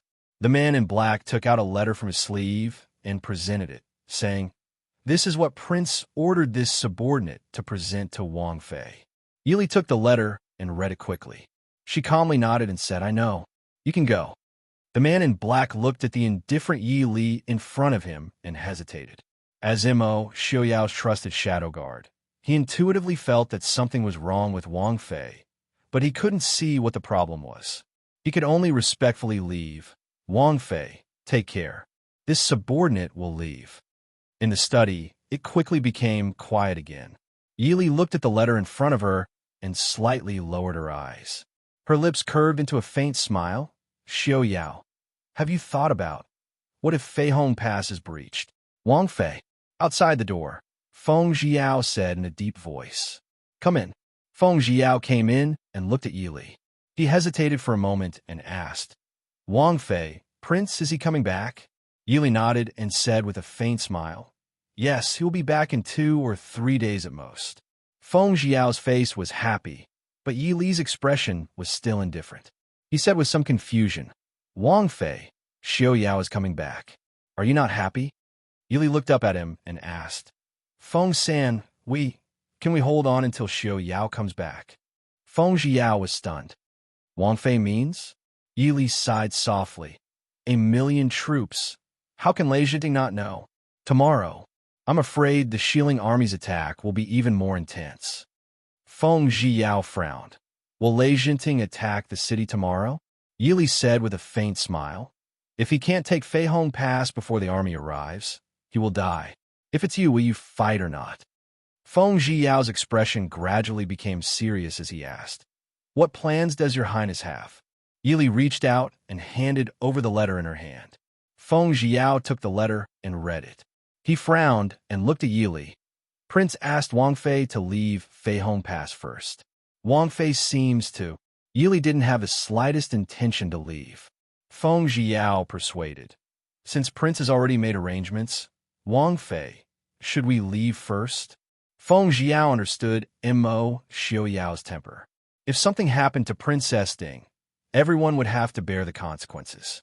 Yi Li looked at him faintly and said, Leave? Where to? Naturally back to Glass City. Feng Jiao said, Prince will arrive soon. Wang Fei will be safe as long as you leave Feihong Pass. No matter how fast Lei Jinting is, he can't attack Glass City, right? Feng San, Lei Jinting is now like a trapped beast. Do you know what will happen if he enters Feihong Pass? Yili asked softly. Feng Jiao was silent. Yili said, he will drag all the people in the northwest into a disaster. It's not because Lei Jinting is cruel by nature, but because he has to. At this point, Lei Jinting will never think of turning the tables. He will want to die together with the Mahist army. At the same time, he will also buy time for West Hill. If that's the case, then Wang Fei has to leave. Yili was undoubtedly the most important person to attack Mo Xiaoyao. Feng Jiao said solemnly, Wang Fei, please rest assured. As long as Feng San is still alive, he will never let the Shilin army step into Feihong Pass. But, Wang Fei, please leave Feihong Pass immediately. Yili looked at Feng Jiao and shook her head. Feng Jiao frowned and said worriedly, Wang Fei, please think twice. If something happens to you, Feng San. Yili looked at Feng Jiao and said seriously, I won't leave. As long as there is one soldier in Feihong Pass, I will never leave before them. Today, I gave up the Qilin. I can tell myself that it was for the sake of the Feihong Pass. So now, why did I give up Feihong Pass and the soldiers stationed there? For my life? Yili? Feng San, in this world, there are always some things that are more important than life. Feng Jiao was silent. It wasn't that he didn't understand Yili's thoughts. In reality, if it was any other general who planned to abandon their subordinates and the place they were stationed at on the eve of a great battle, he would only hate and despise them. But Yili was different. Not only was she a woman, but she was the mistress of the Prince Ding mansion. She was the person Prince Ding valued the most. Perhaps in the eyes of the Mahist army, including Feng Jiao, Princess Ding was someone they needed to protect even if they had to sacrifice their lives and blood. But they did not understand that Yili was not only Princess Ding and Mo Xiaoyao's wife and lover. She was also a soldier. Dying on the battlefield was the fate of a soldier. Abandoning a city and fleeing was something a soldier would despise and endure for the rest of their life. Feng Jiao hesitated and finally asked, Wang Fei, are you blaming the prince? At the beginning, he did not know and did not feel anything. When Feng Jiao completely understood Mo Xiaoyao's plan, Feng Jiao had a faint feeling that what the prince did this time would not be approved by Wang Fei. As a general of the Prince Ding mansion and Mo Xiaoyao's good friend, Feng Jiao did not think that Mo Xiaoyao's decision was wrong. But at the same time, as a member of the army stationed at Feihong Pass, Feng Jiao knew that from the beginning, the soldiers left at Feihong Pass were destined to be sacrificed in Mo Xiaoyao's eyes. This cannot be blamed on Mo Xiaoyao. As the highest commander of the Prince Ding mansion and the Mahist army, his decision was correct and for the sake of the entire Prince Ding mansion and the Mahist army. But was this fair to the soldiers who defended Feihong Pass to the death? Without a commander, the decision to kill, the decision to give up, and, in a moment's thought, the life and death of countless people. So Feng Jiao knew that he was destined to never be a true general in this life. Yili was stunned for a long time. Just when Feng Jiao thought that she would not answer, she smiled faintly, shook her head, and said, No, I understand what he means. Yili did not read so many strategic and commanding books in her previous life for nothing. When it was necessary to talk about these theories, she could even talk more incessantly than Mo Xiaoyao, making it irrefutable. But compared with Yili, Mo Xiaoyao was a real commander. His decision was definitely not wrong.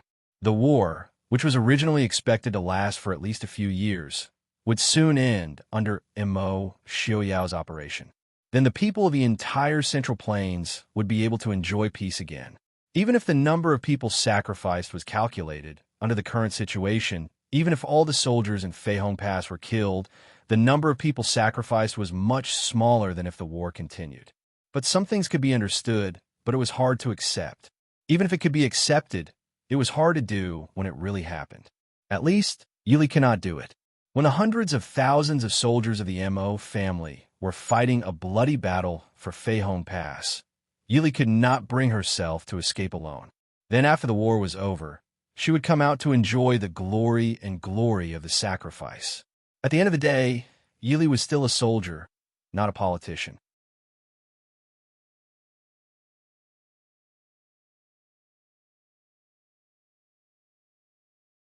Chapter 10:27. Seeing that Feng Zhiyao still wanted to say something, Yili waved her hand and said, "There's no need to say anymore. Unless you plan to go against your superior and knock me out. But if you really do that, I will come back on my own. Feng San, if I escape from this battle, I will not feel at peace for the rest of my life." Feng Zhiyao was silent for a while before he finally sighed and said, "I understand. But, Wang Fei, please take care of yourself." Yili smiled and said, "Of course, there are still people waiting for me to go back." Unable to persuade Yili, Feng Zhiyao could only leave helplessly. He was very clear that what Yili said was very likely to become reality. The current Lei Jinting had no hope of turning the tables. Even if they broke into Fei Hong Pass, when Mo Xiuyao's army arrived, they would still be quickly eliminated. Therefore, Lei Jinting was very likely to stake everything on one throw and wreak havoc in Fei Hong Pass. As the Mahist army, they could not watch as the mountains and rivers they protected turned into rivers of blood. Therefore, they could only choose to fight and fight with the Shilling army to the last soldier. They had to delay as much time as possible so that Mo Xiuyao and his army could arrive on time. Princess Ding is not willing to leave? Under the moonlight, Han Mingyue looked handsome. The faint moonlight scattered on his body, adding a different kind of tranquility. Feng Zhiyao sighed and shrugged. "Didn't you already guess?" Han Mingyue nodded and said, "If Princess Ding is willing to leave at this time, she would not be Princess Ding. But Xiuyao, he really is not worried." Mo Xiuyao only sent a letter back. How could he be so sure that Yili would do as he said? Feng Zhiyao smiled bitterly and said, "Didn't Prince think that the little heir is still at Fei Hong Pass?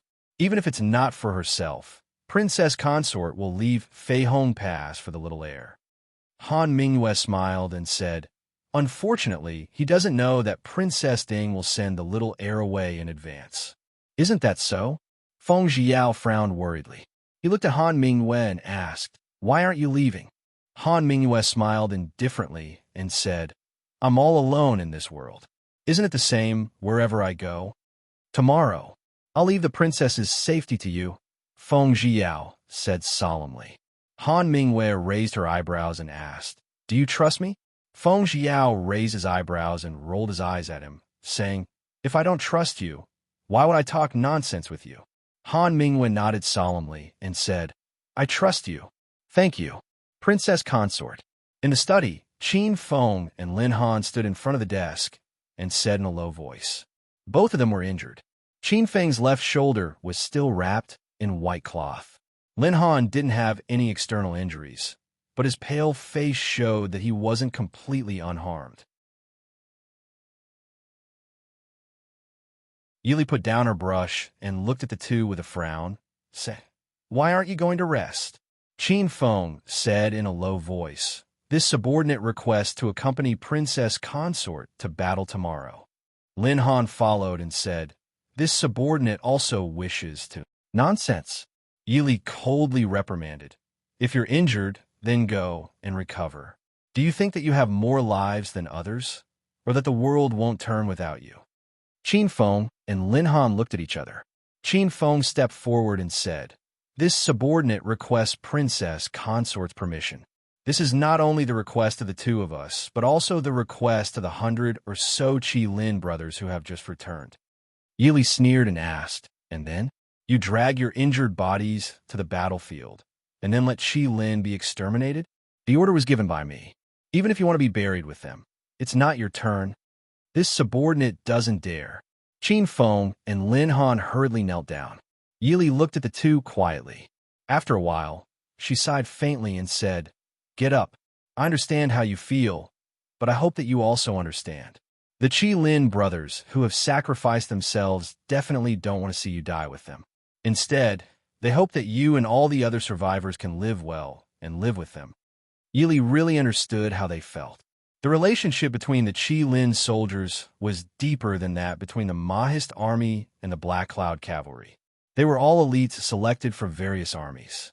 Almost all of them had experience from the beginning that they didn't see eye to eye with each other. Later on, they slowly worked together. They went through hellish training together. They carried out all kinds of difficult missions together many times. It was true that they lived and died together. This time, they had sacrificed nearly 90% of their possessions.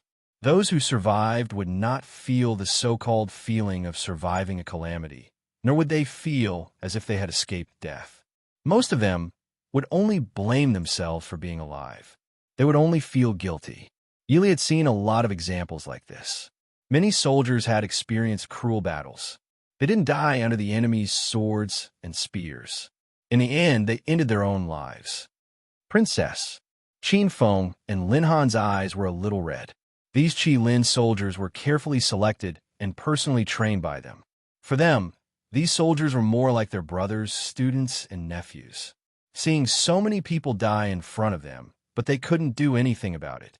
This kind of pain was enough to make them doubt the meaning of their existence.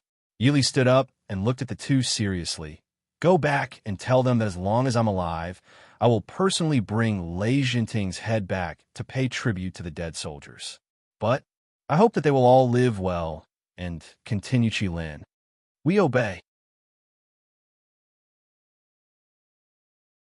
Qin Feng and Lin Han stood up and said. After saying that, Qin Feng hesitated and said, but I still want to follow you into battle. I'm not only the commander of Qi-Lin, I'm also your bodyguard. As long as I haven't died in battle, I must stay by Princess' side and protect Princess' safety. This subordinate also has the same intention. This subordinate is a secret guard of Ding Palace. The purpose of a secret guard's existence is to protect Princess' safety. May Princess allow it. Yili looked at them awkwardly. Lin Han said, Princess, don't worry. My injury is not a problem. Qin Feng nodded and said, it's not a problem. It's just a flesh wound. The study was silent for a long time. Then Yili looked up and glanced at the two of them. Since you know that there will be a tough battle tomorrow, go back and rest. Yes, we will leave. The two of them were overjoyed. They quickly bowed to Yili and left. Sure enough, before the sun rose the next day, the sound of the Shilin army entering the palace could be heard from outside. Yili led Yuan Pei and the others to the city gate tower. Before the sun rose, they saw the Shilin army below the city gate in a black mass. They hadn't even started fighting yet, but they could already feel the overwhelming murderous aura and desire to fight. They didn't know what Lei Jinting had done. After yesterday's battle, the Shilin army's morale should have been low, but now they were full of murderous aura. Shilin Genom of Gojoseon, Lei Jinting requests to see Princess Ding. Under the city gate tower, Lei Jinting didn't hide at the back of the army this time.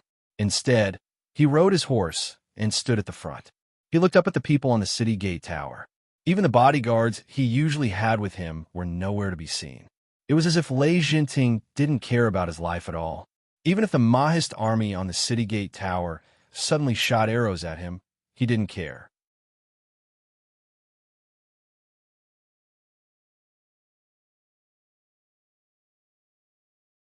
Chapter 1028. Yili was slightly startled. She took a step forward and revealed herself between the two battlements. She said lightly, Yili is here. What does Genom of Gojoseon have to say to me? Lei Jinting smiled faintly. Nothing much. I just have some questions that I want to talk to Princess Ding alone. I originally wanted to talk to Prince Ding, but it seems that I won't have the chance now. Since things have come to this, does Genom of Gojoseon think that there is anything else to talk about? Lei Jinting waved his hand indifferently. I don't care. It's just that some things are uncomfortable if you don't talk about it. Yili frowned. Feng Jiao and the others beside her quickly advised, Princess, don't talk nonsense with him. Yili knew that talking to Lei Jinting in private would not do any harm to the Mahist army. At least, it could delay for a while. No matter how long it would take for the generals guarding Feihong Pass, the longer they delayed, the better it would be for them. Under the city wall, Lei Jinting looked at Yi Li and smiled. If Princess is worried, I can enter the city alone to talk to Princess. No need. Yi Li smiled faintly. She jumped down from the city wall and landed beside the city gate. She looked at Lei Jinting and said, "Genom of Gojosian, if you have anything to say, you can come over and talk." The moment Yi Li landed, Zhui Jing, Qin Feng, and Lin Han, who were beside Yi Li, also jumped down. They formed a triangle and blocked Yi Li behind them. On the city wall, the Black Cloud cavalry's bows and arrows were aimed at the city wall. As long as Lei Jinting made any strange movements, regardless of whether he succeeded or not, the Black Cloud cavalry's arrows would turn him into a porcupine. With Qin Feng and the others standing in front of Yi Li, the chances of Lei Jinting landing a hit were infinitely close to zero. Lei Jinting smiled calmly and urged his horse forward. "Prince, no." The generals behind Lei Jinting also tried to stop him. They were not the only ones who were worried about the Princeton mansion. Lei Jinting waved his sleeves, indicating that there was no need to say anything more. Then, he walked down the city gate tower alone. Lei Jinting stopped a few steps away from Yi Li. He did not mind the covetous eyes of Qin Feng and the others. After looking at Yi Li for a long time, he sighed regretfully and said, "I can be said to have wandered unhindered in my life and rarely met a worthy opponent. However, I always lost at the hands of the Princeton mansion. All these years, I have been thinking about why this is so. I have also been thinking of ways to defeat Mo Xiaoyao. But now, it is clear that I have failed." Yi Li was indifferent and did not speak. She knew that Lei Jinting only wanted to say something and did not really want her to answer. As expected, Lei Jinting did not mind her silence and continued. "Now that we have reached this point, I finally understand. From the moment Xiling, the Chu state, and the Northern Militant Alliance formed, they had already fallen into Mo Xiaoyao's trap. I boasted of my intelligence, but I also knew that I was far from being able to calculate to this extent. I think even young Master Qing Chun, who is the most intelligent person in the world, would not be able to scheme to this extent. Prince Ding, Mo Xiaoyao, is truly outstandingly scheming. Wang Fei, don't you think so?" Yi Li smiled faintly and said, "If Genom of Gojosian is like him, and one day suddenly falls from a high place to the dust, you will also be like him, suppressing and enduring all your feelings and pain. You will also have to face your enemies calmly. Perhaps Genom of Gojosian will be able to understand why he is able to do all this." Not to mention Lei Jinting. Even Yi Li was often shocked by Mo Xiaoyao's arrangements and schemes. If Mo Xiaoyao was not willing to speak, Yi Li believed that he definitely had the ability to keep everyone in the dark even after he ruled the world. Wang Fei is right. Lei Jinting had to admit that Yi Li was right. Lei Jinting was a true genius. In his life, other than the hatred of Mo Liufeng's broken arm, he had not suffered any setbacks. Whatever he wanted to do, he was always able to do it, except for matters related to the Prince Ding mansion. Lei Jinting looked at the calm Yi Li, his eyes filled with admiration and amazement. In the current situation, the Xiling army's ending was not worth mentioning. At least in front of him, the Xiling army definitely had the ability to break through Fei Hong Pass in 4 hours. Fei Hong Pass, the Mahist army stationed there, and even Yi Li's ending was almost foreseeable. Even in such a situation, to be able to remain so calm, even a man would not be able to do it. The woman in front of him was indeed worthy of the respect and admiration of all the men in the world. I originally thought that Wang Fei would leave Fei Hong Pass last night. Lei Jinting said. Yi Li said in a low voice, "I am not only the Wang Fei of the Prince Ding mansion, but also a member of the Mahist army. The Mahist army does not have soldiers who run away without fighting." Lei Jinting nodded and praised. "Good courage. Although I have said it more than once, I still want to say it. The luckiest thing in Prince Ding's life should be to marry such an outstanding Wang Fei." Speaking of this, Lei Jinting also felt a little regretful. Why did he not bring this woman to West Hill by hook or by crook? What made Lei Jinting feel even more regretful was why such a woman had to be Princess Ding. Could it be that the heavens did not destroy the Prince Ding mansion? Yili smiled faintly and said, "The luckiest thing in Yili's life is to marry Prince Ding." Princess Ding, do you know what I will do once the West Hill army enters the pass? Lei Jinting asked in a low voice. Yili said calmly, "No matter what Genom of Gojoseon wants to do, he has to go through me first." Lei Jinting could not help but smile and said, "It seems that Wang Fei has already guessed it. Wang Fei does not seem to have any intention of compromising." Yili looked down and said, "At this point, both sides, is there any room for compromise?" At this point, it was destined to be a life-and-death struggle. Lei Jinting praised, "That's right. In that case, let I see how tenacious the Mahist army is. In addition, I also want to see, when Prince Ding loses his love forever, will he still have a mind to scheme like this? I bid farewell, Wang Fei. Take care." As if he had finished speaking, Lei Jinting nodded at Yili and pulled the reins to return to his army. Yili nodded, "Likewise. You're tuning in to the Romance Rendezvous YouTube channel. We're so grateful for your support, and don't forget to subscribe to join us on this incredible journey through captivating stories. Your generosity through donations truly makes a world of difference, as it's the primary source of revenue that allows me to expand and enhance this channel for you. Thank you from the bottom of my heart for being a part of this adventure.